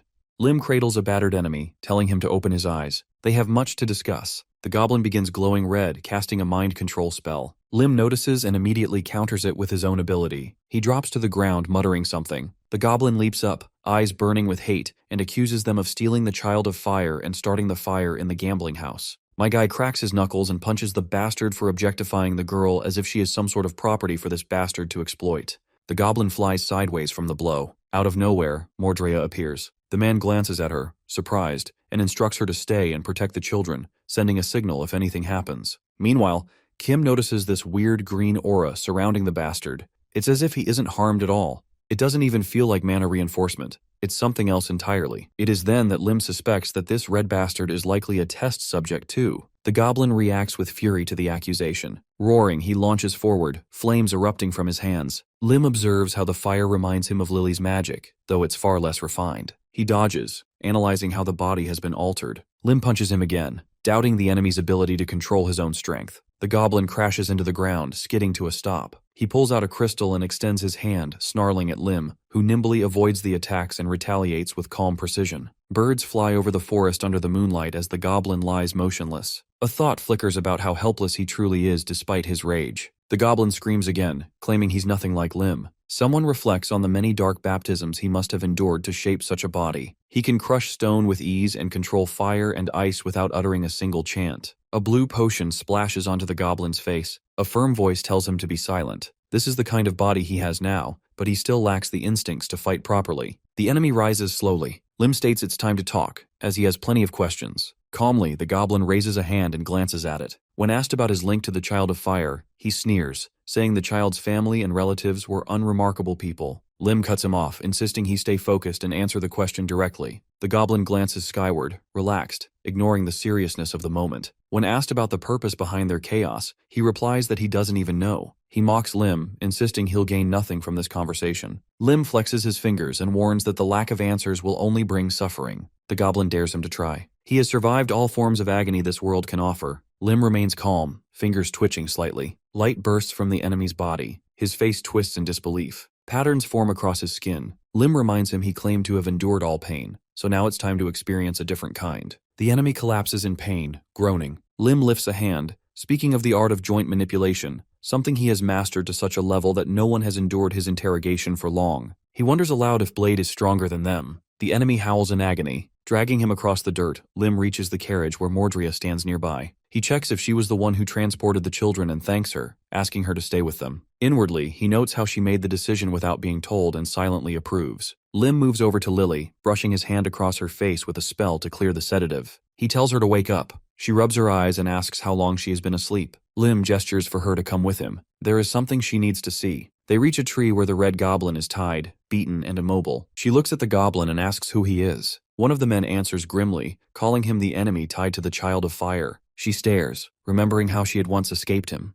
The goblin sneers, saying that since she now has a protector strong enough to defeat him, she must think she's safe. But this, he says, is far from over. The goblin taunts her, promising to haunt her even in death. Lim stands focused, hand resting on the child's head. He considers the consequences of killing the goblin here. If he ends him now, Lily may never fully understand what tormented her. She may live on afraid of a shadow with no face. He turns toward her and urges her to look closely. She must see for herself the cause of her fear. The goblin is bound. He can no longer hurt her. Lim reassures her, and someone near him tells her she can do whatever she feels she needs to, whether speak, strike, or simply stare, because until now, she had no power. In her memories, Lily sees the goblin clutching her as another man holds a woman in the background. Those days of fear feel close once again, but now she has a choice. Lim turns and says once she sorts out her feelings, they'll have a proper meal. The girl remains still, deep in thought. Her gaze burns into the goblin. No more running. Lily clenches her fist and drives it into the goblin's face with fiery anger. The blow lands hard.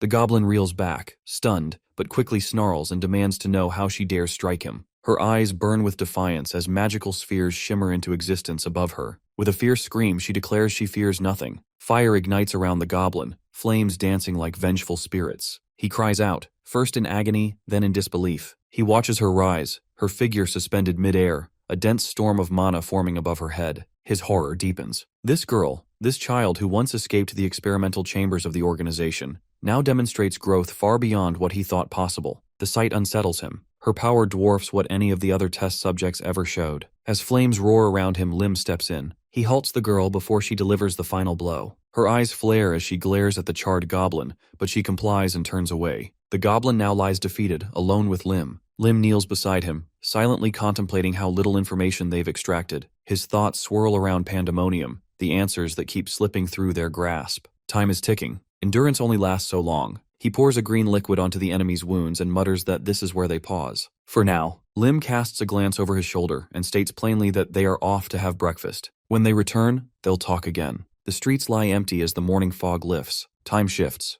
A new day begins, and they arrive at Lily's homeland. A carriage rolls to a halt as curious villagers gather. A bag is dragged from the vehicle, sparking whispers. Some wonder who these people are. Nobles, perhaps, visiting such an isolated place. Others question the weight they drag, the reasons for their journey. Lim narrows his eyes and confirms that this is the right location. They only need to follow the street a little farther. Lily fidgets nervously. She asks Shock what to say to her mother and whether the woman will even recognize her. He assures her she will. Lim remains silent but uncertain. His instincts caution him. The organization never lets go of loose ends, and if Lily escaped, her mother could have become leverage. They reach a modest wooden house. Lily stops and quietly announces that this was once her home. She knocks on the door. Nothing happens at first. A small group watches them. Lim points out the silence. Then a voice emerges from within, cautious, asking who is there. Lily shouts her name in response, trembling with emotion. The door slowly creaks open. A blonde woman holding the handle peers out and gasps. Her eyes land on the girl and widen in disbelief. Lily has grown, she says. Tears well up as Lily steps forward, asking if she is recognized.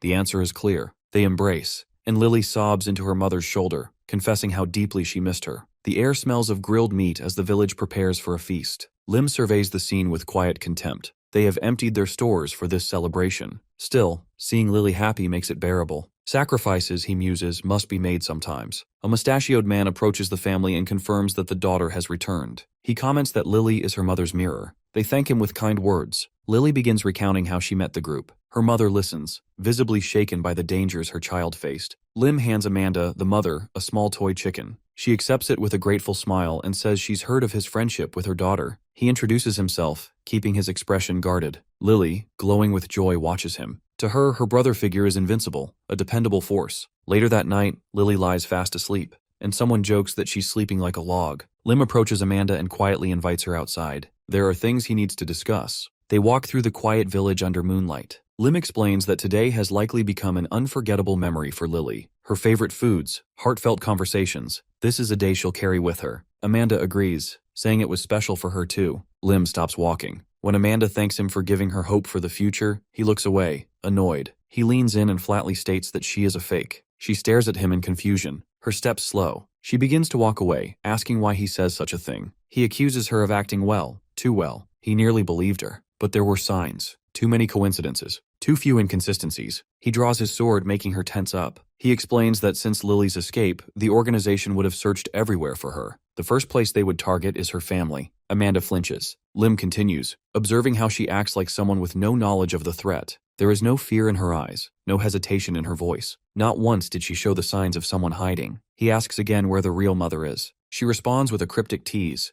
A massive stone erupts from the ground and Lim narrowly dodges. He curses. She flees. He catches up, blade in hand, and declares that he's experienced in these games. Her every move is readable. He strikes. The weapon pierces her and she lets out a pained cry. Blood stains the ground. Even impaled, Amanda warns him not to get comfortable. The organization still wants the Child of Fire. Lim calmly tells her that he has already scanned the village. No one else here can match him. A sudden glow appears behind him. He turns. Above, magic circles layer upon one another. Something bright pulses at their center. He recognizes some of the symbols: mana suppression, demon summoning, and something more dangerous. A beam of magic surges toward Lily's house. Lim rushes forward, thoughts racing. This is a transfer spell. The magic is not meant to destroy, it's meant to extract. Inside the house, a sharp scream rings out. Demonic creatures descend from rooftops, shrieking. Lim curses his delay. He hadn't noticed the hidden activation. The spell must have been time-locked. Monsters flood the streets, teeth bared. Lim clashes with one, slicing it apart. He shouts that their tactics are loathsome, designed to ruin lives, not claim victory. Others run to Lily, who floats in the air, unmoving.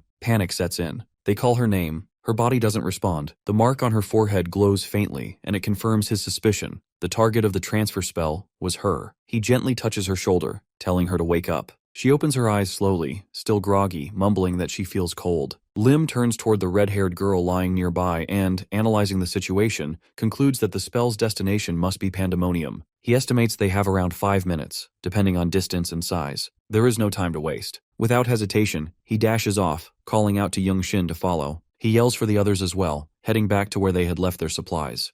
Within 5 minutes, they must leave the village and find a way to break the spell. Magic gathers in the sky above like a storm brewing too quickly. A shout echoes as someone points to the rooftop. Turns out, it's the Red Goblin behind all of this, who somehow got free. He is shooting down fireballs at our duo, while my guy is dodging them left and right. The bastard then orders his demons to strike, and they promptly follow the command. The sky churns as a massive magic circle ignites above. Below it, Lim tightens his grip on his weapon. He's within a mana ceiling zone, but there's no time to hesitate. He channels energy until his veins feel like they'll burst. Pushing his limits, he launches a spell, Heavenly Demonic Cut, the first technique of its kind. Monsters swarm toward the goblin, who quickly casts a shield to deflect the blow. Lim remains composed. He leaps in the air, then catches that bastard off guard and smashes him down in the ground like a goddamn meteor. He pins the enemy down, but a sudden noise makes him turn. People and beasts standing near Lily begin stepping back. Someone yells for everyone to duck. A blinding beam of light cuts through the air, grazing the goblin. My guy rushes to do what he can to get the Child of Fire out of the danger, telling the wolf children to keep the enemy occupied.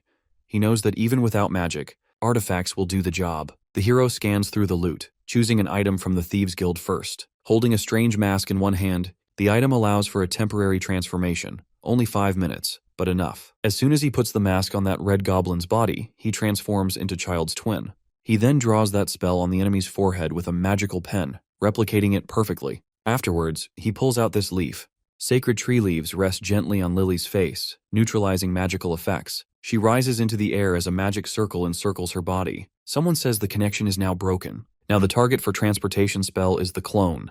Lim looks at the two identical girls, thinking this bait may be their best chance. My guy further puts a fucking ticking bomb along with the goblin, a little souvenir before this bastard is transported back to his turf. He confirms everything is ready and tells the goblin to deliver a gift to his comrades. Focused and unshaken, he says that if the enemy survives, they will cross paths again. The clone groans behind the tape, trembling at Lim's words that next time, he'll visit them himself. Back in the goblin's base, someone shouts that the Child of Fire has arrived. The goblin tells the red-haired girl to bow before him or face the consequences. He reminds her how long it's been, and that she surely has a lot to say. He rips the tape from her mouth, expecting sweet surrender. Instead, she screams. Her voice cuts through the noise as she warns everyone this is a trap. Everyone needs to run away. The clone panics, yelling that he is the real Red Goblin. The man bursts out laughing, calling it a cute lie. Before he can say more, a massive explosion tears through the area. Hundreds of elite soldiers vanish in flames. 5 pandemonium leaders fall. Research data and experimental materials are lost. Everything is reduced to ash. The city is engulfed in fire. The streets glow orange, and the skies are stained with smoke. Lim gazes at Lily and senses her heartbreak. This is not the city where demons were meant to appear, but if nothing changes,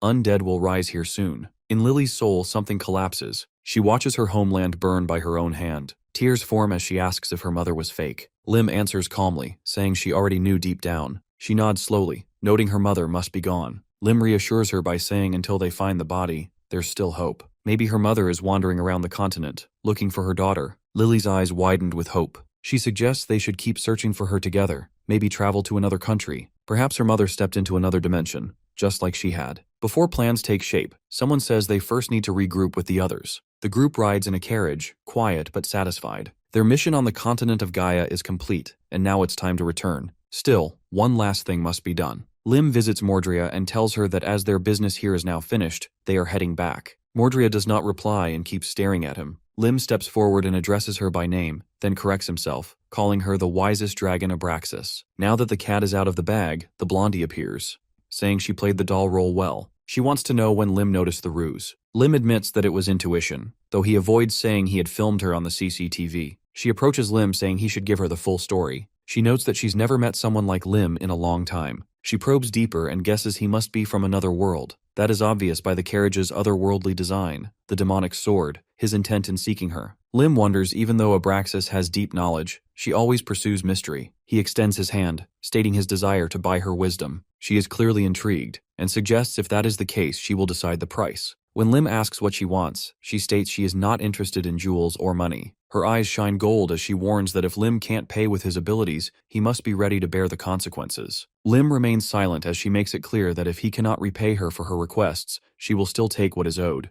Lim, serious and composed, tells her that he won't disappoint her. Abraxas is liking his confidence and looking forward to what's to come. Nearby, Lily gasps and screams that the woman in front of them isn't Mordrea. She quickly hides behind Lim and insists that something is wrong. Abraxas considers Lily's reaction a natural one. With a casual snap of her fingers, she tells them to relax and assures them that she is indeed Mordrea, the same one who traveled with them before. Since they're all here now, she invites everyone to her place. Soon they arrive at a towering castle. Abraxas remarks that it's been centuries since she had guests, not since 500 years ago. The group takes in their surroundings, and Lim reflects that while many interdimensional travelers have met Abraxas before returning home, none ever said they visited her castle, which makes them the first. His gaze lands on a beautiful fountain and then on a unicorn, and he wonders if the water there might be a magic elixir. Abraxas notices and casually tells him to take whatever he likes. Lim laughs in delight, remarking that her first words are more valuable than the second offer. Abraxas snaps her fingers again and suggests they eat first. They sit down at a large table overflowing with food. Lily eagerly begins eating, claiming it's the most delicious food she's ever tasted. Sitting beside Lim, she asks him to talk about the world they came from. Lim agrees and begins to speak, starting with the most ancient civilizations: Mesopotamia,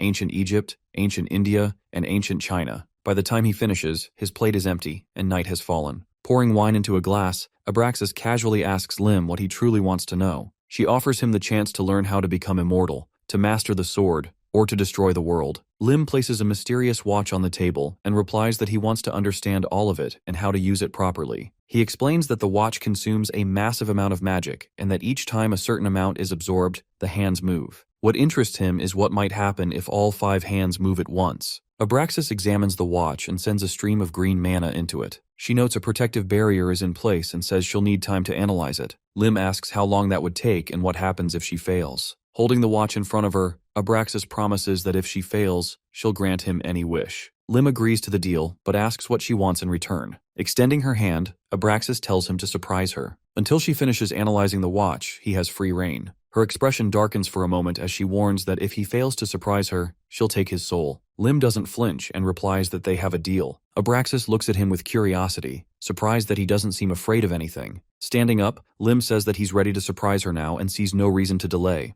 Abraxas watches, intrigued, wondering what he has planned. She sits back and mentally guesses he might try to attack her with a weapon from his world. Lim pulls out a laptop and announces that he's beginning. He closes his eyes and imagines a dragon. Before he came to this world, he had heard that Abraxas loved listening to stories about Earth from the Awakened, but people became greedy and demanded too much from her. Eventually, her patience ran out. Although she didn't change outwardly, many who tried failed to impress her. Still, a few succeeded. One awakened Englishman created something remarkable. As music from Earth begins to play through his device, Hang's eyes widen. She's surprised that Lim didn't resort to force or tricks. The next day, Abraxas places her hand on her chest and begs him to take her with him. Standing firmly, Lim replies that she already knows he cannot. He recalls seeing the end of a world when a dragon crossed through a gate. The red dragon of the apocalypse once reached Earth, nearly wiping out the planet. Only when it was captured and killed did the world begin to recover. He closes his eyes again, knowing that Abraxas is even more powerful than that dragon. Letting her cross would guarantee disaster. Abraxas, eyes gleaming with excitement, says it would be dangerous only if her true form passed through the gate. Since her power is sealed and she's in human form, there shouldn't be any issues. Lim calmly refuses again, reminding her that even in her sealed state, she must ask his permission before doing anything. Smiling brightly, Abraxas agrees to his condition. She hands him jewelry as a token of her promise. Just then, a voice echoes from a loudspeaker, announcing that a new gate has opened and urging all citizens of the Maple District to evacuate. From the portal, ghost-like creatures with blades begin to emerge. A young man nearby yells in joy as yellow energy surrounds him. Wang stands ready, his body glowing with power. Wang closes his eyes and reflects on how strange it still feels to hear the nickname people gave him. Streams of energy pulse from his hands. He grabs a monster by the head, throws it, and then pushes back the incoming ghosts with ease. After dealing with the immediate threat, Wang looks around and declares the area clear before heading to regroup. Suddenly he hears someone calling for help. He turns quickly and runs toward the voice. A building begins to collapse nearby. Wang returns carrying a girl in his arms. She stands in front of him, thanking him for saving her. A stranger, his face twisted in anger, slaps Wang across the face. He demands to know what kind of tank abandons his team during battle. Standing quietly, Wang bows his head and apologizes. He explains that he reacted to the cries for help. He promises to be more careful in the future.